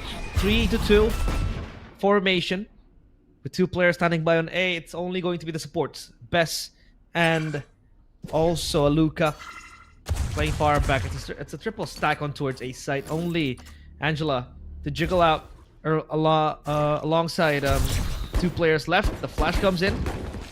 Need to pop their way into the site. However, this Cypher trap now teaming with dangers for the players of HYPA, so they have to be more methodical and look for the traps to break in the back of the Prowler, but none found. So now they are left guessing on where the traps are. Mid is an option available. The knife to come out, broken up. Star to follow as well. HYPA, knowing that that is a position that Salapao need to hold on to. They don't have A main control. They don't have B main control. HYPA are swarming this map, making it so suffocating for Salapao. And Angela taking matters into her own hands. The walk clear down towards mid. This is dangerous and bold. We've got the breach there.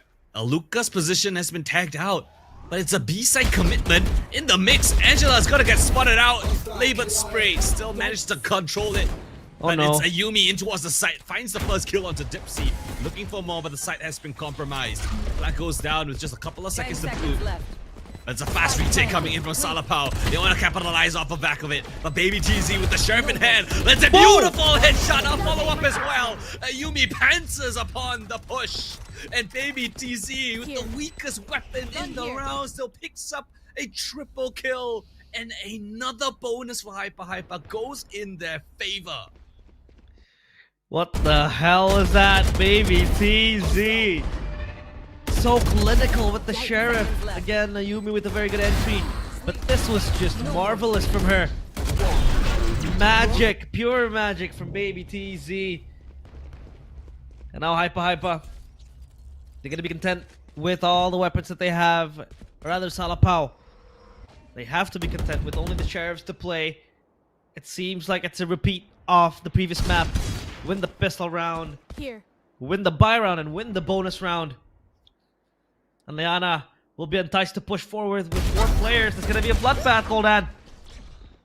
It's for the first for Tun. Bess is there and Polly. That is the kill. To confirm it. No one else on this B side of the map. Mid compromise given over. Access given over in towards this B side we go. HYPA should be able to find themselves in a pretty clean post-plan position. Actually, the kill's all the way top of mid. Unless they go all the way up there to retrieve the Vandal. This round again looks like it's gonna be a 4-0 for HYPA.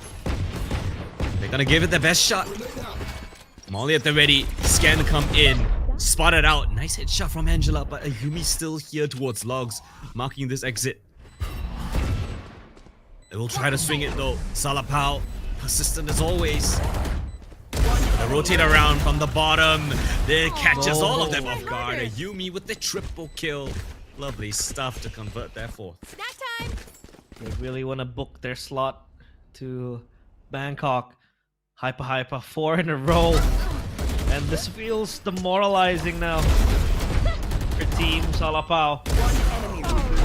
Yumi with all the important kills given. I mean, sure, it's an eco round for Salapao, so this is the perfect place, the perfect time for them to break that curse, to break that cycle that has been never ending. But in a sense, as a defender's side, I feel like that's the best, your best bet to get the maximum rounds. But HYPA, they knowing that they are going to start in an attacker side, they bring out the breach, they bring out this jet as well. And the Astra, which I think is very, very obnoxious to deal with too. Salapao, 3 players on A, only 1 on site though, 2 on Garden. So that's gonna be a test of time.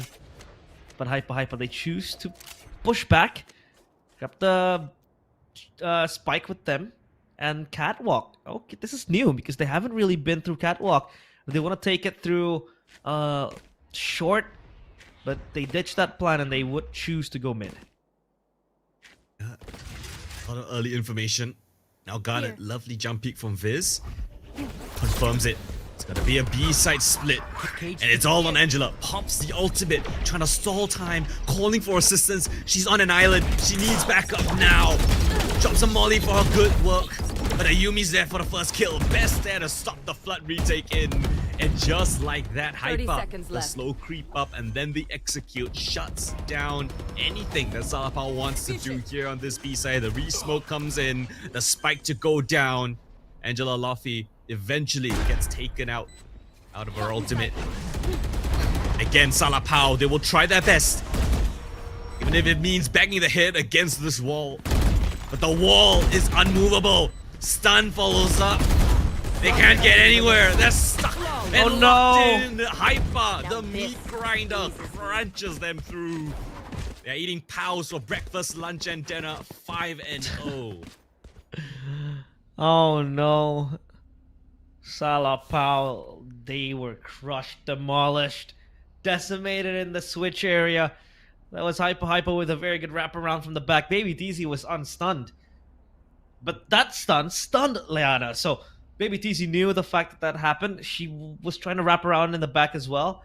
Got the kill towards towards Dipsy, and peeked for the last 2 players with the backup of her teammate. So HYPA, it's a very good start.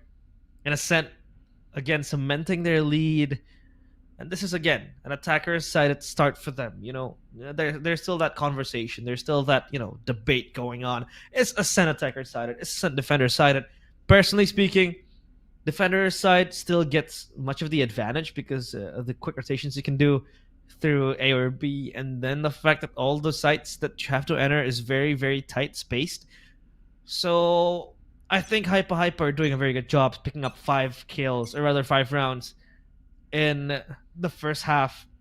I mean, especially thinking later on when they're gonna defend, they can play aggressively with the breach to go out with Ayumi as well. Yeah, it is the defense side of the map. I agree with you, but it's the composition diff. I think HYPA, they're so proficient at playing together as a team. You got triple initiators. They're gonna push the attackers back with so much utility. It's gonna flood them. Anyone anchoring the sites. Let's see. Case in point here. In towards this A site. Cosmic Divide. They want to get the plant down perhaps on this close right corner. No command invested just to ensure that nobody from Salapao can contest this plant. It's wide open. Beautiful plant here for Catwalk as well as Bane.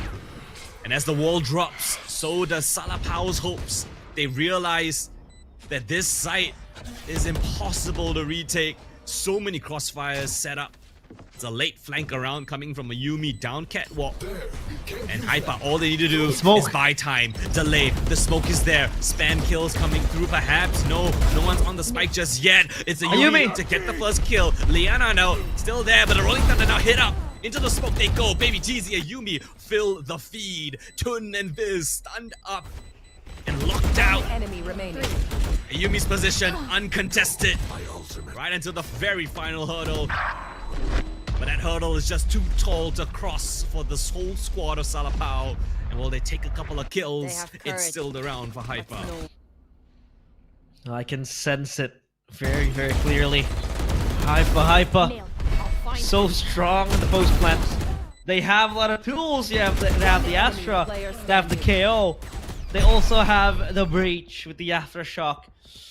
So that is scary things that Salapao has to deal with. And as of now, HYPA looking very sharp. Their economy also built. They have built an empire. Seems like fast rush towards mid. Diana with a nice opening kill. A Yumi always there for the trade frag, but Dipsy finally gets the first kill in this map. But Baby TC and Aluka, the backline defense of this attacking side will shut down that aggression from Salapao. And yet again, HYPA win out in the trade duels. Man disadvantage for Salapao.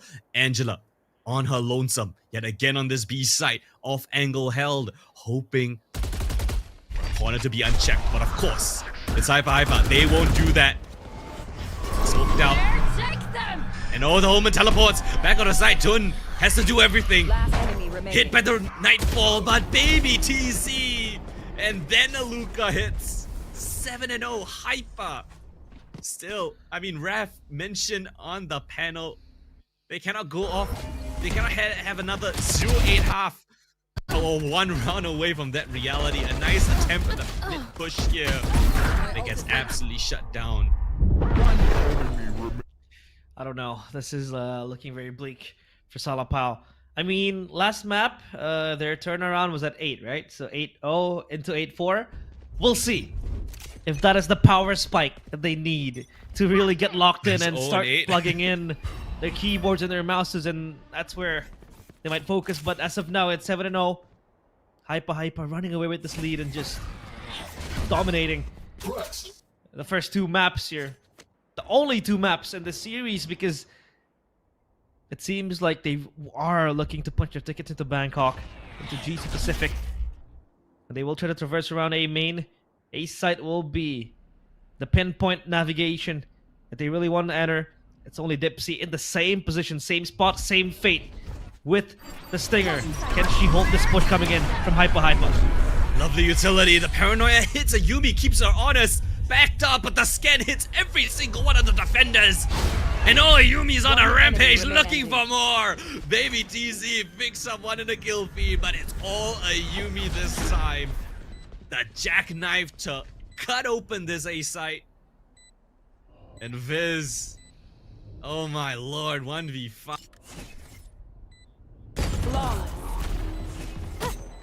And that. And an inevitable 8-0 scoreline. HYPA still keeping up the pressure.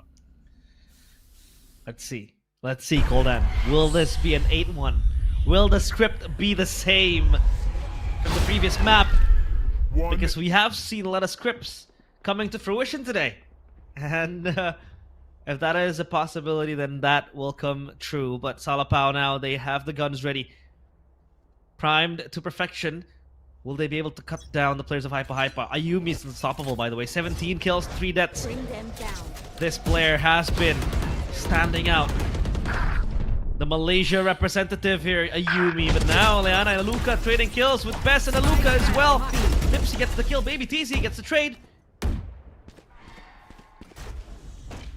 Oh, they know that there's one more here. Tun gets seized up, forced into the fight. How many times have you seen this one lonesome player from Salapao trying to find assistance from across the other side of the map? That goes down. Viz. Well, she's gonna try something. A flank? There is everyone hiding. Option. Oh, but now that she used the Neuro Theft, it reveals to everyone else of her position because there's only one spot on the map where there's dead bodies. And so they will mark her down. Every single one of the HYPA players standing in line, waiting for the kills to happen. Triple from best this time. They're taking turns to find multi-kill rounds, realize. I don't know. Script is not the same, it turns out, Coldan. Enemy remaining. Nope. And HYPA, they don't like patterns. They hate patterns. They hate scripts. They want to do this their own way. 9-0. Salapao left in the dumps. And HYPA, 9k on a Yumi. That is one rich jet that will not run out of money. Generational wealth, I dare say. Bring them down. Yumi is 17-3, by the way. Yeah, 17-3. Exactly. Ridiculous. Yumi is unstoppable as of now. Again, like I said, so crazy. HYPA is gonna get the kill to Viz. They enter a site. Wow, Tun just running straight out in the open. She's gonna have to do some heroics if she wants to stop this one. On the cross! Whoa! Catches it just as the door closes. Peekaboo, she sees you. And for once in forever, for the first time in this map, Salapao with an advantage! Perhaps squandered. Liana goes down. No assistance, no trade. A flank coming in late from Angela. So all the rest of the team has to do is buy time. Delay! Delay! Tun with one. But here comes the flank. Is best aware of this. Jumping up. The flash is great. And Angela will strike. The shake of the head in joy or relief, whatever it may be. Salapao has finally put a single round on the board. Oh no. That was so close. I thought Best got the better of Angela there, but that was a good flash coming in from Angela, and that wraparound paid dividends to her. Take a look at this, but I would highlight Atun to be the main hero of this. Cancelled the spike plant, got 2 kills to her name with a very, very rushy play style over there. And Angela, good flash to deny Best off the clutch. And the 1v1, HYPA finally losing a round. But still, a mountain to climb for Salapao. 8 score margin. Will they be able to chase that down? It seems like HYPA are not toning down the pressure. They still want to go for ace side takes. And this time, Liana will be tested. The spike is still far though, so they might be contemplating about this. It's a B main push coming in from the Salapao side. And it's all on timing. Baby TZ. She hears the rotate off. She now goes in towards B main. And they even have an insert of a Yumi down towards Wine on the A side. So it's all about the rotations. Salapao, they've gambled 4 players here on this A side. And it might be the right call. That might be. And still, they have options to rotate. I mean, if you take a look at the lineup from HYPA, they don't have the Omen necessarily to use the ultimate to rotate very fast with the from the shadows. But take a look at where Salapao is pulled, right? Look at the Cypher. Viz is pulled to back up Angela in B side. And even the TP. Expended. This is where HYPA can enter the site now. It's only Liana alone in A site. Oh no, realize. Oh no! Liana tries to get out. Doesn't even do so. Baby TZ's solo executing a 4-man site. Angela pops the null command. But there's no one home. It's all across the other side of this map. And when Salapao realizes it, it's a bit too late. HYPA have swarmed it. Every single corner teaming. The HYPA players are stunned as well. They're taking fights in their own spawn. Holly's coming in from the flank, adding insult to injury. Doesn't even need it. Ayumi's still on a tear. And it's 10 rounds to 1. That fake was played to perfection by HYPA. Salapao pulled 2 players to rotate back, even expending the ultimate on the hands of Toon to get the rotations going to back Angela up, because I think she was sensing an imminent rush coming in towards B site. But it was all a ruse. HYPA was waiting in A site. They were waiting at Bay, just pouncing on the right time. And now it's Salapao again, just leaving one player alone. B site completely empty. It's free real estate for HYPA again and again. Oh my lord, if Best gets this kill, it's over. I mean, Yumi. No, they're just taking a fight first. This lovely double kill found. Molly just bumps off of Yumi. She's the main character. Nothing's gonna stop her. And the spike goes down for the moment. He gets a 2 versus 3 on the site. Invested in the ultimate. Cosmic Divide in place. The Salapao have gotten past it. 1 HP is Viz, but still alive and kicking. They're gonna go in for this retake fast. Bess is not here to assist. It's Aluka and Yumi up against the full squad of Salapao. Down below. They don't check a Yumi. Oh, and Aluka now announcing a position at the back of the side. They jump into a Yumi's grasp. Then they will all fall down. Viz, the one to find a double kill, but the last one to stand. It's an inevitable 11th and a quad kill for Yumi. She tears them apart time and time again. Switching sides. Ayumi goes wild with the quad kill to end the first half. What a storyline for this player. Again, I told you. Game changers, lacking of Malaysian players, lacking of Malaysian representatives. Not only in game changes, but in general. But Ayumi stands tall as the shining star. Oh, look at 25 kills! Holy, what is that? You're kidding. Ayumi is going absolutely insane, playing out of his goddamn mind. Out of her goddamn mind, excuse me. HYPA. Like, I'm doing some she maths has more here. kills. I just did a Yeah. She has more kills than the entirety of Salapao. That was what about I was trying to say. Salapao in total has 22 kills. Ayumi alone 25. It's oddly insane what she's able to achieve alone as the Jet. So yeah, Ayumi is just there punching digits, clocking the players of Salapao 11-1. I think this is it, and Salapao, they need a miracle to come back from this surmountable lead that HYPA has been building. They need a Yumi's PC to absolutely just blow up right now in order to win. It feels like it. I mean, she is unstoppable. And it's not just a Yumi, right? We get it. She is on an absolute rampage, but how she's getting these kills, remember, it's a triple initiator composition. It's Aluka, it's Baby TZ, it's Polly, all setting her up for success. The flashes, the stuns, the scans, all so that a Yumi can find that sort of impact. It's a full team effort, and HYPA, I mean, this is the most dominant showing I think we've seen in across an entire series so far in the playoffs. Yeah, this is the most dominant game, I'd say, coming in from either teams, from HYPA mostly. Just one-sided, right? They shut down completely the players of Salapao. There hasn't been retaliation, maybe bar that one round that was presented by Angela plus Toon with the heroics that they showed. But hey, HYPA, they're not stopping anytime soon. If Ayumi is able to get 30 kills, I don't know what to say. Well, I know what to say. They're going to Game Changer Pacific. Yeah, that's true. So that's on the cards, guys. Remember that this is the elimination / qualification matchup.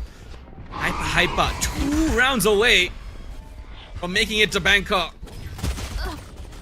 And it all starts with the pistol. Baby TC drops the first domino. The entry duelist already out of the picture. Oh, that's a very important kill. On towards Leana. No explosive power for them. No dashing power to just power their way into the site. Yumi is still waiting in the wings. Up in the market, they have 2 players also ready to play a lane and switch. The haunt broken. And Baby TZ aware of a possible push coming quietly from Salapao. Aluka still hiding as well. This is going to be a B forced take. Aluka playing the smoke. My lord, they don't check her. It's an attacker side of smoke, but there's 2 defenders sitting within it. They drop the spike. It's lost in enemy territory, and the rotators come in for the rest of the defenders. Baby TZ with the triple quad kill from Baby TZ. Polly with the close. That's 12 on the board. Match point. Oh no. Let's finish this. It's going south for Salapao. But for HYPA, or rather HYPA Esports, they're going to Bangkok. It seems like after this 12-1. It's gonna be a tall order, and they're gonna force by all the stingers, because this could potentially be their last round in game changers in this season, in this year for Salapao. for HYPA. It's them punching their tickets to Bangkok, to GC Pacific, 1 round away from cementing their name again up top. Liana. Oh. Anna goes down. Best. That's an unconventional spot for an Astra to be playing. You're not gonna pre-aim that any day of the week. And well, when you're 1 in 12 down, that is one way to secure an opening kill. Best shuts down the duelist again. Lost the initial push. The utilities are scarce. Look at what utilities they have. They have a flash on Angela. That's all. Oh, never mind. I don't have Angela. She gets sniped out of the air. A Yumi. Beautiful shot at the outlaw. And they have no other option. They have to walk straight in towards this A site meat grinder.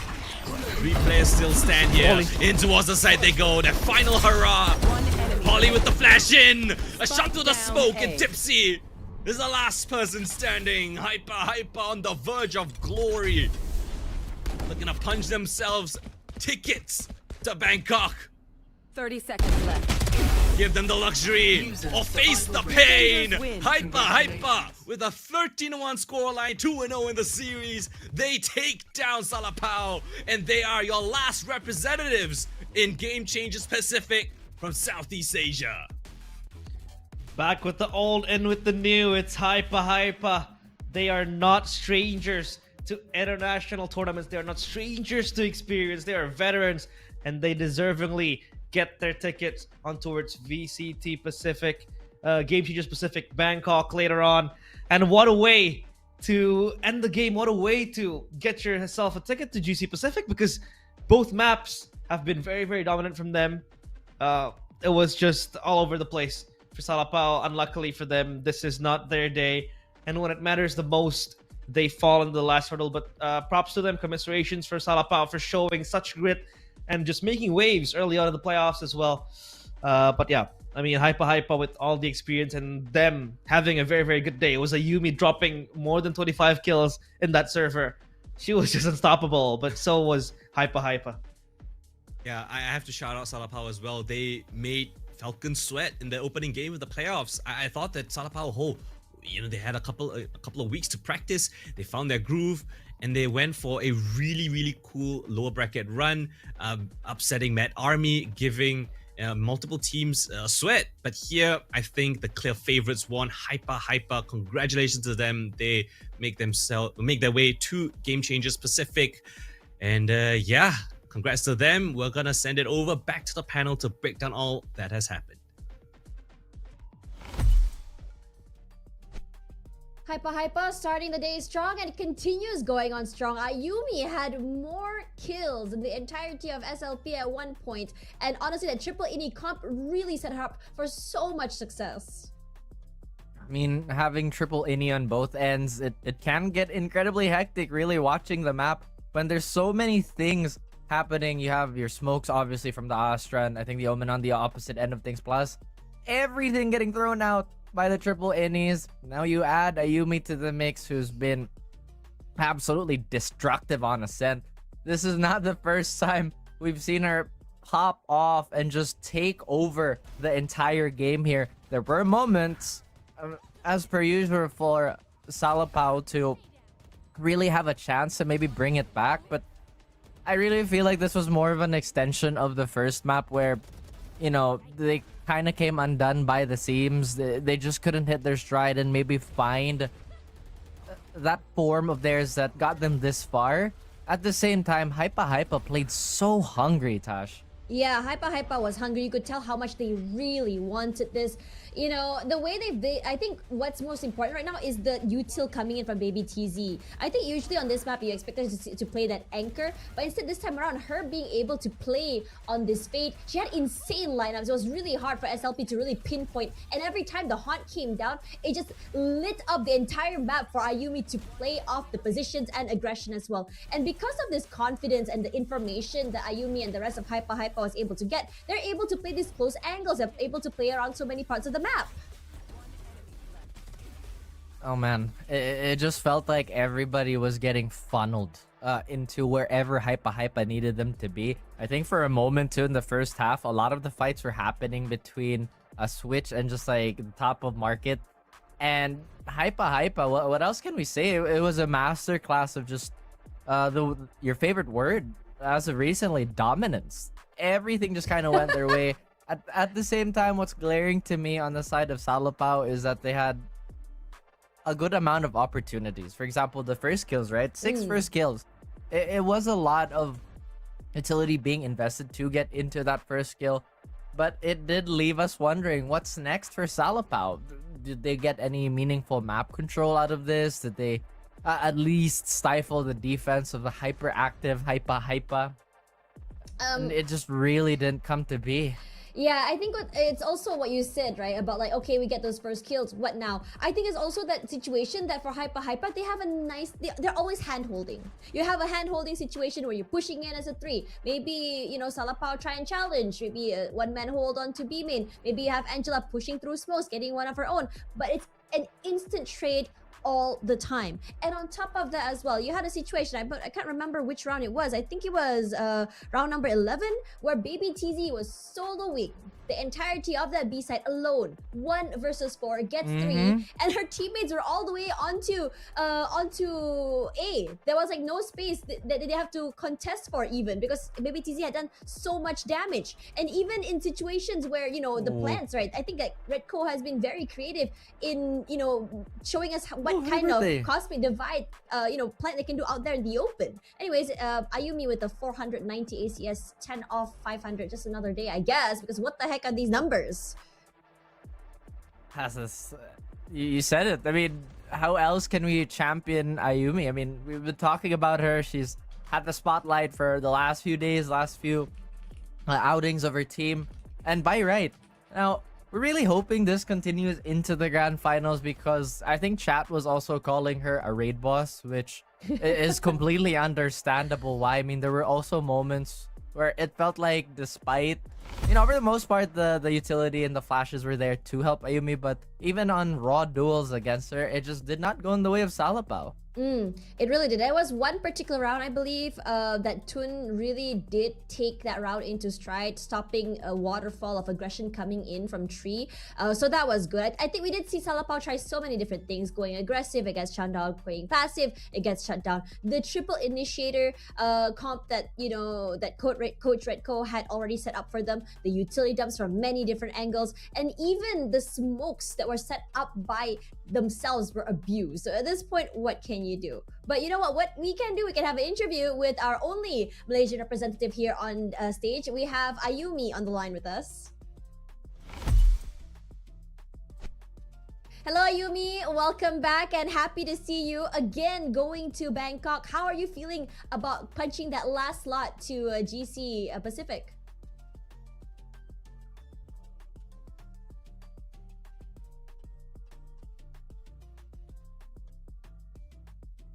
I think Ayumi's mic is muted. Ayumi, I think she's nervous. It's all right.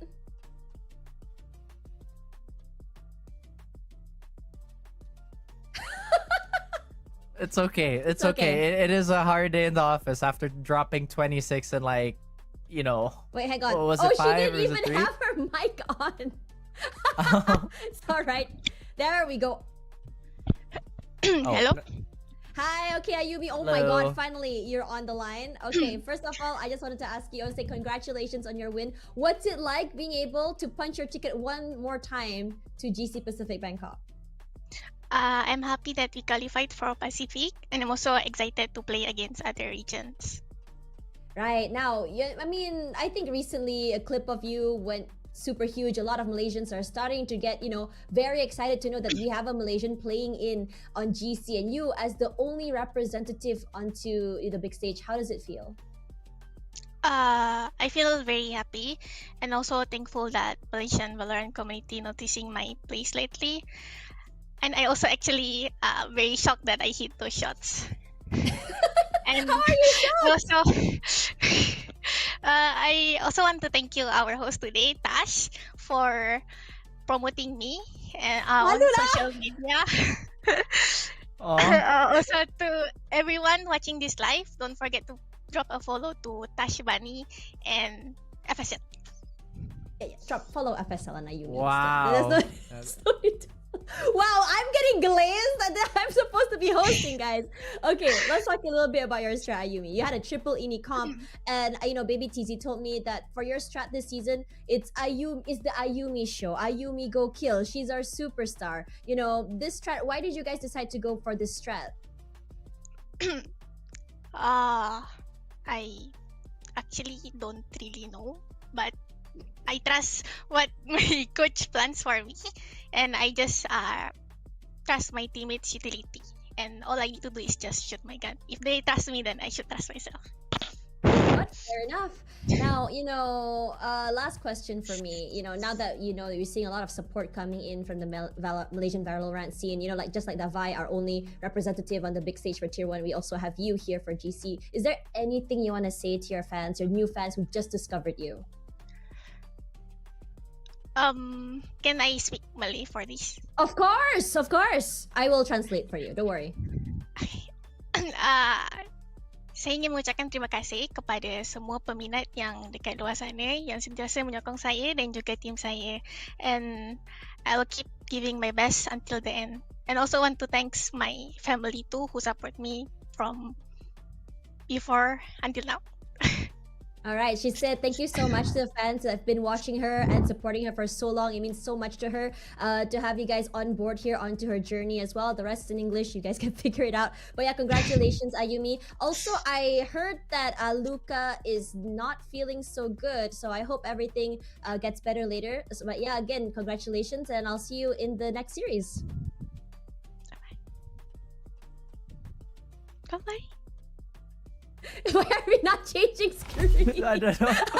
She's so wholesome. Like, what a role model, right? Like, Yeah. I feel like, I think personally speaking, if I was that good, I think I'd be a terrible person just because, like, I'd be really good at the game, But hey, you know what? We have a lot of great characters and a lot of great people, really, around the scene, Tash. And, I really like that. The coach puts a lot of trust in the team.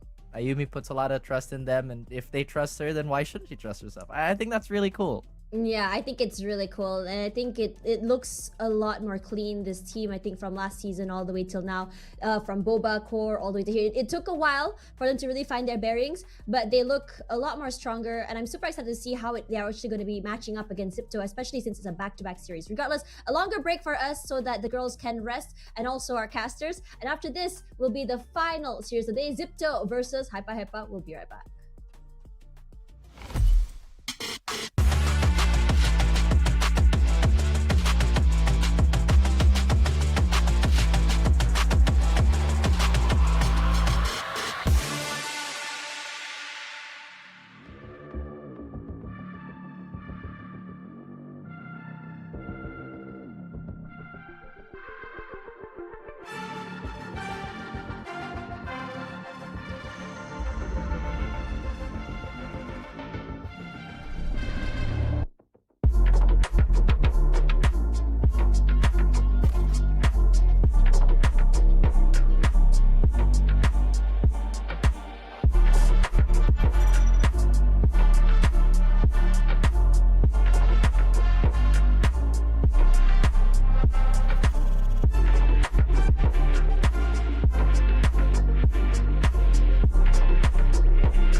Y'all sit back and watch me speak. About to take over your screen. Talking bulls in 93. Talking mom, I'm on TV. Y'all know all I do is me. All I do is me. Y'all sit back and watch me speak. Y'all sit back and all I know, my money green. About to snap and make a scene. My cup off and make this free. My cup off and make them scream. Go back off for TMZ. Y'all sit back and watch me speak. Y'all sit back and watch me speak. Y'all sit back and watch.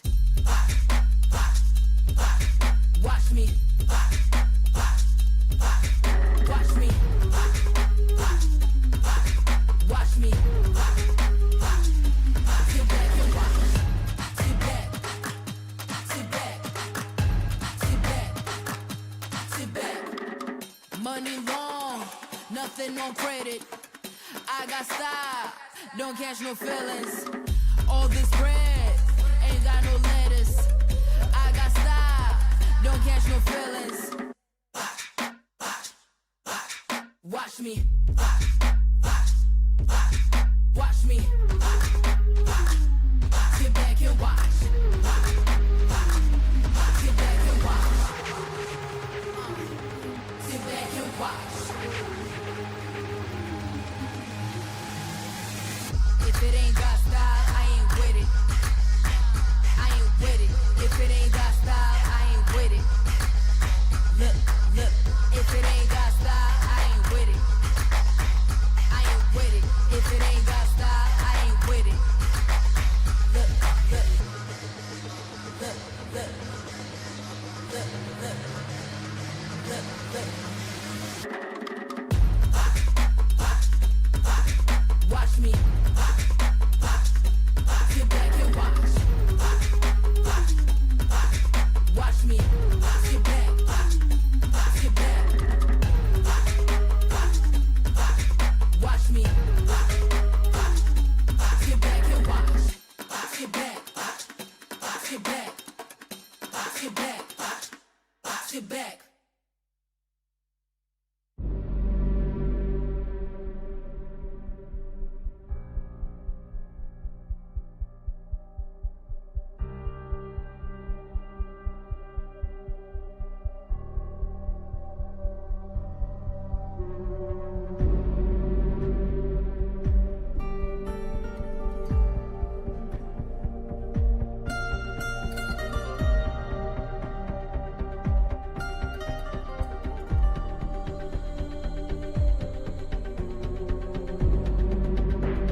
world from the eye of the Horus. If you Alexander the Great, then I am the Porus. Coming straight from the mud like I am a lotus. So हाथियों का बल कैसे सकेगा तू मुझे रोका?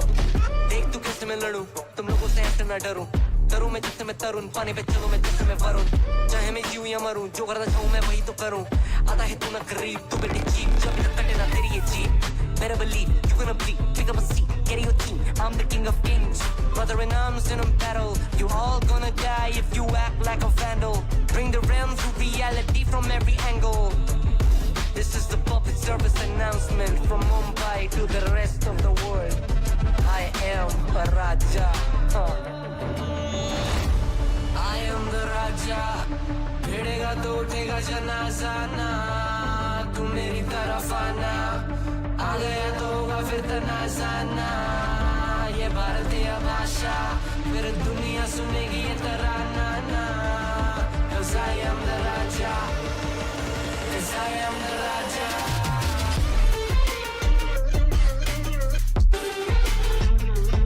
I am the. 'Cause I am the Raja.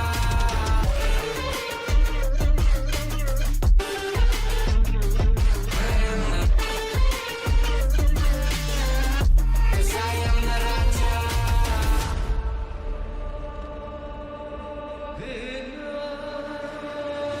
Look at my eyes, what do you see? I'm more than average, man. I'm a maverick, I can grow flowers on a barren land. Break a mountain with my bare hands and step back and cause a literal avalanche. Should've been about us traveling.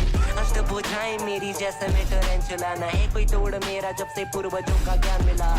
मेरे जैसा मिलेगा कोई ना. तू और चाहे जो भी था सबकी कबर मैंने खोदी. क्या तुम लगाओगे बोलियां, कम पड़े गोलियां. चंद्रगुप्त ने मौर्य या दिला तू लोरियां. Come to me and you just gonna die. That's really a given. I am invincible and you are invisible. See, that's really a difference. Get out of my way, I'll leave the world. The choice is yours. I don't kill my enemies, I play with them. That's what the toys are for. From Mumbai to the rest of the world, I am the Raja. भिड़ेगा तो उठेगा जनाजा ना. तू मेरी तरफ आना. आ गया तो होगा फिर तनाजा ना. ये भारतीय भाषा फिर दुनिया सुनेगी ये तराना ना. 'Cause I am the Raja. 'Cause I am the Raja.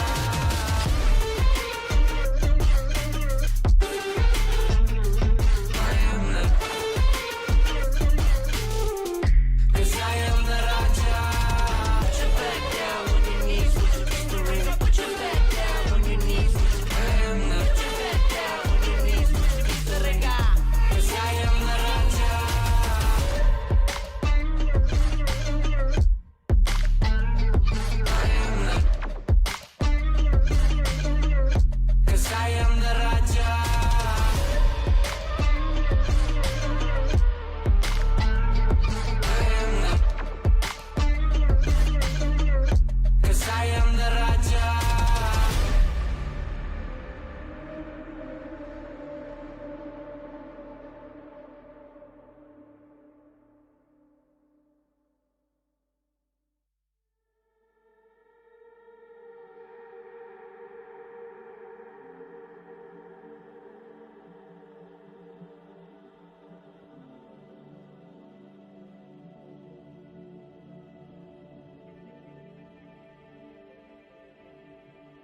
Welcome back, everyone. It was an extended break, but now we are back. We have our top 3 teams going into GC Pacific in October. But now the question lies on who exactly will be meeting Falcons tomorrow in the grand finals. I'm Tashbunny alongside Raf, your your analysts for today.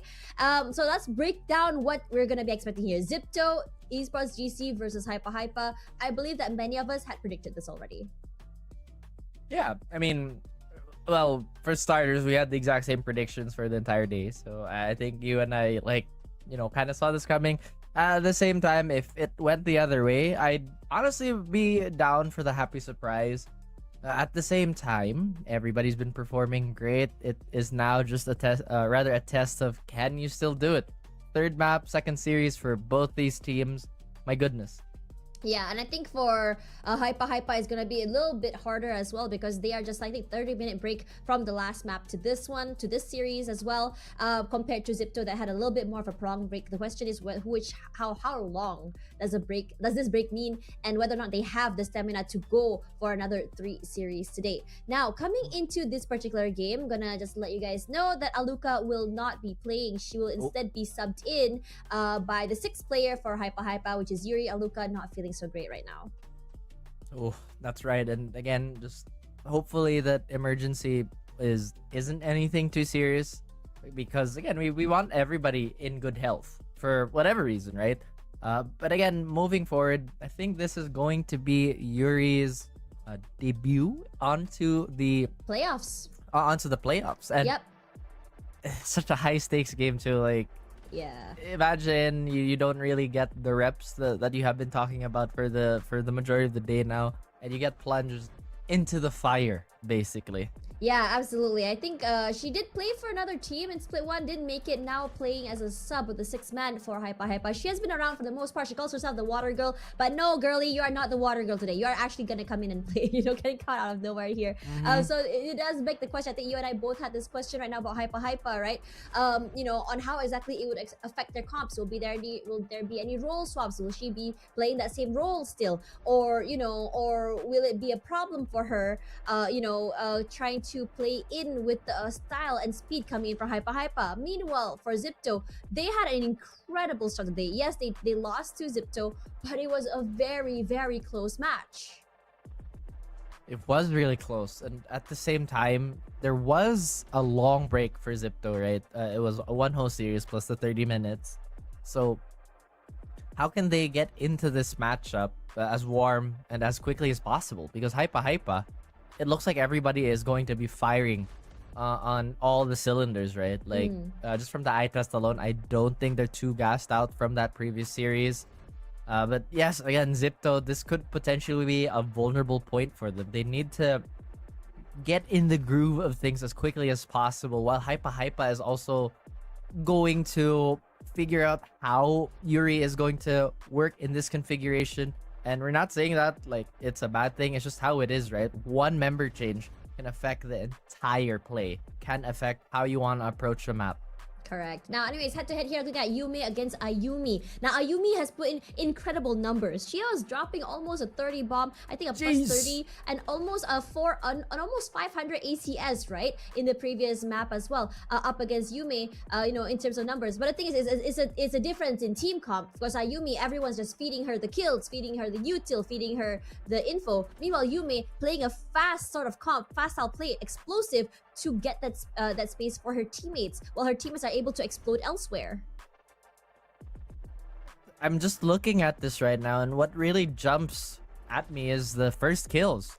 29 of 45. I mean, 45 is ridiculous. Like you did say, they are funneling a lot of things into Ayumi, but she's been converting it, which is the biggest thing, right? Because there have been a lot of teams who've tried to employ this strategy, but just not coming out on top. Speaking of standout players, Con has been great today, and I dare say Grahams has been on that level as well, where they've been really anchoring it for the team, not just with their roles, but as well as their performance.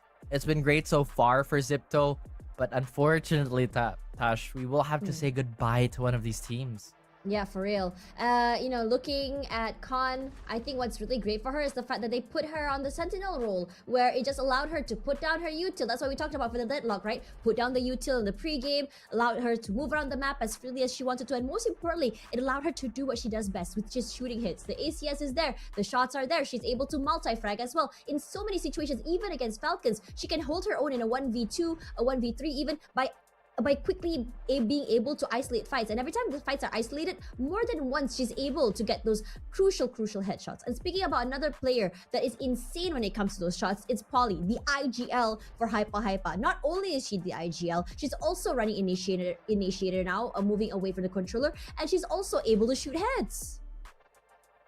Think about being a fragging IGL plus initiator. That's a lot on your mind, because number one, you have the responsibility of making majority of the calls on your team, plus as an initiator you have a lot of high impact and honestly easy to mess up pieces of utility at hand. So Polly doing such a good job of it is something to definitely commend, as well as still having a respectable clip when it comes to dueling. So at this point in time, we've established that both these teams are incredibly loaded with talent. It's just a matter of who wants that spot more. Yeah. Now, I think it's really important. I think it's not really just about that spot. I think for me, in particular, I'm more concerned about HYPA and how exactly they're going to be playing around this, emergency stuff. This is, I think, something that they are not expecting is number one, and not number two. While Yuri has been around, I'm not too sure how involved she has been when it comes to practice as well. Did she put in the reps with the teammates, or or is she there as a sub by name, or you just really can't tell, right, what happens behind the scenes. But for me personally, I would love to be taken off guard. I would love to be caught off guard. Excuse me. Oh yeah. I would love for Yuri just to come and say, surprise! You know what? I was actually the surprise sub and also the secret weapon for the team. They're just completely demolishing everyone. You guys just didn't know. I mean, we all want to see a CGRS type of performance, you know what I mean, where the sixth player out of nowhere. But going back onto the map, Veto, Pearl for the opening map here, I feel like HYPA already have a pace in mind that they really want to push through with the series if it does go on a 3 map. At the same time, I'm really surprised that they allowed Ascent to push through. I think for Ascent, Ascent is not going to be, I mean, it looks dominant, right, for SLP. But I think that for Xipto, they have things in mind on how they want to play it. Their aggression, their shots are really good. I think they would really challenge, HYPA in terms of aggression. But for Pearl, for me personally, I'm just wondering how exactly is Xipto planning on countering HYPA's Pearl. Granted, the fact that they are extremely dominant on this map against Kimmy's Kitchen 13-3 and also Love GC 13-1. Regardless, for match predictions here, for me, I have to stay on brand, mostly because BBTZ knows where I live and she's gonna come for me if I do not vote for HYPA. It feels like I'm being held a gun to my head here. I have to say HYPA. You have to say HYPA. I don't have a choice. Okay, well, not after the glaze think... Ayumi gave me during the interview. I have no choice. I think this is where I divide or have a divide between you and me a little bit. Again, I think HYPA have been amazing, but this swap out I think is gonna affect things just a little bit. Absolutely, I completely agree with you. Yeah, and Xipto has just been doing so well. I know they lost earlier today, but form-wise they looked so good, and maybe a few more adjustments, it could have been a lot more competitive. So I'm voting for Xipto to take home, or at least further their journey into Pacific. Yeah, and I think honestly, I do vote for HYPA. Again, this is not a prediction, this is just a vote of hope. I completely agree with you about Xipto Esports. They look good, they're sharp, they're very hot, and most importantly, in terms of their aim jewels is what I am expecting to see. They are a team that is capable of dealing with the aggression coming in from Falcons. If they can do that to the Falcons, I wouldn't be surprised if they can meet the aggression coming in from HYPA as well. Now, moving into this agent select here, there we go. We are actually seeing a different comp coming in. I think for this particular match, instead of a best playing that Astra, they decided to go with Polly on the Clove instead, just to make space for Yuri. I like the compositions by both these teams. Yeah, I'm a Chamber main, so I always like seeing Chamber be in play, no matter like what the meta is, because again, he still has a lot of value, especially if you can land your shots. Other than that, I think I want HYPA to win just because of how wholesome it has been on their end of things, but it's like my pick'ems are really pushing me to put Xipto on, Yeah, I love this idea of having this chamber. It's a lot of verticalities for Pearl that could be abused. I'm more surprised that we're not seeing Ayumi on that Neon one more time. Granted, how dominant she was on that particular map against Kimi's Kitchen. She had an 18-12 score on that particular map, going +6. It was Polly that was topping the charts. So now with Polly on this Clove, could we see a more aggressive Polly? Who knows? Who better tell us a story than Coldan and Realize? Let's load it up. Let's get to the decider match. Who will advance the grand finals to Company and rather clash with Falcons? Will it be Xipto or will it be HYPA? It's me again, Realize, with the amazing partner here. I have Coldan with me, just fresh after eating chicken noodles. It seems like I'm in a food coma, so he's gonna try to accompany and solo cast this game. I'm kidding. But yeah, looking at the composition, what do you think? I mean, a Phoenix, a Clove, a Jet, it's gonna be full of brawls, it feels like. It looks like my gold rank lobbies, to say the least. We're in for some amazing action. That I can be for sure. I mean, Ayumi is playing the chamber, so she's like, "Hey guys, I've entered enough today. Baby TZ, you've been having fun just sitting at the back, having a chill day. Maybe it's your turn to try to entry. Maybe it's your turn to find some clips, highlights for yourself." But yeah, I love the I don't know, kind of attitude that HYPA heading in towards this game. I think there's not a lot of pressure because they have the substitute in. They're just gonna have fun, see if they can, take a win here up against Xipto. But for Xipto's side, I think it's a lot more serious. It's a bit more of the typical composition, albeit with the chamber as well. So a little sprinkle of fun for them as well. Yeah, I mean, they still want to acquire that personal vendetta that they have up. Yumi versus Yumi clash. A Yumi versus Yumi. So that's a possible clash we will peel our eyes onto. But Baby TZ gets Capricious easily. As that Piety trades back, only good for one. Baby TZ pick up another kill with the Jet. It's a treat for us to watch Baby TZ. Okay, Grams is solo pushed up all the way, walking down B long. She's got a lot of information. Is gonna team up with the rest of her squad. They're fully cleared in towards the attacker's spawn position, but HYPA meanwhile, we've flipped the map, realized. The attackers are in defender spawn. The defenders seem like they are attacking. And, well, HYPA just need to choose a side they want to end up on. Looks like they're gonna hit in towards A, as Baby TZ has solo cleared out the B side as well. This fight here, important one, but I note a couple of players around this corner.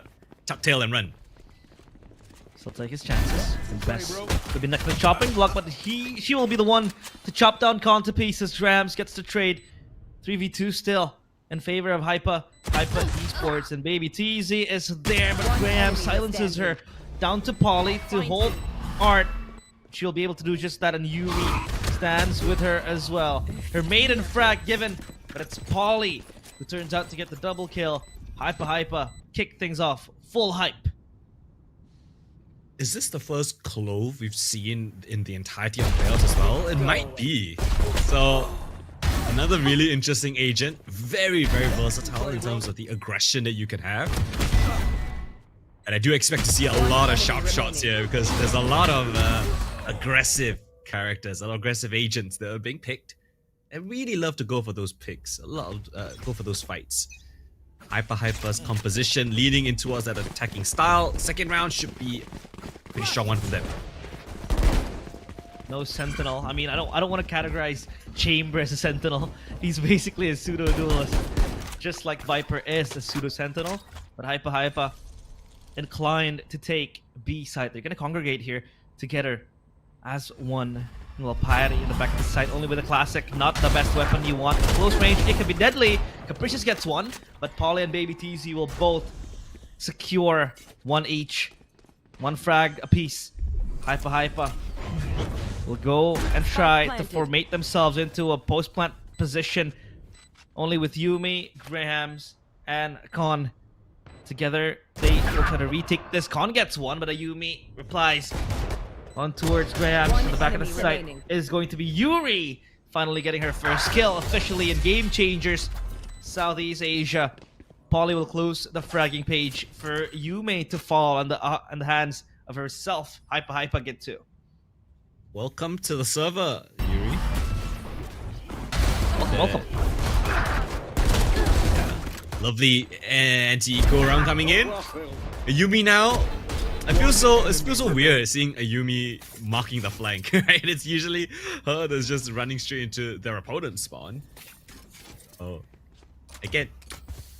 Nice second round. They've got a pretty decent bonus coming in. Baby TC's got the Vandal. It's a clash of heads here in A main. Oh, scary. Yume is up to the task of trying to close this one out. That's a good stun, but not quite good enough to get Baby TZ, but she will be able to take her down. Yume still holding on for dear life, holding on a thin thread. Yume still dancing on the verge of death, but Polly will take her down as Grams comes in the nick of time with the spike dropped. A very, very hard leap has to be made if they want to try to take the spike. The C's won't watch Grams. Yuri will swing on the back of that. Vandal is very sharp from Grams. A triple kill for HYPA, rather for Grams to shut down HYPA. Xipto finally on the board. Alright, nice one from Xipto. Yume, lovely stuff to buy a little bit of time. He gets a second as well. But it's Graham's here to find that important trade frag. Shuts down the rest of the attack. Here goes HYPA with Bess now. She has the ultimate to go. The Phoenix run it back. A possible entry tool. As Bess, as the Phoenix will enter this. I know this is going to be very scary, but thankfully enough, HYPA backs Bess up in the nick of time to not let her be eaten by that judge. So they try to distribute and spread their wings on towards Art, and there goes Grams down. Baby TZ punishes her away, and Baby TZ sprays for the second one. Capricious also gone. Next to step up is Piety coming from flank area. She will get caught. No, she won't. It's gonna be Polly getting the kill, and Yume as well, punishing Baby TZ for her lack of awareness. And Piety dinked to 15 HP. There comes a Yume flanking from the back. Like you said, it's a strange sight to see a Yume not in the front lines, but in the back lines. The Con will shut her down. 2v2. Con forced back. The scan catches her. She will be flashed as easy as that. Oh, what? Con gets the headshot in the back of the blind. And now Yuri, the substitute player, now having to be tasked with this clutch, with this 1v1. Will the nerves get to her? It will. As Yume gets catch of Yuri. And there goes Xipto 2-2. Ooh, Yuri in the clutch. Not sure where the positioning was. Yume just stays on top in the heavens. Big clash down towards mid. And Con there. Lovely shot to find the burst. Somehow, that was crazy. Basically blind, fade away, shot, one tap from the Guardian. Will make it doable for her duelist. Yume will pick up that important frag, and Xipto now forcing HYPA down on a bit of a low buy. Polly is the one now, you know, to have a little bit of fun. She has that hero vandal of hers. They're gonna rush straight down towards A. Oh, the smoke is very scary. They play inside it, shrouded in secrecy. He's going to be caught with 2 kills, and here comes Yume chiming in the nick of time, and 2 kills. The judge leaving only Polly alone. Did I get inside your head? Capricious shuts her down to Xipto. On the back of a very cheeky play, they shut down HYPA. Yeah, I love it. You get one of your players, I think it was Con, right? Just playing within the smoke first, and then Yume swings in after Con takes that contact, catches them off guard. Even invests the not dead yet on Polly, and Polly tries to pick up a weapon, actually picks up the judge instead. That's not the best weapon for that range. And yeah, Xipto, 3 rounds in a row now. You've got the operator in the hands of Grahams. Just gonna mark down that long position. Again, big fight down towards a main, but Xipto not contesting it this time around. Instant control, give it over to HYPA. You want to Selection play? to Let's explore play. the rest of the map. Yeah, they're gonna give up the orb for Blocking vision. Yumi to then brandish that tour de force. A very strong weapon, the sniper rifle, here in the hands of a Yumi. Might she look for a pickoff, but Yumi will play far back, not with the Vandal, only with the Judge. Has been very, very sacred for her. The close range duels, it really helps. And this might be no different. Yumi playing close by baby TC. Will not be faced by that Yumi with the flick onto Capricious, gets one. An important kill for them. And now HYPA will pause for a moment, but not for Bess. She is relentless, looking for even more picks. Fighting against baby TZ, but Bess is unstoppable on Art, leaving only 2 players, Yumi and Grams. Well, it's 2 very unconventional weapons for the retaker Judge, and 30 up, seconds left. up against 4. Yume's in a world of trouble because this range is not good planted. for a Judge. Picks up a rifle instead. It's a Phantom. And if Yume can't find anything, then Grams just has to save. She's too many angles to worry about, and Bess is just gonna push on this issue. Easy one for Grams, so she clears the close corner. Yawn. Oh, that's gone. Only for Grams now to play. Or rather, Player Yumi here, having to spray down Yuri. 2v1 situation, but a Yumi will shut down the ruckus created by Yumi. Back at the site, and HYPA trail and equalize the score 3-3.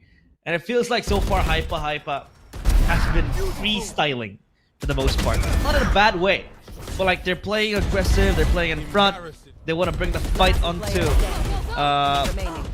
Xipto. And it is really a unique approach to the more systematic games we've seen so far today. That works.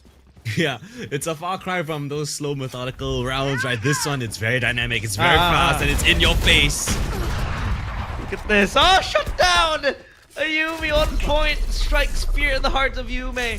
Grams will strike back though. Joke's over. Leaving a Yumi down to the ground. Buried. Piety with the big moment. No! Piety! She trembles to the fear of Bess coming to just kill her. Now it's 4v3 situation for HYPA to play with. Baby TZ in the back of the site, the Nightfall. Thrown into short. This is a very beautiful bait for Polly. And there goes Capricious and Grams as well, leaving Khan only in a 1v4. A very, very tall order. The flash will add insult to injury, and Yuri will get the closing kill. HYPA overtakes Xipto. Back and forth we go, realize. 3 rounds in a row, broken by the 2. HYPA, I'm losing track on who is who because it's so many insane agents. Yeah, but lovely Nightfall into the peak by Polly. Tanks the trip of the chamber. And ooh, a timeout being taken by Xipto. Right? You know, I'm still having a little bit of trouble discerning if this is Xipto playing semi-seriously or if they're just having fun. Because I mean, the chamber just leans into Graham's playstyle for sure, but I think there's a little bit of excitement and just like carefreeness, you know, because they've already qualified for Game Changers Pacific.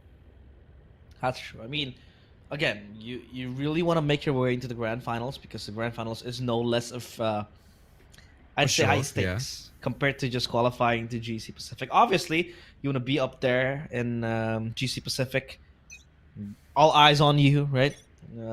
Facing up against the likes of the Chinese teams, the Japanese teams, the Korean teams, the South Asian teams as well. But still, grand finals is a big feat to achieve. And for Xipto, I think that's for personal reasons too. They want to get their revenge, on Falcons. But HYPA now just playing like unleashed, not on a leash. They're playing this to their own liking, you know, their own rhythm. And this carefreeness is something I really like to see. The gap here in art, just the vice wall. The trip of it by Baby TZ, nice protocols there. It's just gonna draw attention from Xipto. Now they have to worry about art and potentially anyone close up. Down towards deep mid as well, but Yumi spots out Yume in this tucked in corner. Here. Precious under pressure, and Ayumi task of having to hold two. Pushes coming in A main. Baby TZ will wrap around sight and will catch Capricious. No, she won't. Capricious still survives for the longest time ever. She's playing ring around the Rosie in the back of the sight, but not for long as Best will shut her down. 2 kills for her. And Khan now on the smoke, Last player tingling remaining. her own spine in fear of Best coming in clutch. The triple kill. And HYPA finally around on the board again. Going back to back to back Xipto on a drought. Ooh, this is a similar script as we saw in the Ascent game. 3 rounds, each team taking 3 in a row. But this one, nice shots from Bess. I mean, she's been pretty much a supportive smoke player for HYPA, but you know, she can duke it out as well on the duelist Phoenix, the agent of choice. Well, this round they might want to test the chamber here. Graham's marking down B, but it's an op. It's a scary one at that. Here comes the op from Graham's. The sleeping giant so far in Pearl, but she misses the shot to her dismay. Here. And Baby TZ in mid, looking for another avenue to possibly execute into the site. Graham's with the operator still. Another swing of this gun might just bring her a kill. But 3 players, she's gonna look to choose which target is off priority. But Piety gets a Yumi. And this might just funnel HYPA to make a move. Not for long. Graham's a good flick of the wrist to get Yuri.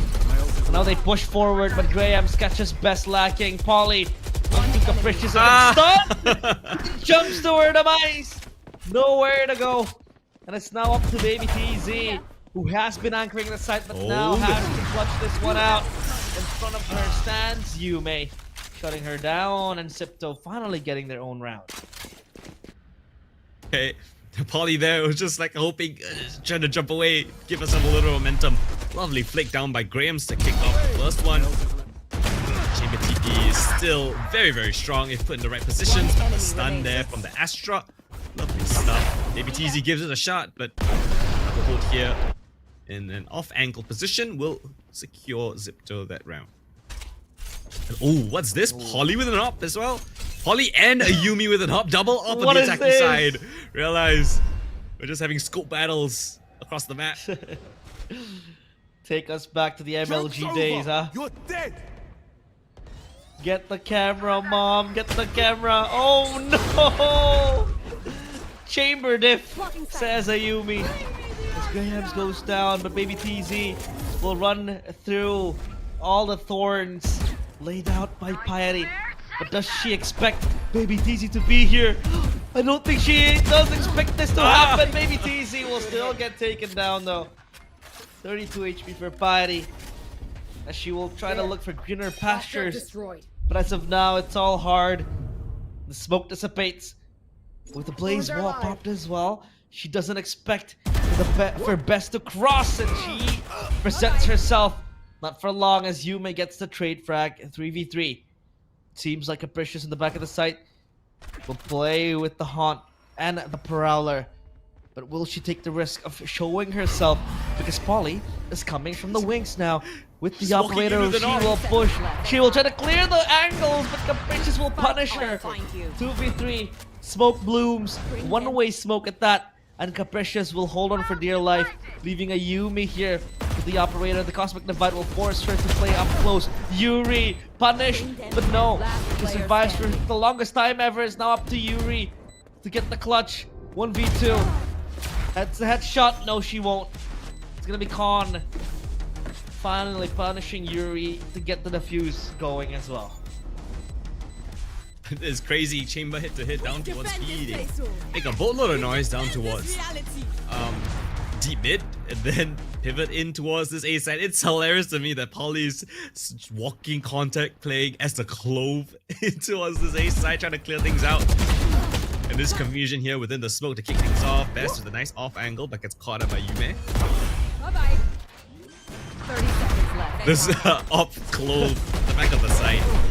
You don't usually see Polly clearing angles with the operator. No. Usually you see her using the Vandal. She's gonna cut the pie. She's gonna You cut want the to play? angles. Let's But with an play. operator, it seems very, very out of place. Uh-oh, Graham's flashed. Prowler 2. This will be a brawl on B site. Can Graham's They get found at my least trap. one with the Tour de Force? She'll look for it. Fishing for an angle. Whoa, Graham's gets a Yumi, and it's a go signal now for HYPA. HYPA to go into the site, but Capricious is an iron wall, not for long. As the wall gets stumbled down, Bess gets 2 to her name. Watch your And eyes. they will storm Link, leaving only Yume and Con.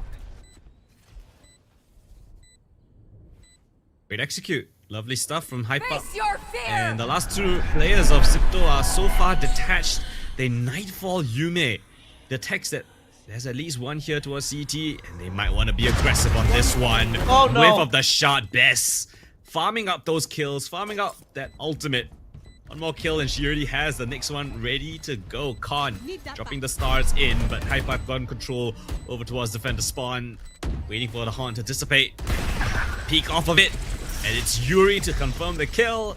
HYPA, the 6-5 Last round lead in in the this half. half so far. Last round on the cards. See if it's a tie or an advance for HYPA. That was a very good pick off from Graham's. Pushes with 1-2, but yeah, Best just charges in. And it seems like, again, these players are playing out of position. Out of position, it means as to say that, you know, we don't necessarily see Best playing in the front lines. We don't see a Yume playing back. We usually see them Here. with their own roles, but now seeing Pearl being picked up with these type of agents, it's such a treat to our own eyes. Last round though, it's HYPA. Are all in the We'll smoke. look for an A take, but yeah, the smoke is so deceiving. And HYPA knows that this has been a reoccurring theme for quite some time, so they will back off and they will wait for the smoke to just dissipate. Eventually, Con has to get out of there because I think the smokes will need to be on recharge. Oh, They still has one more. re-smoke it! Never mind, we'll just keep re-smoking A.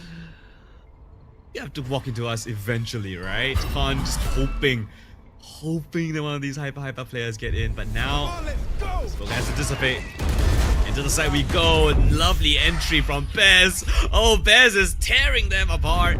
Scan out to the back of the side, it's just Capricious. Oh Yes, no! just a sliver of a millisecond will convert the 3rd kill, but Yume's here to cause chaos within the action. What?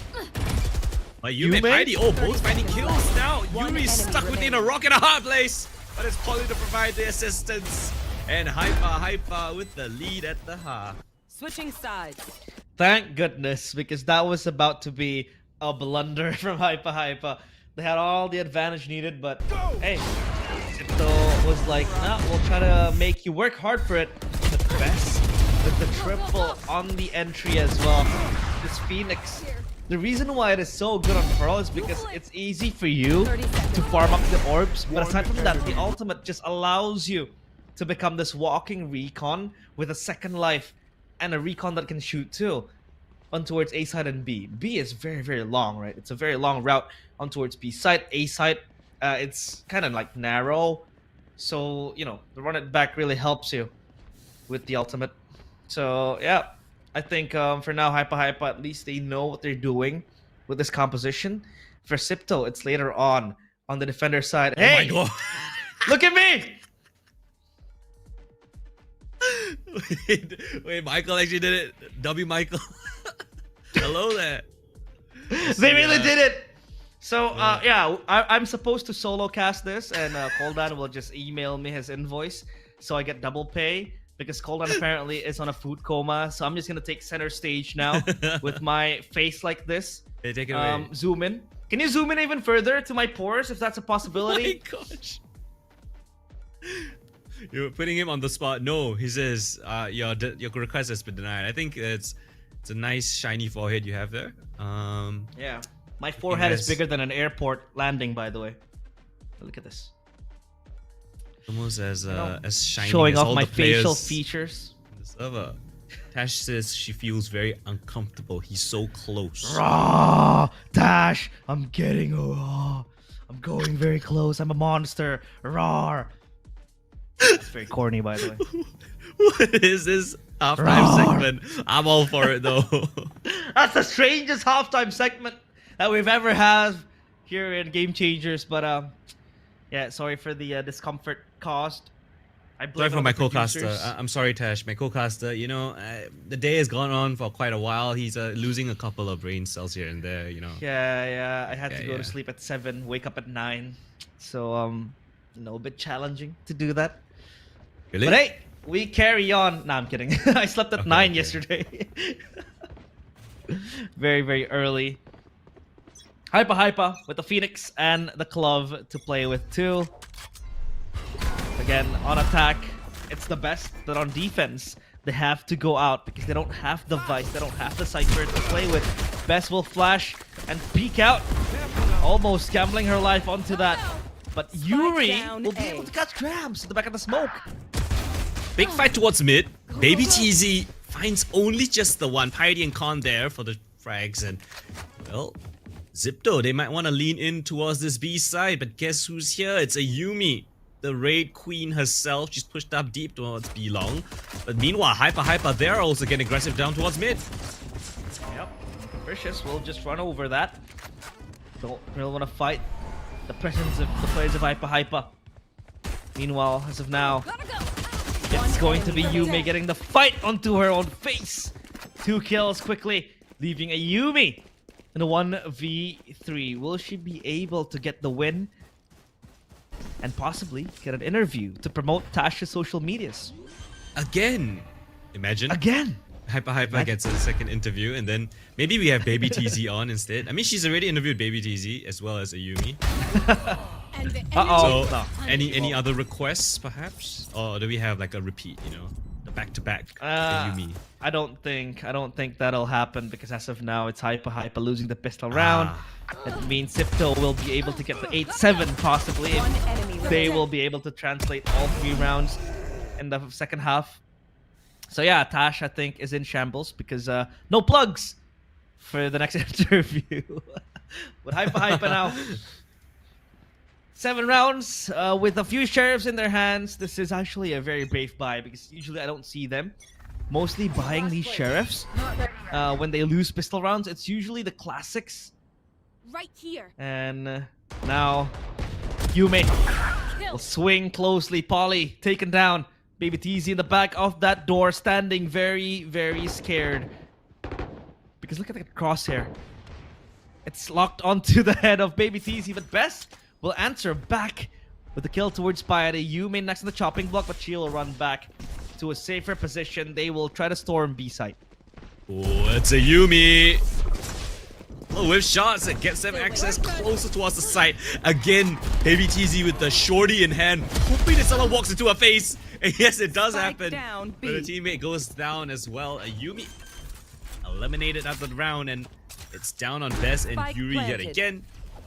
Bess a little bit worse for wear. It's the sheriffs that's got to do the heavy lifting. Bring them down.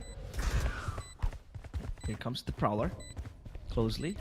And Best with 30 player HP. standing. Will she be able to get a kill? She will. But that's about it because she is so low. She needs recovery. And Yume will play Duck Duck Goose. The long game with her. Not shot. That is what they had. Gun here. They need another round to prolong their lives here. But still. Kill. Leading the charge, by the way. I think it was 17 kills for Best. Last player standing. Idea, it feels like it. She's been finding a lot of success with this Phoenix, and yeah, you 17 are correct kills. on the dot. Yeah, again, playing on the front lines, one away from the run it back. If they're able to secure an orb.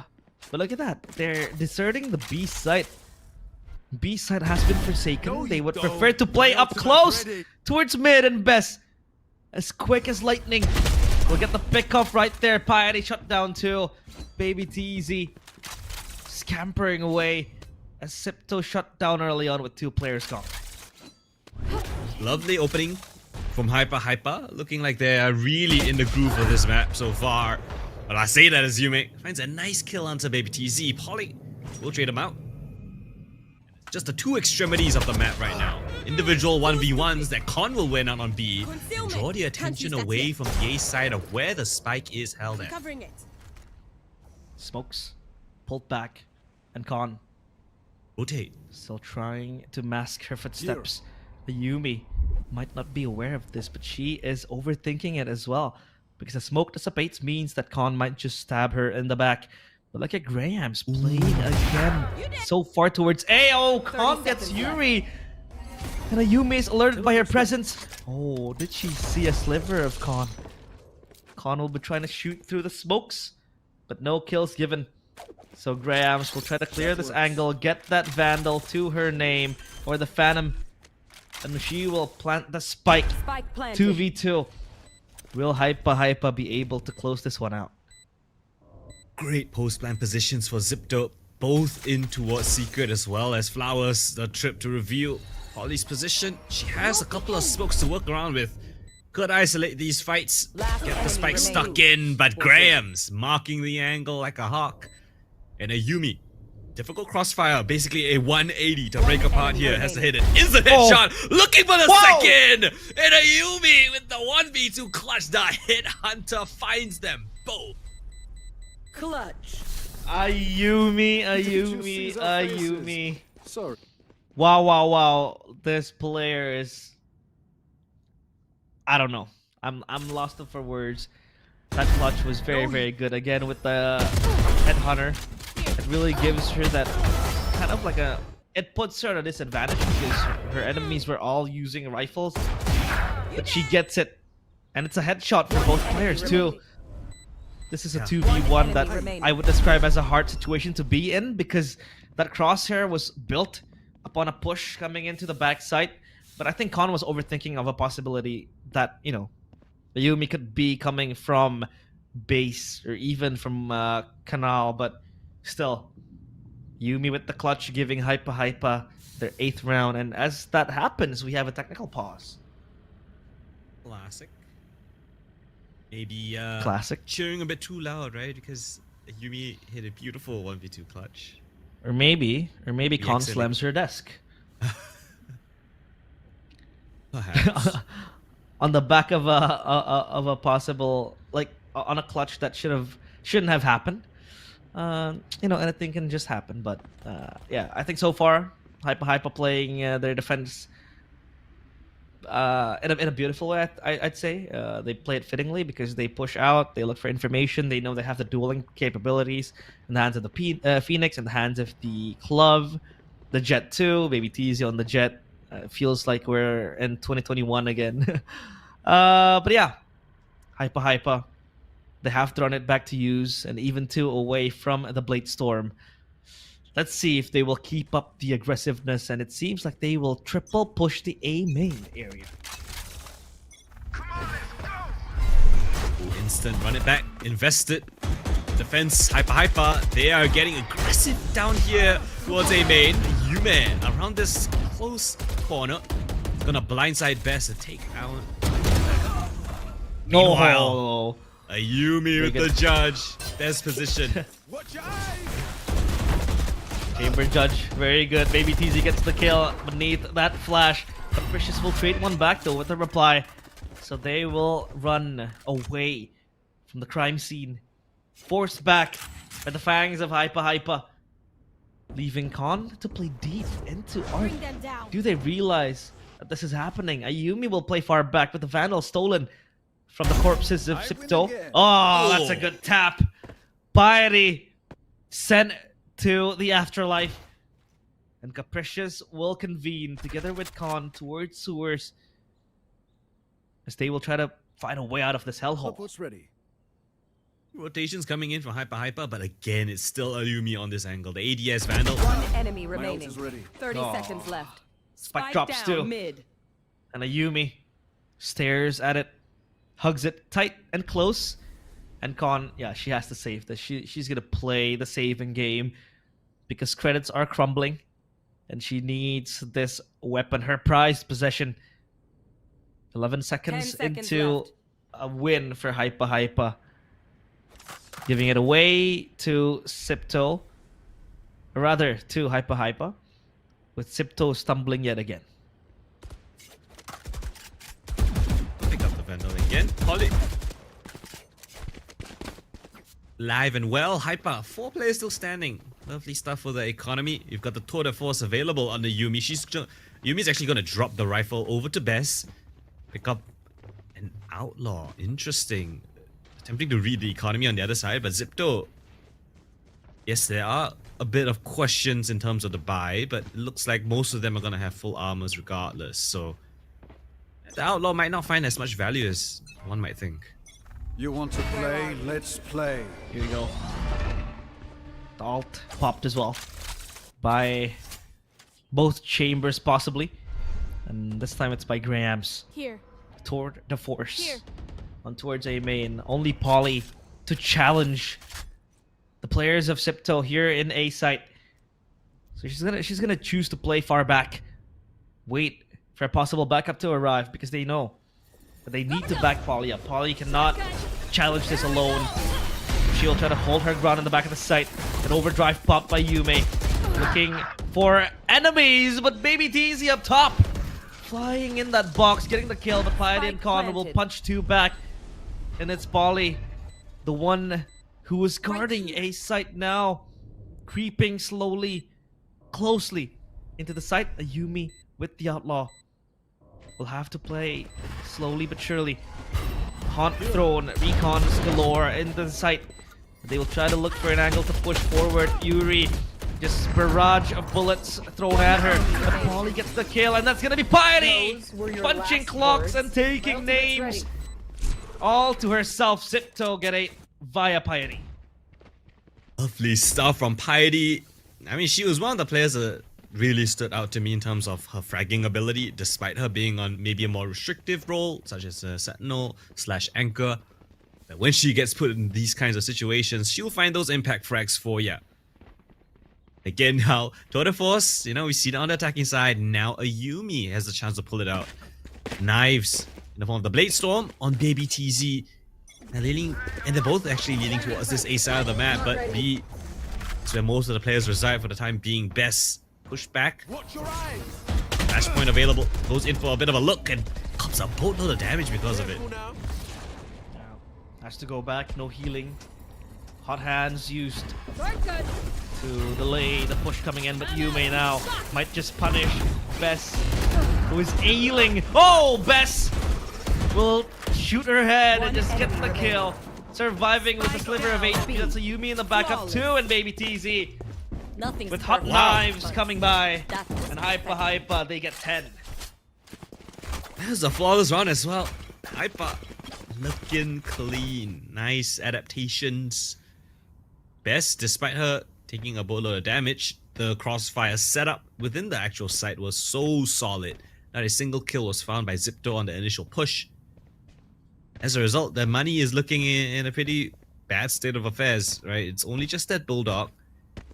You have the Steel Garden to even the playing field, as well as Nightfall to give you that aggressive advantage. We'll see if they use those 2 ultimates here.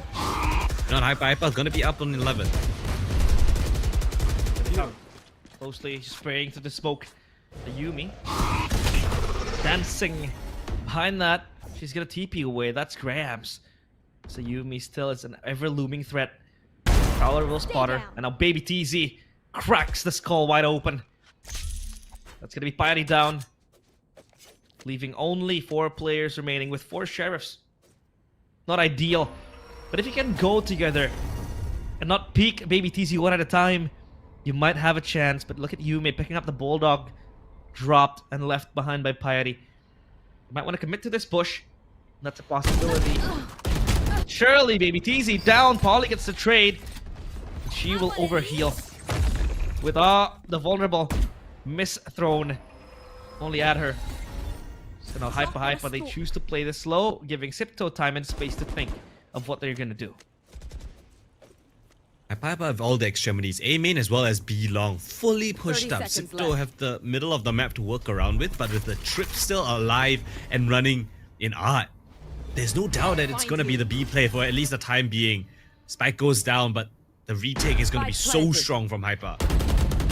Here they go. From behind. It's gonna be the Nightfall popped as well. Yuri throws away the Prowler. The retake situation made possible now by Xipto. This time around, it's gonna be so scary. Connor gets the dink. Only the dink though to a Yumi, leaving Capricious in a 1v3. She has to be on the clutch now. The card slowly unraveling. And Capricious in the back of this smoke will have to play cheeky angles to spray down the tap of the spike, invites her to come out, and then Polly will punish Capricious. That's HYPA with double twin numbers, 11 to 11. Ooh, this is not something that I kind of expected, right? Yuri coming in as a substitute player, playing on a relatively difficult role, I would say, right? In the form of the Fade. You need to be in sync with your teammates, to use the utility to set up your duelists. Well, they're winning out the gunfights as well. Yumi, nice shots coming through. Polly feels, you know, pretty free on this clove. She can be a lot more mobile. Doesn't need to worry about dying first because you can still use the smokes from the death. Yeah, but I think it also matters where the glove dies, right? Because it doesn't have a maximum range when it smokes after it dies. Yeah. But yeah, timeout now for Xipto. This is supposed to be their second timeout, right?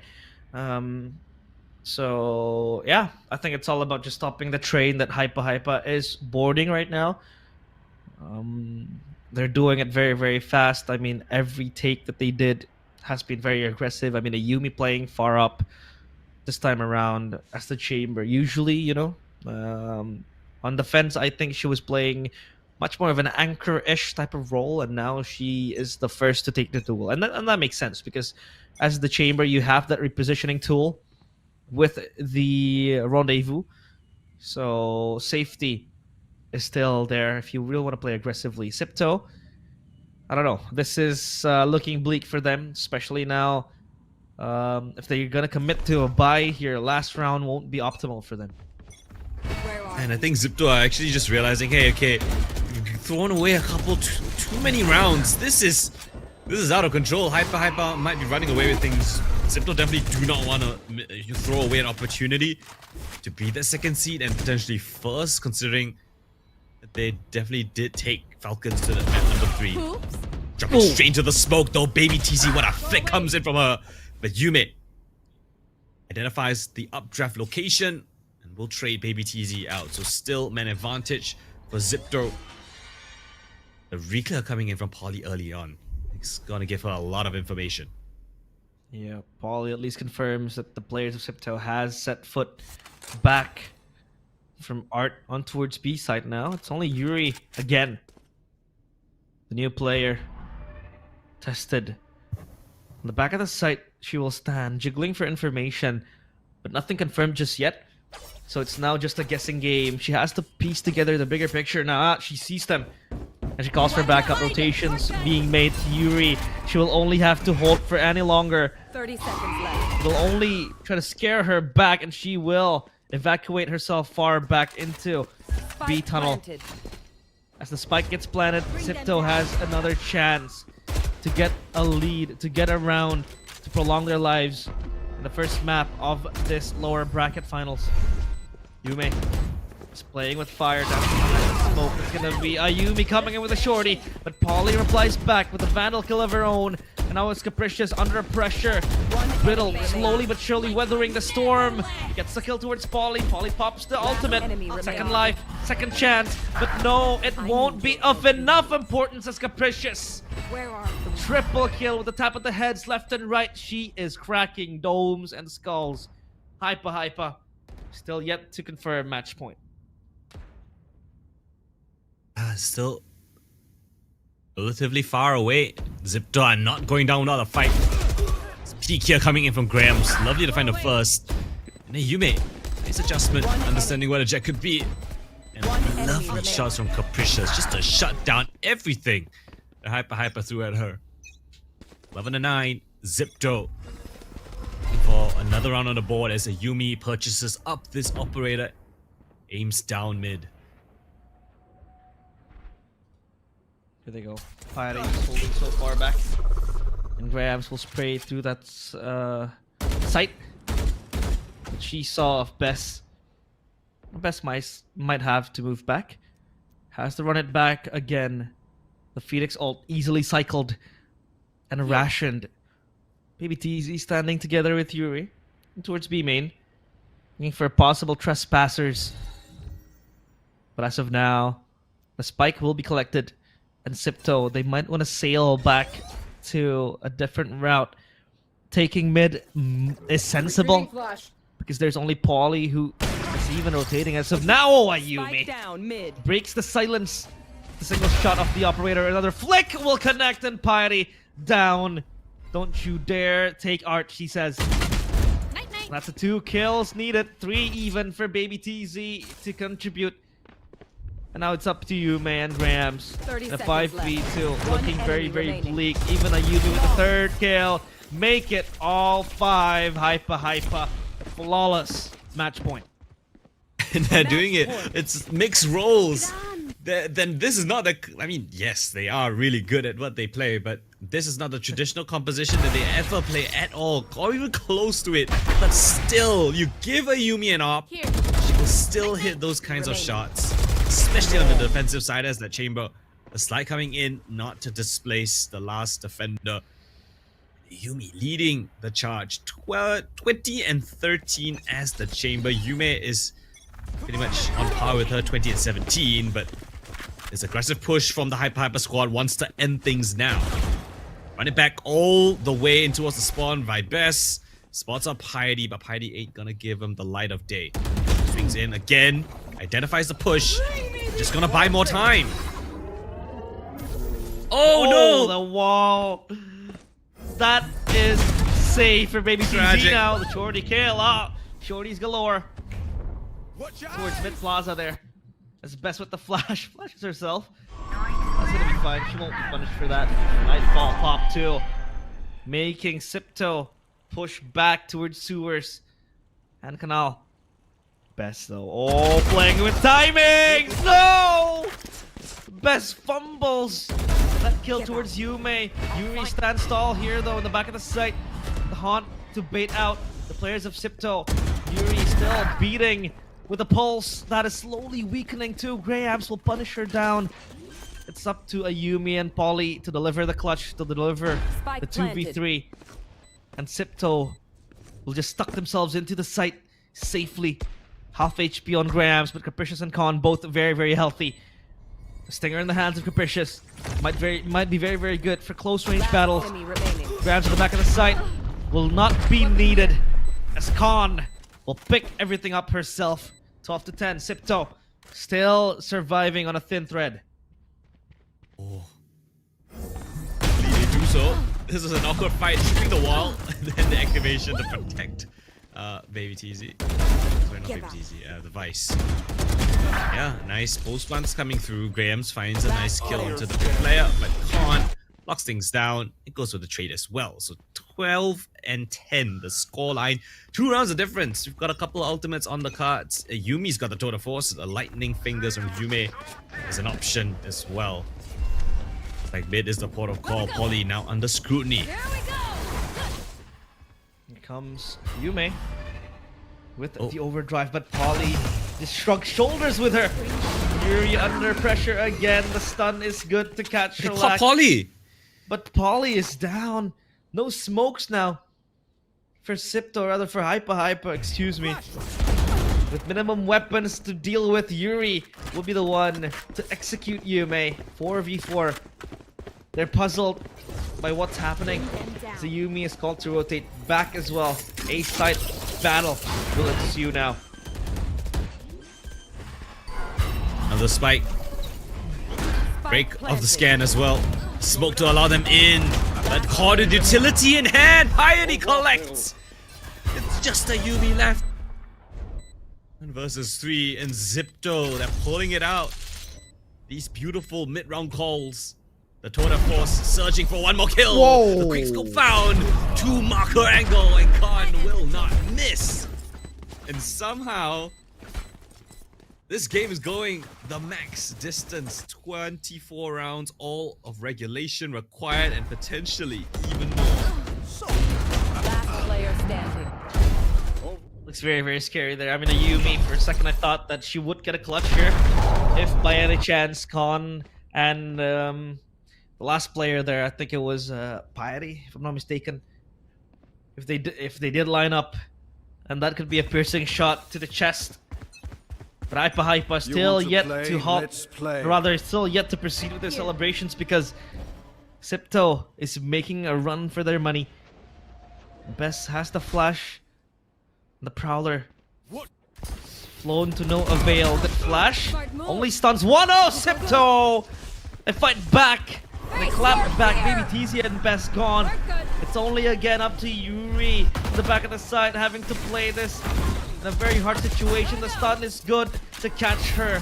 And Yume opens up and cracks the sight for her team to enter. That's gonna be Yume wreaking havoc with a triple kill down to just a Yume with the operator.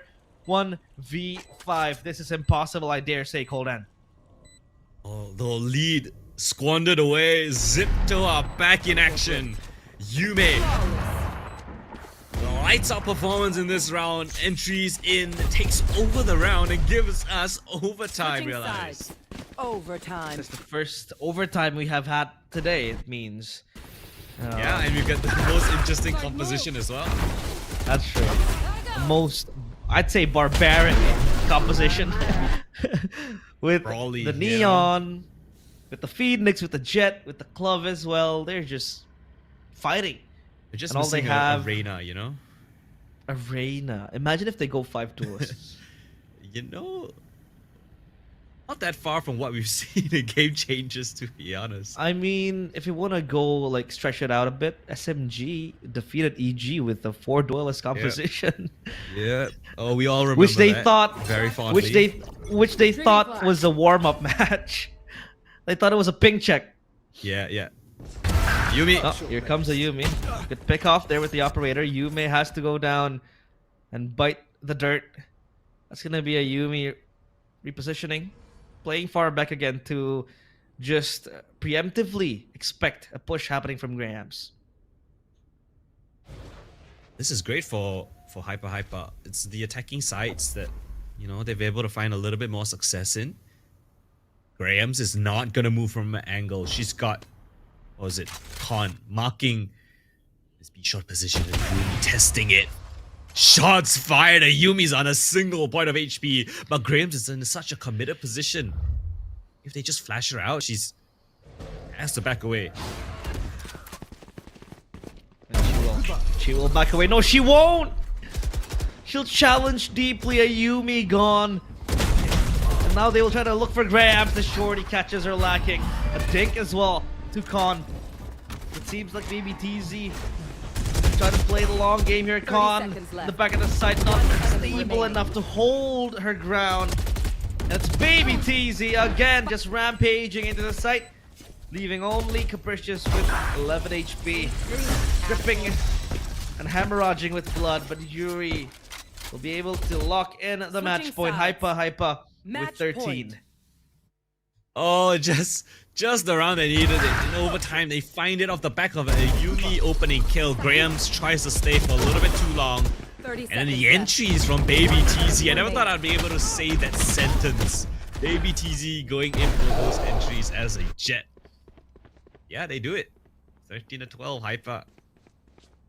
Looking for that last round required. A Yumi picking up the defense side up instead. Down towards mid. It's a focused A main approach early on for Xipto. They've gained control over this and they might just want to go in fast. Comes Yume. Stun. Baby TZ up top. Seeks out Yume, who has to bite the dust. Up against Bess. She loses. And Piety Also getting the kill, but it's Baby TZ decapitating Grahams, leaving Xipto speechless. Their A-side take has failed, and this is looking very, very sad by the minute for Xipto. With HYPA potentially closing on this regulation, or rather this overtime, Teleport's ready. and closing in map number 1.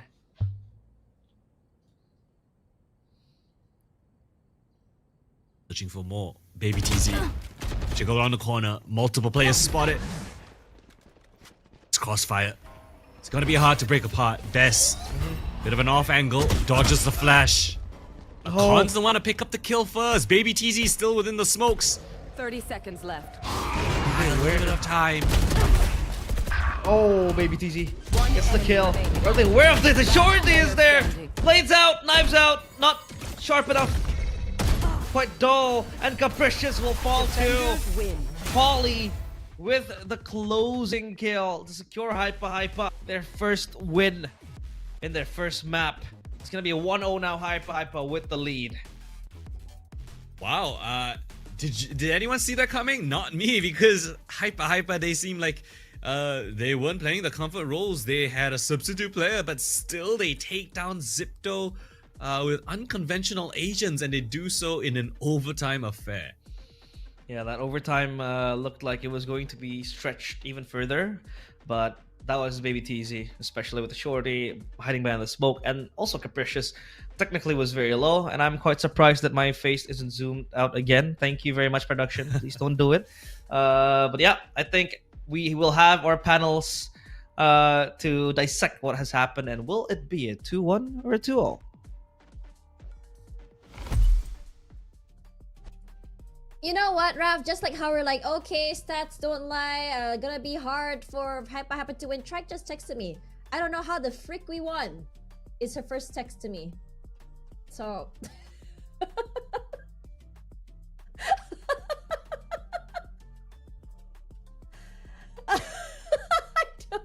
yeah, but anyways, you know, coming back to, you know, the stats here and the game, and I would like to disagree with Coldan just a little bit there about it being not being the comfort play. I think in retrospect, you know, these agents that they picked today are very much their comfort picks. This is something that Polly is very adept with. Baby TZ does play, you know, Jet 1 and 2. I think if anything, it's more of like they went back to what they enjoyed playing in their ranked games, in something that's off tournament side, and they were just really vibing with it.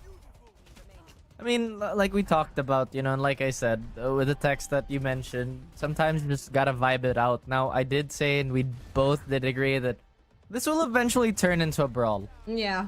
But we didn't expect it to happen like 3 rounds in, where everybody was just exchanging. No, granted, of course, the calls were incredibly coherent, I'd assume still.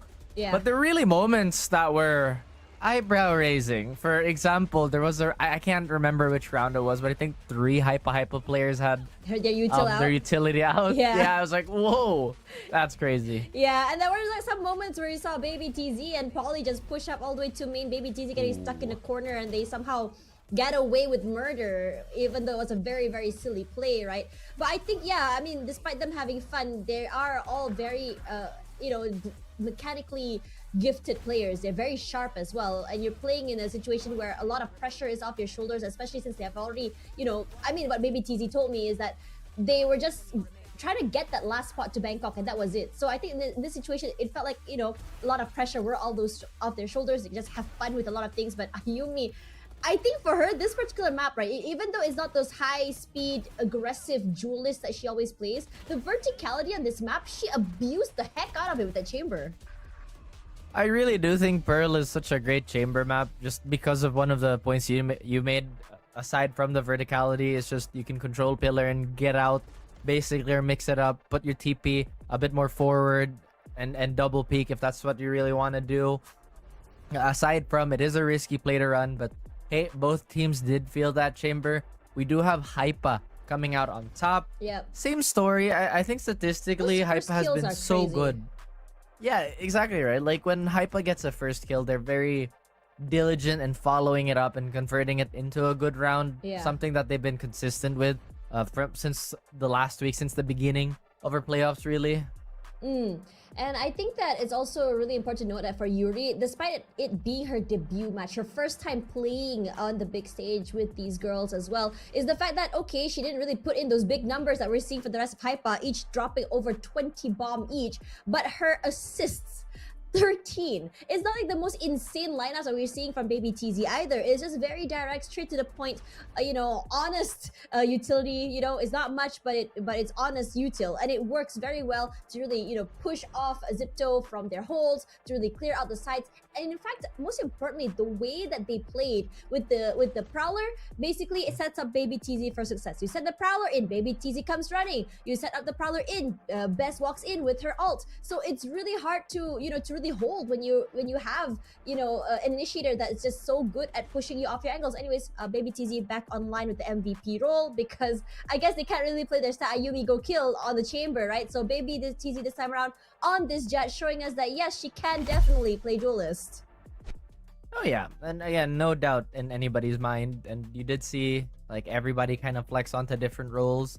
At the same time, it doesn't really take away on how effective they are, and I think Yuri deserves also a big shout out for playing her role almost perfectly. Granted, like you said, assist upon assist, Prowlers were well placed. I don't think we saw too many like crazy haunts, but all of them were serviceable. I'm just really excited to see how that next, or really the rest of the series is gonna turn out for our hopefully not super fatigued teams. Oh yeah, for sure. Anyways, map 2 coming right at you, so do not go anywhere. This is the Valorant Game Changers, Southeast Asia.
Incredible stuff coming in. Super sub Yuri, making the impossible possible. These insane roll swaps coming in for HYPA probably caught Xipto off guard and gives them that first map win, for this final series of the day. Question is whether or not Xipto can pull themselves together to make it to the grand finals tomorrow as we go into Lotus. After all, this is Xipto's map pick. Oh, that's an interesting one. I actually feel like the comps they were running on Pearl would fit Lotus. I mean, you get Clove, you put Chamber on it, who's historically been a Lotus pick anyway. Clove's really good for the brawling if they don't want to bother with map control, so on and so forth. But I think they might introduce a different flavor to this matchup. I will say though, there were moments in that previous game that did genuinely look confusing, but again, maybe it is the fatigue setting in. It has been a long day, especially for our players, thinking about how they can adjust to the plays and the comps and whatnot. And I'm not entirely sure if Coach Redco has, gone to bed or taken a nap. You talked about the sheer amount of maps he had to prep for. Yeah. What a birthday, Red. Crazy. What a birthday. I mean, the girls were all congratulating him on social media earlier, saying that Bangkok was his birthday gift. I think he could not be happier than that as well, especially coming into today. Now, as we look at Lotus, I mean, as much as I want to bring out comps or map wins for HYPA, especially with this change, this roll swap, it's gonna be a bit more hard when it comes to stats. But for Xipto, we can briefly go into it just a little bit. They did play this map quite a lot, especially from the round 2 all the way up to the quarterfinals. The last time they played against Precision Power Quickness, it was a 13-4, very dominant, and their defense round a 10-2 win. And it's just incredible to see how dominated they are on that half. Oh, I mean, some teams do really tend to show which side they're stronger on, and I feel like that's been a tale as old as time. Hopefully, though, this time around, they can balance it out, because maybe that's going to be the difference maker in terms of closing out the map. We talked about how some teams have an incredible, potentially defending side, and vice versa. But with fatigue setting in, Tash, I feel like that's also going to adjust, or at least the teams are going to adjust their play calls for this if they're going to go for something a bit more, I guess, traditional, where they just kind of slow comb over the map, get the space, and try not to risk too many things. Because when you're in the scramble, right, when you need to make decisions quickly, obviously when you're tired, it's not going to be like the best feeling in the world to do just that. Yeah, and I think the last time we did see HYPA play this, it was against Falcons Vega in that upper brackets, and it was dominating coming in from Team Falcons Vega, 13-4. So my question is whether or not HYPA is prepared to deal with the day today, especially with the change, right? And we did talk about role swaps here. We're seeing Best still on that controller this time around. She's playing the Clove, and Polly this time on that Chamber. And in this situation, Polly, she has been incredible when it comes to those ops, especially on split on that Fade. So this could be fun. I like Reyna picks. What else can I say? I know statistically you shouldn't do it, but yeah, I think Reyna picks are a statement. You pick Reyna, you're here to finish the job, you're here to W key, you're here to actually frag out, yes. Because if you don't do that, you're rendered irrelevant. So that is what I hope to see. Meanwhile, for Xipto, they're just gonna be playing the same game they play. They're hoping to dominate. So let's see whether or not HYPA can pull off the impossible. Coldan and Realize, the mics are yours. The trusty old Reyna being picked up there by Baby TZ. In Lotus, it's not the best Reyna map. I think the best Reyna map is Bind, but still, it's Baby TZ. She'll make it work. Yeah, I mean, Tash mentioned, right? You put someone on Arena, you have the expectation that they need a frag out, and well, Baby TZ is as reliable as you're gonna get, right? So putting her on the Arena, I think we're gonna be having some really, really cool moments. I mean, it's all of those really freeing agents, I like to call them. You got your Chambers, you got your Reynas, you got your Cloves, right? You can be aggressive, you can play your style, you can play your groove and see how it fits into your entire team synergy. And they already are a map up, so hey, do what you want to do. Lotus, especially But yeah, Raf had a comment here recently saying the best Reyna map is the map you can click heads on, and I do agree. You know, go kill. You know, right? Reyna go kill. Reyna go kill. Baby Good TZ strat, go good kill. strat. That's gonna be the Yeah. strat that they are going to play behind.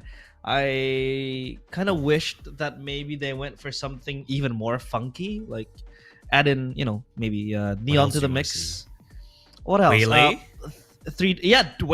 Waylay is nice, or maybe We're going to potential- Bangkok, right? We're going to Bangkok. Where's the Thai agents? yeah, especially you gotta pay tribute to those agents, but Yumi will go further, biting off more than she could chew, as 3 kills for Xipto in the blink of an eye. I love it. The round lives and dies by the A-Rubble fight, you know? Classic Lotus. And then we've got a Lurk coming in Spike on the planted. chamber. Con.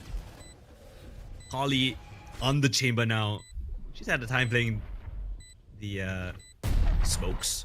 Now she's gonna try out the chamber. First shot is nice. Best wrapping around the main Last side player box. standing. But Graham's, well, he's off the chamber now. Like a revolving door of chambers. Everyone has their fair share. Oh, Polly, the headhunter. Polly on a chamber, not the sight One we usually enemy see, remaining. but the flash. Whoa, Ooh. what? Polly! That was quick. Even if Graham's one was else low, but could do Polly this. might look for this defuse. Capricious has it in her own palms, so Polly won't be able to deliver the clutch. But that was nasty from Polly. Blindsided, and even still able to tap away. I mean, sure, you gotta give the benefit of the doubt to Graham's, because Graham's was low anyways, but it is still a very beautiful shot. And it feels very out of place seeing Polly with the chamber. Look at that nasty shot, by the way. Yeah, Capricious just running and gunning, getting the last kill. Yeah, the 2 chambers, I think, in the previous map aren't the same here, right? Con is on the chamber, we have Polly on the chamber. Things are mixing around. Oh, was Con in the chamber? I know Graham's on the chamber, right? Okay. Graham. So we have 4 different chamber players in this 2-mapper here. Lovely stuff to see. Graham's nice shot on the Baby TZ before he even gets the chance to pull out the flash. Pivoting in towards this B site. 2 players here, 2 players down. Round It's just essentially over. 5 of Xipto still standing, get the spike down. It's hard for HYPA to get back into this one. It's just a bloodbath at this point. Everybody's running around. And as of now, it's coming up roses for Xipto because they're able to get all the kills needed. Only Ayumi now left for them to take. And Ayumi gets 2 with the classic, but gets punched in the face. That's Capricious with the 1-2 Uppercut. KO. Savor the good dreams while you can. Yep, 1 uppercut from hell sends them packing. And that that Mike is Tyson? It's the first knife we've seen in playoffs, I think. Better late than never. Yep. I do agree. One enemy remaining. That was Capricious cosplaying as Mike Tyson, Ryan Garcia, Canelo Alvarez, you name it. Didn't know she was a boxing fan, but hey, Xipto with 2. Bonus round queued up next. And HYPA, will they lose yet another round here? Look at Polly though, her positioning, excuse me, very aggressive. Has the TP to become her safeguard and insurance, but Xipto has made their way on towards C side. They're just gonna plant this one down. Best tested by Piety, still wants to get the duels. And Yuri's gonna back her up. That's gonna be Piety down. As of now, Con will go with the Outlaw, playing very, very close. Con getting the kill to Baby TZ. Ayumi is so low, she needs recoveries. But no, it's gonna be Sing with the players of Xipto, or rather with HYPA. And now it's 2v3 situation. Best will come flying in, full blinded and stunned, leaving it up to Yuri to do the clutch again. Oh, they're going in for the snipe again. Capricious is having too much fun. And Yumi will put Yuri down, burying her to the ground. Oh, and the bonus. How many bonuses have we had today? They've gone in the favor of the team. So many bonus wins. Adieu. Done with a nice couple of shots. A lot of bonus And wins. yeah, Capricious trying to go for the uppercut again. Manages to get 1 hit off, but not the kill. Oh no. That was very, very scary from Capricious. She's running in with the gloves there. Well, prepare a ring if you want to box around. But Xipto running with 3. A rebuy coming in from Polly with the Vandal in her hand. She fails to deliver the kill. And Polly severely punished, leaving Xipto a leeway.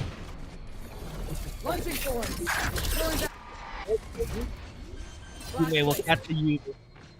Gonna be Yumi lift.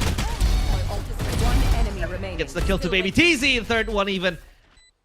The last one potentially is Bess. With the stinger in her hand, hiding behind stairs. This is just, you know, prolonged death. It seems like for Bess. Yep, Xipto, they're all on 9. All 5 still stand. 4-0 start. And it looks like they have found their groove here. HYPA's unconventional composition, just not really finding the fragging success that they would want.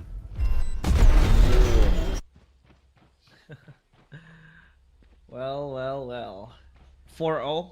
Not looking the best, at least, for Xipto.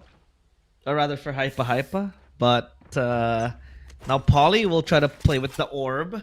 Potentially looking for that that ultimate. The Tour de Force. And now the Omen ult popped. Far and stairs. Does anyone spot this though? Bess gets the kill towards Yume. So does Baby TC towards Piety. But look at the Omen. Look at Graham's. She's tiptoeing to the side. So far unnoticed. But Polly is up on her feet. Looking to shut that down. But Graham's will be the one to execute. Yuri Khan goes for the kill as well to Polly. The early lead blown to the water for HYPA. As Bess is half HP, this is just complicating an already difficult situation. Even Khan adding the tally. Even more. Ayumi comes from the back. Showstopper to boot. Looking for the victim.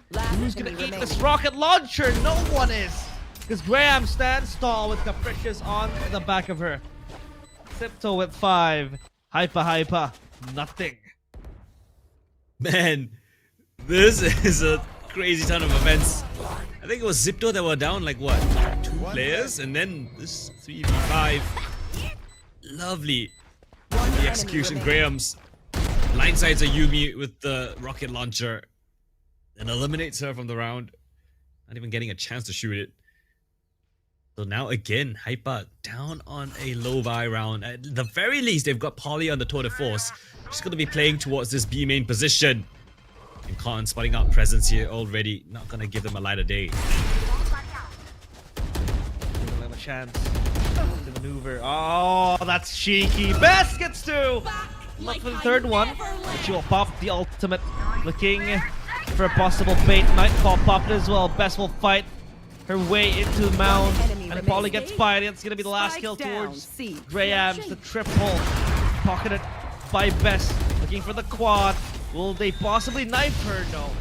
It's Baby TZ with the stinger. And that ends HYPA's 5-round drought. Finally with a score on the board. And it was a low buy round as well for HYPA. But they make the weaker weapons work. From the death, from the grave, Bess comes back. And yeah, just rips him to shreds with the Nightfall in tow. But now Ayumi's bringing out her own operator. Let's see where she gets off to. It's actually not Polly that's using the op, but Ayumi, which is understandable. You want Thought to the chamber might be a pretty solid option as well. Behind the rolling door. Oh! Beheaded by Yume. That's Paul not giving him the chance to just play as the chamber. It was only the 2 kills in that pistol round and that's it. So far, Polly hasn't been able to deliver anything. Completely shut down by Xipto. Yumi now with the operator, still unspotted. Oh, that's a very good angle. Khan blown. Oh, Yumi with the flick. Getting away with murder. Wall trip. Able to survive for the longest time ever. That's going to be Piety next to the chopping block. But Piety will shut her down. And the spray from Bess is good. But look at Baby TZ coming in from the back. Will she be able to deliver this kill? This clutch, the flash is good, but not for Grahams, who stands tall in her way. 6-1 Xipto. They speed run Lotus. Man, Graham's so good at just making sure things do not get out of hand. A Yumi, what was the second shot? Look at this. Whoa. Just the instant contact, swing around. The jiggle on Piety was more than enough. And then Graham's from, again, the top rope manages to shut them all down. 6-1, they continue on their rampage. Just only let HYPA have a moment to breathe, and then they're back on their action. Yume. Towards B main. Judge in her hand. Has the overdrive to play with as well. I'll pop it soon. And she will. The baby TZ is gone quickly. As Piety makes light work of her. Gets the second one as well for Piety. And now Yume, all she has to do is just burst down the players of HYPA into flames. Yume with the op. Not the best gun for retakes. Ah, she misses the shot after landing a nasty one. And that's gonna be Polly. Strike with fear. Looking to get the headshots left and right, but only 2. Cover name. Xipto gets 7. Possible 3 maps being queued up here by Xipto. Hey, you just had to say it, huh? I'm just gonna call it. Where was this Xipto in map 1?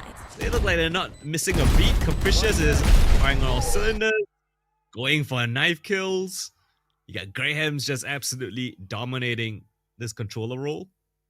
And Yume with fantastic entries. So things looking swimmingly for Xipto, looking for another round on the board. HYPA yet again on a weird buy of their own. They've got a judge in the mix.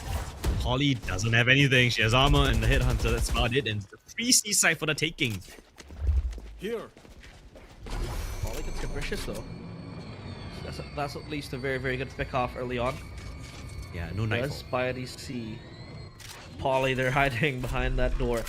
No nightfall, like you said. Play the post-plant game. Oh, baby TZ! Shut down by Con, and now Con's stuck in a rough hard place. She has to reposition, but a Yume will be able to get Con, and now they have a bigger fish to fry, and that's Piety. I'm out of here. Just becoming such a menace, Yume as well. They're everywhere, spreading around the map, giving Xipto, or rather HYPA, no chance to play with full comfort. Spess will prepare the smokes. No peeking. And Xipto, all they need to do is just hold in sight. Metal thrown, the stun is good. Ouch. Triple for Piety, a Yume in a 1v2. But the time has ticked so far and so long that she has to evacuate and save this Vandal. 8-1. Xipto, they're gonna go fast. Yeah, I don't mind it. They are closing out these rounds at a record pace, by the way. This is extremely fast. Conviction coming in from Xipto. HYPA, nice aggression down from the flank, but the dynamic push from Xipto confirmed that there was nobody towards a CT or waterfall position, and they could all play their post plans from there within the site, blocked out the flank. And we go again. Yume now opting for the judge despite having so much cash. We might have a fast round paired up with this weapon that they've chosen. I mean, look at Piety. Just playing so passive towards base. The triple push again. What a stack up. They haven't been splitting at all. The players of Xipto, they have been playing with total brute force. I'm too far. I'm too far. And Polly hears the thumping of those players coming in to A side. Polly, oh no! She misses the shot, and Yuri has to go through the thorns being bloomed. Bring me the arsenal. Pop primary jammed. Not able to use those guns. Relying on the pistols now. But it feels like a far stretch. One enemy For HYPA to close this one out. Xipto, they're lining the bodies left and right. Public execution. Team ace for Xipto, 9-1. Coldan, what are your thoughts, Yes. bro? What are my thoughts? It's Xipto good. Yeah. Zipto good. Zipto Zipto good. go kill. Zipto shoot. Graham shoot. Shoot. Capricious Zipto speedrun. punch. Zipto go kill. Yume zap. Con bang bang. Capricious pook pook, you know, because he's like punching players left and right. Oh, is that the sound of punching? Yeah, I guess. Oh, on to the TP. And now HYPA, they in turn take control of Rubble, forcing Xipto to rotate to C side, which is empty, by the way. Free real estate. Get into the boxing ring. Xipto first. But can't get the first pick off on her B lurk. Best Yuri there to answer back, but still Xipto towards the side. But Mantis advantage, try to claw things back. Piety answers back with one more. Evens up the playing field. 3v3. Piety holding again in C side. It's gonna be Baby coming in. She expects it. The headshot is beautiful. Not for the second one. Capricious again. Backing up her teammates in the nick of time. HYPA still only content with one round. And look at the credits for them in the last round. They won't be able to buy as much as they can.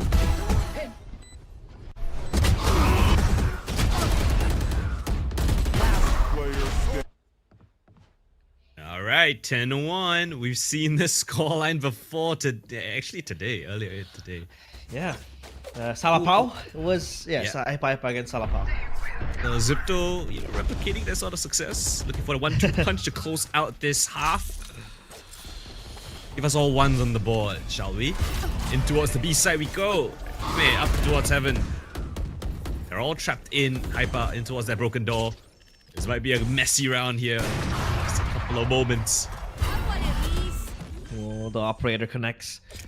The plant still tasked onto a very hard position. Con, oh my goodness, gets the kill. She's like Neo from Matrix. Now Yumi, only with the Spectre, gets the dink, but not good enough. Spike goes on to be planted onto A site. Best pops the ultimate. Grahams. Oh, no bullets. Will get punished. Here it is. By Baby Teasy, here we go. 10-2. Will it be the scoreline, or will Capricious get the 1-1-1 on the board? One enemy Capricious playing Rin Oh, Best goes down! Rosie. But Best goes down because of the ultimate, and now it's up to Baby Teasy. Capricious against Baby Teasy. They're playing hide and seek, cat and mouse. There's the spike. Did Best not see Capricious in the back of the site? I thought Best would have seen Capricious, but Baby TC's, you know, completely bamboozled. She's heading towards C. As the spike gets down on the A site. I don't think Baby TZ is even close enough to hear this go down, so she's gonna be a world away on this retake. Planted. That retake will happen. She hears the spike being planted. The announcer says so. Now Baby TZ with this impress. Will she be able to pick up the 1v1 that Capricious is playing? Hide and seek again. Isn't this too far for her to think about? She's gonna drop the drop though, so that's gonna be okay. Capricious with a very, very momental clutch 1v1. And there you go. 1-1-1 in the board. All ones. So it's 1-1. And then HYPA with 1, and then HYPA with 1 map as well, so it's 1-1-1-1. Yeah, so cooked. I don't know. I'm out of words. Yeah, I mean, well, the tale of this tape is really one-sided. And Xipto with an incredibly convincing half. One round away from perfection, essentially, but hey, HYPA not gonna go into the 11-13 club at the very least, right? I don't know if HYPA can pull the comeback out. I mean, I don't know. Can they pull it off? Because it seems like it's too far. It's a far cry. Xipto 2 away from forcing a map number 3. And as you say it, you know, it's all 1-1. 1-1. And then I'll give you the other one. Yeah. No, you have to pop another one because HYPA has map 1. So it has to be 1-1-1-1. Do you get it? No. Where did the extra 1 come from? It's just 3 ones on those screen. So like 11-1, okay, right? Me. 11-1. 1-1. That's 3 ones. And then HYPA has 1 score. And they won map 1. Yeah. So it's like 1-1-1-1. But like that last one is like hidden. The map one on map 1 is a bigger one than the 111 here that we have. That's true. I like that. I like that concept. So we need a big one. Okay. 1-1. I don't know what to say. It was mostly just them gunning down everyone, right? Just looking for those duels, winning it out, winning the duels. I don't know. I mean, the Reina. I mean, Xipto was just they've just woke up. They're just like, hey, guys, we can shoot back, and No. Oh, like no. Xipto decided to plug in their keyboards and mouse, and let's lock in. Okay, all right. That's all right. why it's 11-1 is happening. Maybe they had lunch, and then they had a food coma, and then they just ah, needed yeah. to warm up a little bit. Yeah, Just like you, food coma. Is that the narrative? Yeah, Xipto might just be. giving HYPA a chance on map 1. You guys can have your fun on Pearl. But Lotus? Oh yeah, Lotus, we've got it. Or maybe Xipto was playing with controllers in map number 1. And now they decided to use the keyboards and mouse. And there they go. Unleashed 11-1. This is brutal from Xipto. Do you see a world where HYPA might mount a comeback? Now. Well, as I like to say, it all starts with the pistol. And it doesn't look too great so far. Capricious catches up to Polly. They're getting in towards this B site. In towards the Executor. Yumi and Bez both gonna find entry kills. And Heidi though. Heidi within the smoke's gonna find a double kill. They're running. The Prowler chases them towards the C site. Baby TZ finds a beautiful angle to play around. Notes that they have gone past. Spike gets planted down towards the CT position. Never mind. Oh, it gets caught out. Yuri cancels it. And now Baby DZ left in the clutch. 1 versus 2. But the wide swing is there. And Xipto, they recover a lost round and give themselves map point. This is it. Wait. That was so hilarious. Because the moment you say it all starts with the pistol, Polly just gets shut down by Capricious. Wow. 12-1. Xipto pulling off a HYPA against Salapao. It's like the Salapao players left a message for Xipto to get that revenge, but now it's Xipto just playing up front. Yume chasing them all down with the judge. Best gets the trade, but Grahams is good with the reply. Capricious too, joining the kill feed. It's a party, it's a bloodbath, it's a slaughter. All in rubble. A single choke point to end it all. But as of now, Xipto, they decide to pause. But look at Con coming from the back. Oh, this is not here when good. Baby TZ. Were you here when Baby TZ got the 1v4 ace? Closed out this map to give themselves a little bit of hope. The comeback starts right here. Baby TZ, everything to do in the corner. The piety spoils the script. And Xipto will win it out. 13-1. Take home map number 2. 13-1. Well. Short second half.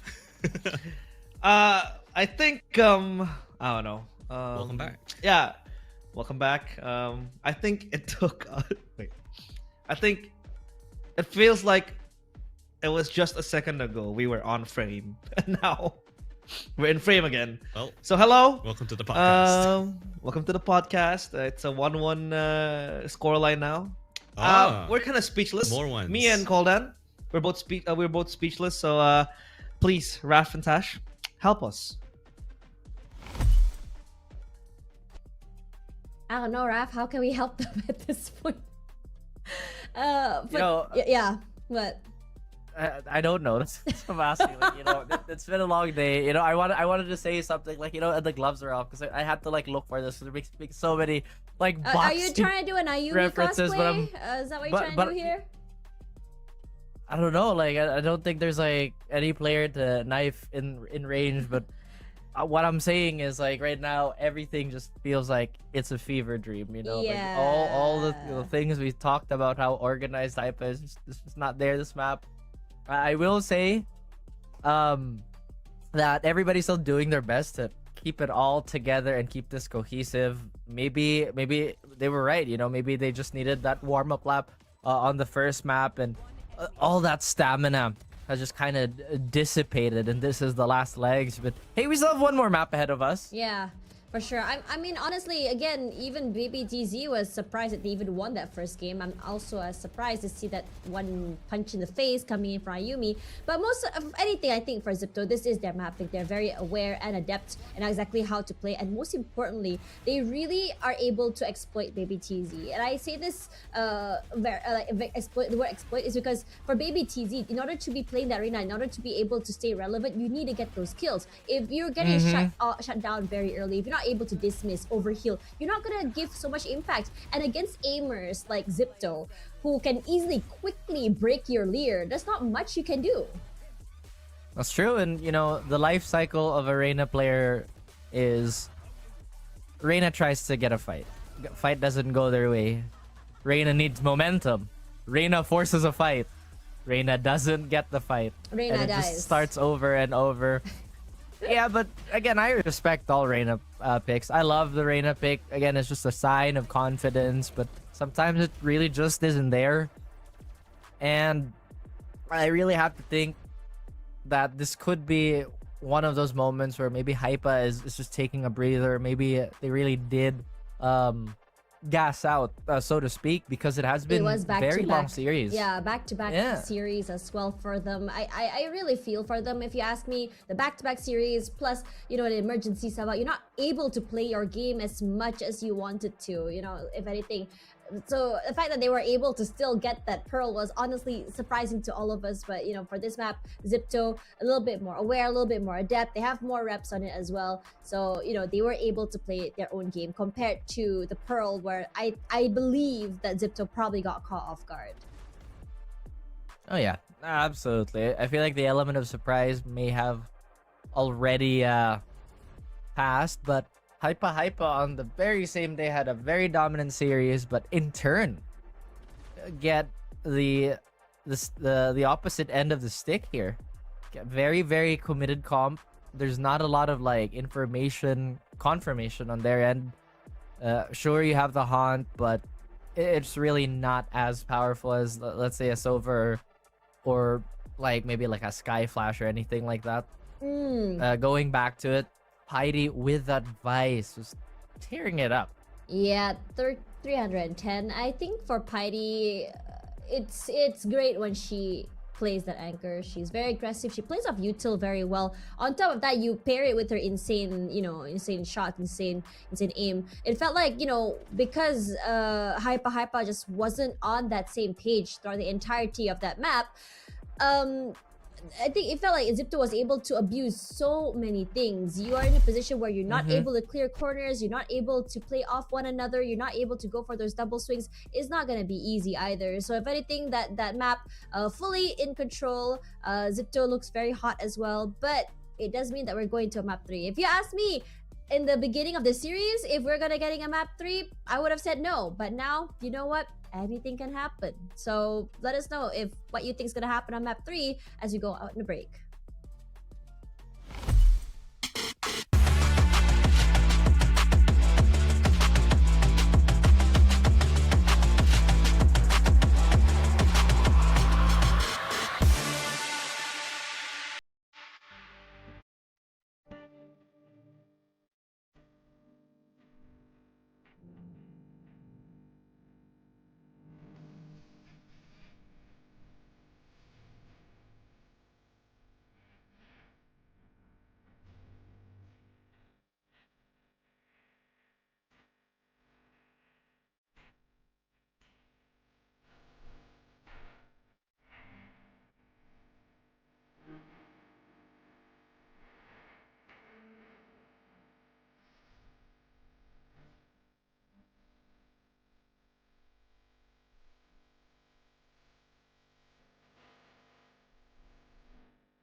was a very, very dominating map 2 coming in by Xipto. Their map pick, after all, leaving us speechless, honestly, because what the heck happened there as we go into our final map in the final series of the day, which is Ascent.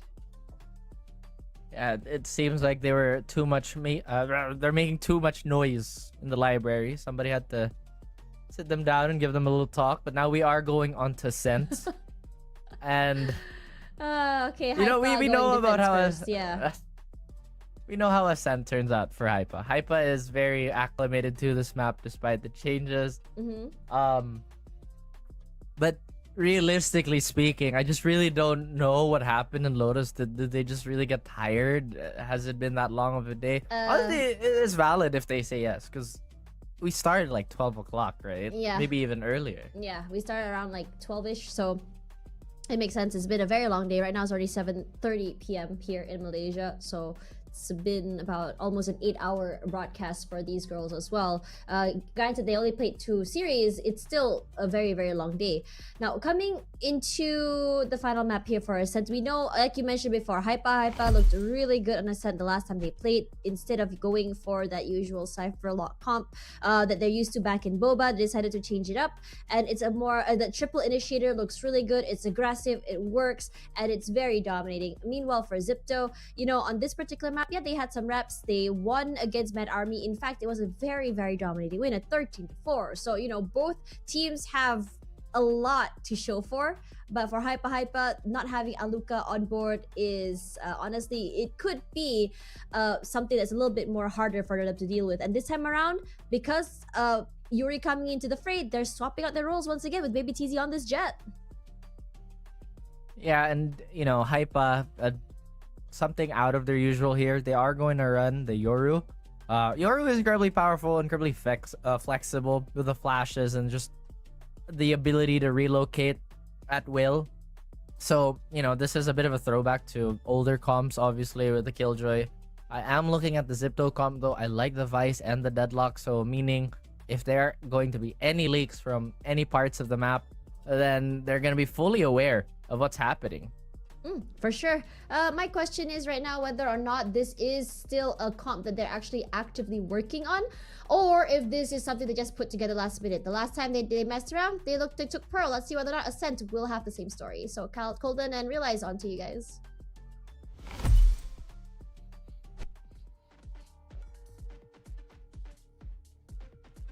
One, two. Guard up, guard up. Guys, Guard up. y'all need to lock Guard up. in. This is the last map of the day.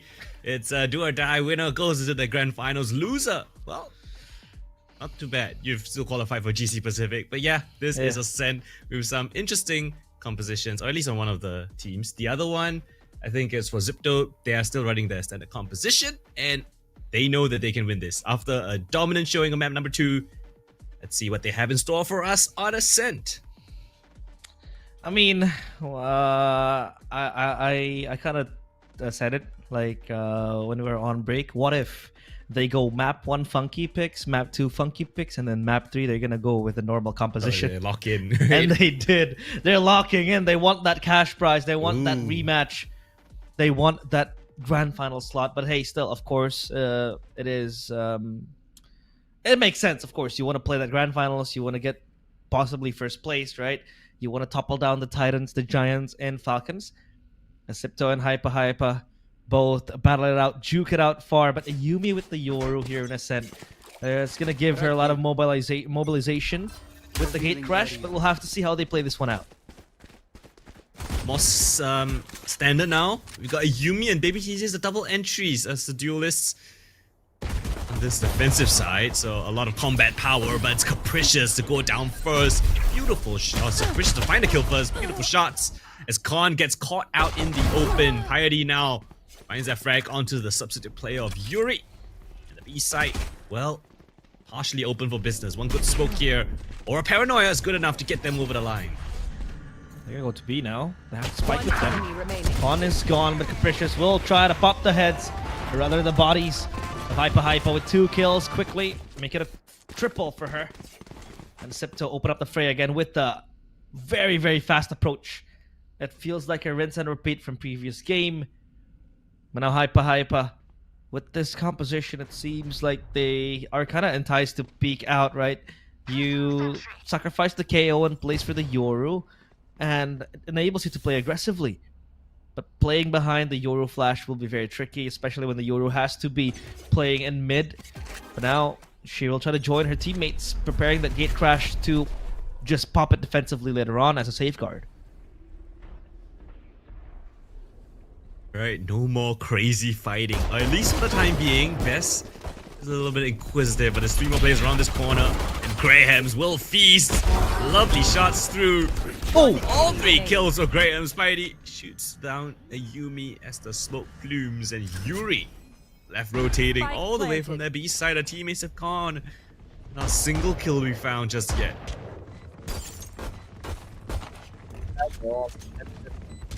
Water, they're sick. They circle her like sharks.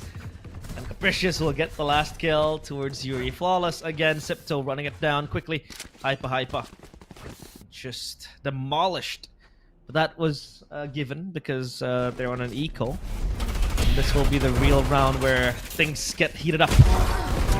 Grams, that's a good flick towards the last player, which was Polly. But again, Polly was low, so again, that is given. And now Xipto with a quite strong bonus, I'd say. You have 2 Spectres to play close range. You have the Vandal in the hands of Capricious, who is currently on fire. So we'll have to see how it pans out as they will try to exert their force on towards B site. Smokes out with the Thorn Rose as well. It's popped out. Slowly but surely, they will try to make their way into B site. Scot-free. Yeah, it's just a wall here to prevent them from flooding back in. Buy them a little bit of time, but it's still going to be a 5 versus 5 on the B side. In towards Logs. The Vice has been spotted. Heidi's position has been locked in. Is there any utility to help her get out of here or flush her out? HYPA. Now coming straight in, Yuri for the first opening. It's a flood of HYPA kills in the kill feed. Capricious only managing to find that double, but it's a beautiful retake coming in for HYPA. They still keep 3 players standing. HYPA with the defuse goes through. Meanwhile for Xipto, it's all about recoveries from now. Again, the bonus round was able to deliver them 2 kills towards Polly and Baby TZ too, so or rather to Yuri. So at least they have that economic damage done and dealt. But look at Capricious. Round 4, she has Hunter's Fury. That's pretty much ridiculous if you think about it. And it is going to be a very strong post-plant tool. 6 kills, 1 deaths. That's 7 ult orbs. See if she can make the most out of this. In this round, HYPA is going to be a little bit more worse for wear. Great recon or shock dart to force Polly off of that. Spots up Capricious, but they're close up already around this smoke. Revealing area. That smoke There they are. will bloom out. Oh, good recon there. Tags 3. But no follow-up whatsoever. So now Polly has to reposition. Prepare herself for a possible clash here. A skirmish loading.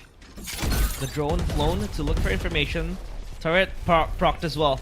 And Polly will play behind the smoke. Will she try to play sneaky? Oh, almost eats Yume's bullets. And again, the B side opened up freely. Baby TZ and Yuri gone again. Same victims being taken. Polly still stuck as well. Yumi will assist. Best to take down Con. They will reposition towards towards lane. And so far, Yume is the one to hold lane. Rams will play behind the smoke. The flash popped. A good pick off there by Piety, and Polly still waiting in the wings. But she has waited for so long. And Best will come and chiming in. Oh, Yume, it's up to the task now. Best so low. 1v1 situation, Yume. A body shot is enough to take down Best. Triple kill. Or rather, triple rounds for Xipto now. A hat trick of rounds. Yeah, they're kind of abusing this B side because it's the substitute there. It's Yuri the one that's anchoring it as the killjoy. She might not be as comfortable as the rest of the team. Well, Xipto are absolutely gonna capitalize off of any weakness that they sense. So far, looking very good for Xipto. Hunter's Fury is still yet to be used. So that's a very strong tool again. We have said boldly from the previous round. Outlaw for Con. And Baby TZ will challenge this push. The Sheriff in her hand, but that dash is gonna expire. So no tool to escape. For HYPA. It's all about playing up close and personal, but Con will catch Baby TZ. The second one is there. Lick shot only towards Best, so Best has to move back. That one-way smoke dissuades her from pushing even further. The spike will be ushered into A site. Yeah, and it's just Best on 30 points of health. There's no way for her to back off. Short has been compromised. She's in the open. Not aware of that huge gap in the defense. And HYPA, you know, there's still 3 players on the other side of the map. As the spike goes down, their rotation's gonna take forever. Yeah. The On the sheer rotation wall. is not going to be made because they're gonna save now. You're not gonna save this. You've got a stinger and 2 classics. Just die to the spike. That's your true. best bet, Xipto. Still, 5 standing tall. Barely any damage done. It's only really on con. So this round looking pristine. Okay. Scaring Graham's a bit. Bit of a Or maybe friendly that's Graham's fire. cat again. Perhaps. The cat from yesterday. Oh, here comes the flash. They want to shut down them quickly. Yuri gets a pick off Enemy there. remaining. A very good exit frag to get even Polly with the second one. That's about it. Only a Yumi left to die to the spike explosion. Leaving that Hunter's Fury still untouched. Even unlocking the Annihilation and the Omen ult. So Xipto with a possible strong gun round in the next round. That's a very good pick off by Khan. Yume as well chiming in. Yuri with the right click. Yeah, at least economic damage, but I don't want to say economic damage when your enemy is just winning 4 rounds, 2 rounds straight. Like, they can keep on building, but as of now, their credits Don't give them any chances. are to be squeezed. And for HYPA, it's a Yumi with the operator. Okay, Ayumi. See what you have. It's down towards mid, but it's a fast-paced round here towards the ace side. Yume just destroys Baby TZ, but Polly answers back with Hunter's Fury. Best angry down the side. Polly! But not good enough. Graham's with the double kill into this ace side. Gives her team a bit of a chance here. Xipto in a 2 versus 2 and the spike goes down. Planted. Up from the retake on the Yumi. Less than ideal. Yuri, the substitute player with the rifle, has to come up clutch. Unless a Yumi can find something. The Yuri ultimate comes in, spots out both of the players here in towards hell. She's actually spotted both. Yeah, now both confirmed. A Yumi popping out all her utility. Yuri jumps down, but it's Graham's with the spray transfer. Quad kill for the Omen. And a 5th on the board for Xipto. This is a replay of the previous map, 13-1. Possibly. Still a far cry. If you think about it, but look at this execute coming in. Yume so quick. With the peek and the swing. Polly was holding on for dear life. A couple of kills to her name. This was played to perfection, but I think that was the flash from a Yumi. Wasn't it? That blinded. I don't think there was any other flash in that engagement. Yeah. So it has to be. Oh no. Yuri betrayed by her own teammates' flash. And now Piety will open up the charge into V site. Baby T, so do you want to take a chance here? Do you want to try to look for a headshot? Only with a sheriff though. So Get out of my way. best weapon. But still, if you land those shots, it'll be very scary. The gap is very, very much suspicious. But that gap was made on purpose by Bess. However, Yume with the blade score prepares herself to take on the B site. The Annihilation misses. The flash blinds Yume. And Yume still dancing on the verge of lane. With the kunais popped left and right. Piety stuck as well. Rather, Yuri stuck. Piety getting the kill. And now a 3v5 situation. How do you deal with this? Again, it's a beautiful execute. Okay, maybe not beautiful, but it's effective. You don't lose a single player as you get into this site. Albeit it is just a low buy round, but you're gonna have a really nice time to hold it down when you have such a clean execute. Yumi gets one, but the rifle is not to be retrieved. Holly, well, she only has a shorty, so hoping that someone walks towards her domain. If not, Xipto, again, another solid round. Shorty will get one, and that's gonna be Piety with quad kill to her name. Xipto, they get 6. What do you think? Well, I don't know. What do I think? I think it is pretty similar to the second map. Yeah. I mean, if we get another 13-1, that's gonna be very crazy. Poetic, I guess. Poetic. I think it's just Xipto charging their up. energy. Yeah, charging up for map 3.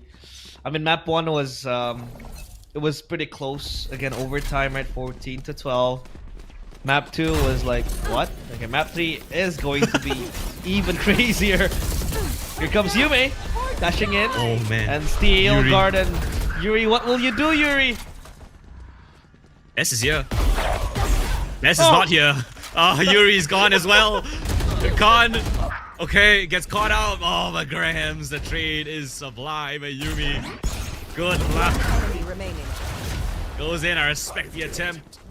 But again, it's a snowball in towards this B site. And a steamroll for Xipto as they get up to 7-1. Wow. They're just brute forcing their way into the site time and time again. Bess was there. Bess is no longer there. Gone after that TP. Was supposed to back up Yuri, but I don't think she was aware of the possible wraparound coming in from the right side.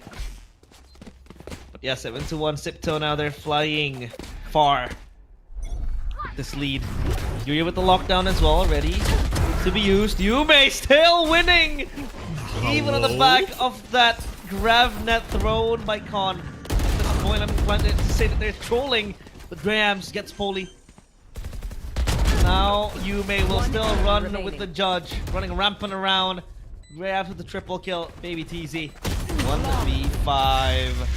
Won't be able to pull anything away. And flawless for Xipto. And these rounds are taking less than 30 seconds to end. Yeah, Xipto are just speed running this one. Maybe they have dinner plans. Dinner plans? Do you have dinner plans? With a specific really. someone? In Japan? Okay, calm down, buddy. Yeah, you. Nice, Wanna nice. go to Japan with me? Yeah, sure thing. But I'll only Stage be the 2 third playoffs? wheeler. I don't know. I don't want to be a third wheeler, so. You are the main wheel. Main wheel? It's Yume with the main steering wheel now to go into A side. Quickly they execute. Whoa, whoa, whoa. Con will get baby TC as quick as that. Where's Look Yume? at where Grahams is. Well, what's happening? Spike Well, down Grahams A. is on top of heaven, and so is Yume. Still plays in Gen and Hell. Bess, how does that happen? Bess, What? like, why is an Omen up there? That was a One double kill player from Grahams. They try to one by one walk out of the smoke. It's Yume and Grahams to flip the script. And the positions as well. HYPA none the wiser, and Xipto just Why? playing with their food. You can see the ping on the map. It's like I can see the exclamation point just picking up where Grahams is standing right here. Like, And look at Grahams. She took the fall. A leap of faith. I've never seen anyone take damage from there because how often does an Omen jump down from that position? That's true. Well, to 20 HP gone won't be a matter for Graham. 17 kills. She is popping up huge. Rapid thrown. They will take this quite easily now. Yume disposes of baby TZ on mid. Yume will dash in a different pacing, a different pattern now. They go towards B site only with the turrets to help Yuri play behind this. Yuri gets the kill. The headshot to Yume. Not for long though, she will stand because the Yumi has been taken down as well. B site Last completely player secured. standing. Over there. Oh, and they know where Polly is. Ollie. Come on, give it to her. Okay. I thought they wanted to knife it for a second. But yeah, it's really Last deja round in the vu. half. Realize 10-1. One more round for another 11-1. 11. Grounded. Oh, I think Xipto now. At least they have the momentum. This is not a momentum. This is like a, I don't know. This is just them getting their grip on this game and completely controlling it. HYPA. They have the Sova Euro ult. They might want to look for something here. Bess, what can you do here on the corner? Saw her! Oh, and the recon dog is disgusting. But no smoke here. Yumi, she's gonna easily snipe down her opponents. Log smoke comes in. And oh, Yumi is guessing herself. But still manages to hold down the smoke. They get rinsed up like mincemeat. And HYPA, they break the trend and they get a second on the board.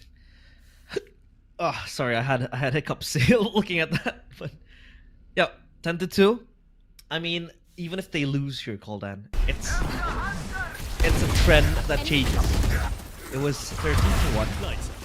and now it's 13-2. One and last player. So wait, at least that's an improvement. Excuse me, I'm having hiccups. Having hiccups Maybe that, mid-cast is not good. Shocked you?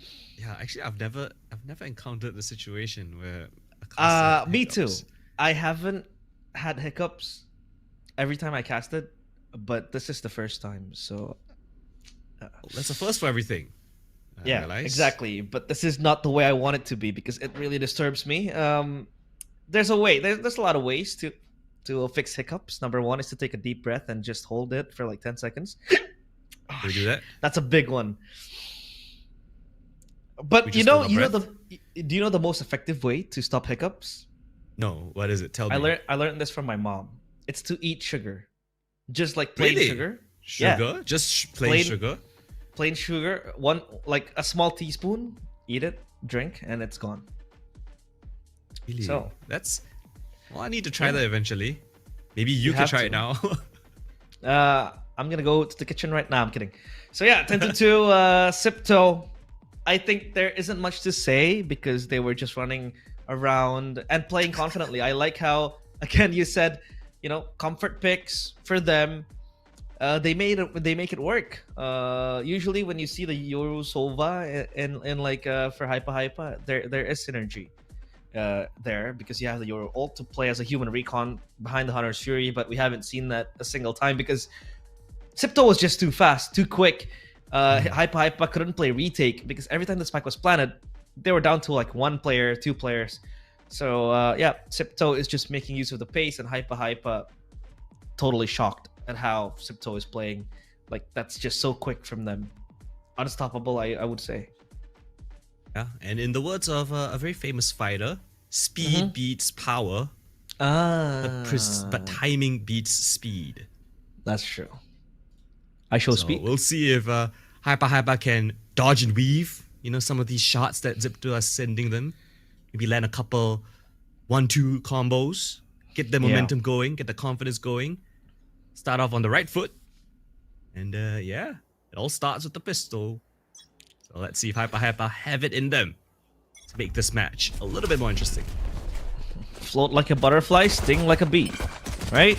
Now, baby TZ Nice rhyme. will just barge into the A side.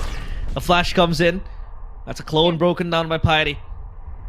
But yet to be found are the players of HYPA in sight because they have paused for a brief moment. The smoke just disables them to really fight their way into the site. And look at this Mind Freak jump coming in from Piety to peek out A main. But as of now, HYPA, they are still trying to reconcentrate their attack. Are they going to go for another A hit? The problem is, look Con- at where Con is. Con is just telling the rest of her team, guys, just stay A. I am in tiles. I have solo pushed up tiles. I'm marking for the B push. It's a mid split in towards A. And there's still so many players here on this A side. 4 from Xipto. Cover going out. She has the smoke ready. But this is a very tough spot to be in. Piety gets the kill. Yume as well. Grams unchecked. The baby TZ shut down too, leaving only Yuri. Oh, don't do it. Thank you, Grams. Don't do it, Con. Don't do it. Yep, it's not a fist this time. It's a... What do you call it? Sword. Like a small sword. It's a Short machete. sword? Machete. Oh. Well, Pistol is in the favor of Xipto. That was a pretty convincing one. Con's positioning was everything for them. And I would be pretty confident in saying it has to be a force buy for HYPA this time. There's just no way you're going to try to come back 12 and 10. So you got to try to make it 11-3 here. 11-3 is the name that they need. But Yume just inflicting damage. The multiple hurtings of the teams here. Baby TZ will rush in with the stinger, but held in place is herself. Best and Ayumi gets 2. Stabilizing the lead, but not for long. Something to say about this one. Baby TZ now coming in from the market. Oh, but she's surrounded. And Piety will clean it up. 12-2. Xipto, one run away from booking a rematch with their arch rivals Falcons Vega, who are waiting in the grand finals. Oh, rematch. is within touching distance now for Xipto to book. Will they be able to fight their demons in the grand finals later, or will it be the same fate? But as of now, the focus shifts onto this possible last round for both HYPA and Xipto here today. Looking at the buys, not the best for HYPA. They only have stingers, so now they will pause and wait for a possible push coming in. Take flight. The drone as well for Polly to look for information. The spike Right here. ushered by her. But look at where Xipto is. They're playing so forward in the A side with full confidence. Destroyed. Barrier deployed. Oh, it'd be cool if there was a fake clone coming in. Yeah. Haven't seen that just yet. But we've got a Jet that's just made her way straight in towards heaven. It's Baby TZ catching them. Beck's turn. Not aware that that could be a possibility. Doubles back in, looking for more. But Yume shutting her down. 2 versus 3.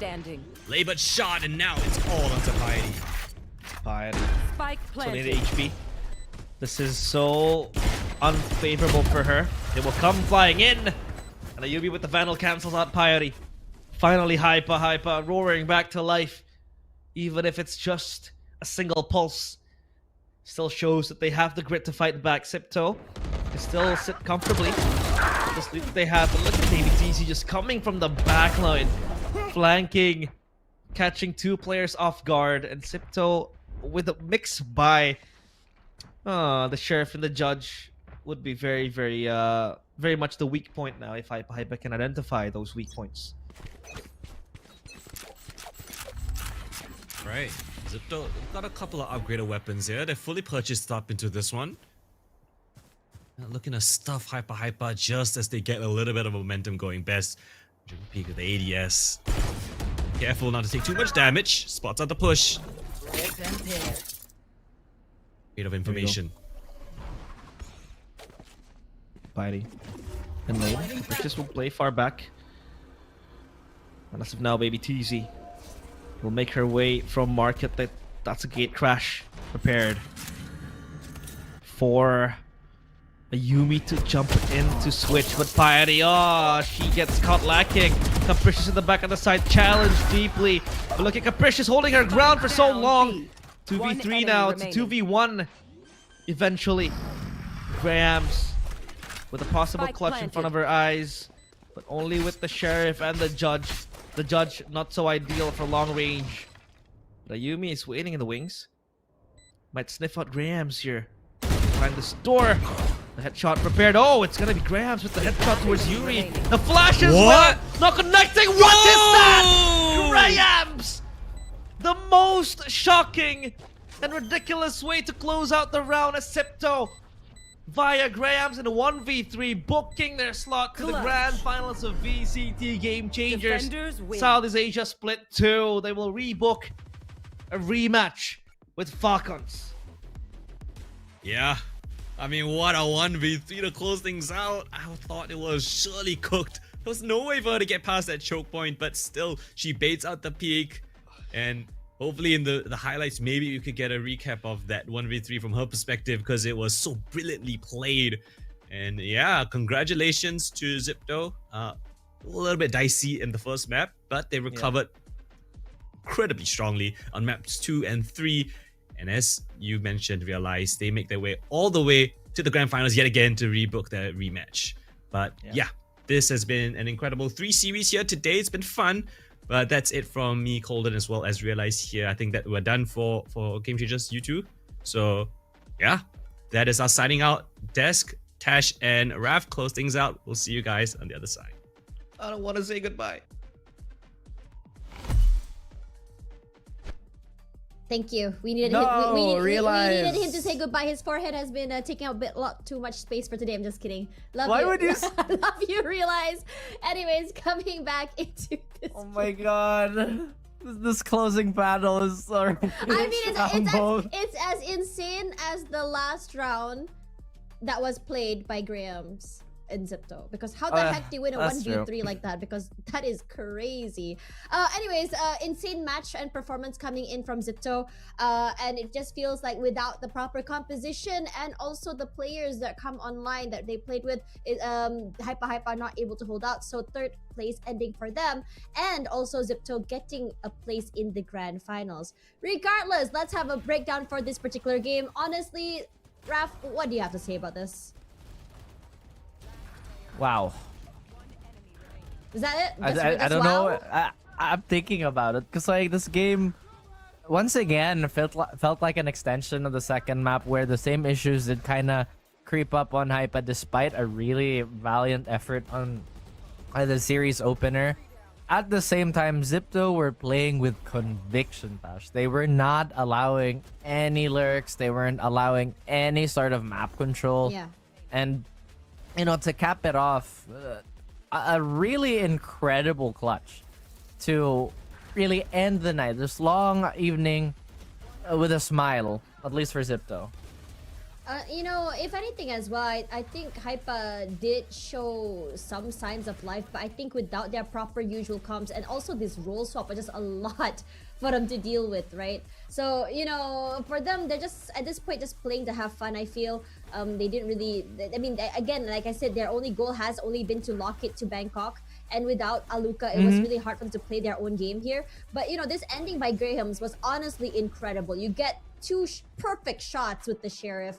Granted, one of the members of HYPA, Ronilo, jumping in and playing with the judge as well, which, as I said, it was a very, very unhinged. HYPA did double the amount of rounds they got on the second half compared to the first, but again, a tall order for them to come back. I'm sorry, I have to roast Baby Teasy at one point. It was at the request of all the chatters, and I delivered. You're welcome.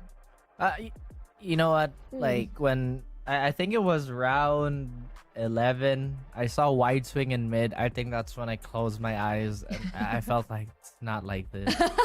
Not like this, guys. Yeah, if I'm being honest, I was kind of expecting it to be a little bit more competitive, especially since, you know, the last time HYPA played Ascent, it was dominating, it was incredible, but we're not getting served that triple initiator comp, and understandably so. With, you know, with Yuri coming into, you know, into the play, there is a lot. I think for her agent pool probably is something that they haven't, that she isn't able to bring to the table, isn't as deep as what Aluka can offer as well. So they're kind of locked to what they have. Regardless, I think, you know, Ayumi still shooting as well. Polly tried her best, but I think despite them trying, Xipto as a full whole team being able to play their game, dominating and just controlling tempo, this is their map. True. I mean, you know, the game is, or at least like the competition itself is really with the players that's playing. And oh my god, that headshot on percentage. that note, yeah, on that note, I do hope Aluka is doing okay now, because again, medical emergencies are very serious. At the same time, Graham's sending everybody on a stretcher out, like you mentioned, with that headshot percentage, and her stats really just jumps out at you. 22 kills with only 2 first kills, almost a masterclass of being the cleanup crew. 4.8 KDA is just insane if you ask me as well. Coming into this particular game, I think what's really important as well, I mean, like, yeah, HYPA did try. HYPA, I think most of them were trying to put in a lot more bodies, put in a lot more, you know, when it comes to these fights as well. We saw 3-man, 4-man hold, but the util sent out by Graham's, by her teammates, every time they push through, their paranoia is perfect, and immediately Con or Capricious reacts as 2 or 3 kills in one go, and then suddenly everything they had just falls apart in rounds where you think that, okay, finally HYPA had those rifles. The sheer amount of dominance that we saw from Xipto is just insane, and we could really tell how much they really wanted. The social media today on Twitter actually already said, hey, you know, we're just gonna be going through a longer route for a rematch against you guys on in the grand finals tomorrow, and that's exactly what they got. Yeah, I mean, you know, that was the request. I feel like everybody was somewhat anticipating this matchup anyway, but again, the inner HYPA fan in me would have wanted HYPA to be at that perch, especially with the form that they've been reaching. But the consolation prize is that everybody is going, or at least our top 3 is going to Bangkok, if I'm not mistaken. They are. So top 3 are going. So HYPA, as well as Xipto and Falcons. But for now, let's have a talk a bit with Paiti on what it's like for their journey coming into this grand finals. Hi Paiti, how are you? Hello. Congratulations on your win. And I did say on Twitter to you, no jinx. And do you believe me now?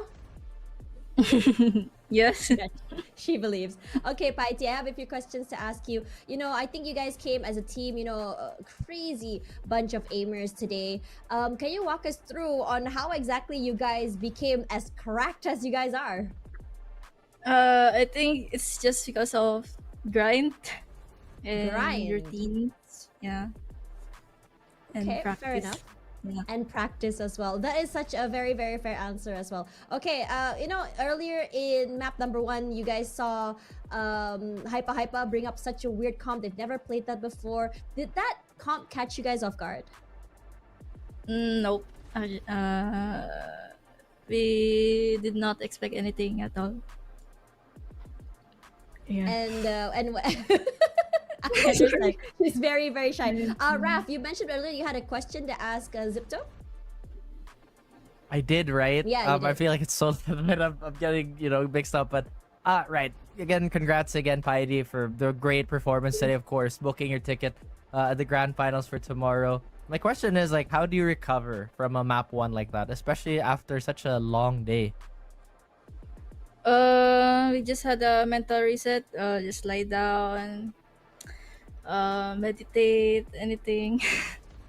Ooh, Drink water. meditate. Yeah. Can you walk us a little bit on how you meditate? Because I feel like I need to get into Just that. close my eyes and listen to music. Oh, what song did you listen to? Sometimes jazz music. Jazz music. Okay, Raf, we figured it out. The answer for column aim is jazz music. Thank you, Paiti, for sharing that. And also good luck for tomorrow in the grand finals. I wish you luck, and I would love to see a great comeback for you guys in the grand finals against Falcons. Good night. Good night. Thank you. Raf, can you recommend me some jazz music? No. What? So you're not gonna listen to jazz with me? Get insane. No, I AM? listen to jazz. I just don't feel like recommending anything to you. No, I'm kidding. I'll probably rattle off a bunch of songs later. But right now, you're asking me to use my brain. Your final brain cell. And right now, I just don't think he's all there. It's been a long day. I think chat's been getting a little rowdy. But those three games today, those 3 series, I think they were wonderful. No upsets in my opinion. Question mark. I feel like everything just kind of followed what we'd expect it to follow, the script per se. The script is scripting, as Coldan and Realize would say. Now, looking at these brackets, we finally made it all the way till the end. With the win that Xipto got 2-1 against HYPA, they make it to the grand finals for a rematch against Falcons. Now, this is making me super excited. With the performance of Xipto, this is the closest we've seen any team perform against the core of Falcons, or rather, the Xipto, the SMG, Xipto girls, whatever you want to call them. This is the closest we've seen them come to so far in terms of play style. My question is whether or not we're going to be finally seeing a new champion crowned for Game Changers Southeast Asia. I'm thinking. You can't think but anymore. It's really not working. I can't. I would want to say yes, anything can happen, especially with how everybody has gotten a lot better, but Falcons are just really up there. I mean, tomorrow we're gonna see the quote-unquote final form of both these teams. And it's a best of it's 5 really a toss-up as well. So we're gonna get the full buffet on how these teams can perform in a best of 5. Could it be a 3-mapper, a 5-mapper is also going to be a question. Could Xipto have learned a lot from the last encounter that Xipto had? W7 against just earlier today. In the earlier matches today is also another question I have. And I think that for me personally, because Xipto has always been the second place team for a while now, quoting for them in Sisu before, I believe that second place players are always going to be the hungriest, excuse me. Oh, hunky. I think that's That's a an sign. adjective to describe everybody. It is a sign. But no, you're absolutely right. I think a lot of these players and people in in a similar position are gonna be playing with a chip on their shoulder. So, despite the long day, I wouldn't be surprised if Xipto put in extra time even tonight as we speak to prepare for tomorrow. I don't doubt that Falcons, are gonna maybe match that energy and do everything they can to maintain that dominance, because once again, this is not something that they've taken lightly either, Tash. Like, despite them, maybe trolling here and there on some rounds just to lighten the mood, they still put in a lot of time to prep, and they put their hearts into all their games. For sure, for sure. Again, I think for many of these teams, being able to overcome and become the new queens of Southeast Asia is definitely the goal. So, ladies and gentlemen, tomorrow we're going to have a long best of 5. Buckle up, everyone, because we're going to see whether or not we're going to be finding new queens here for the Valorant Challenge Game Changers Southeast Asia. With me, Tashbunny and Raf, we're going to go to bed now. Good night, everyone.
We gotta stay awake.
Comes as a surprise.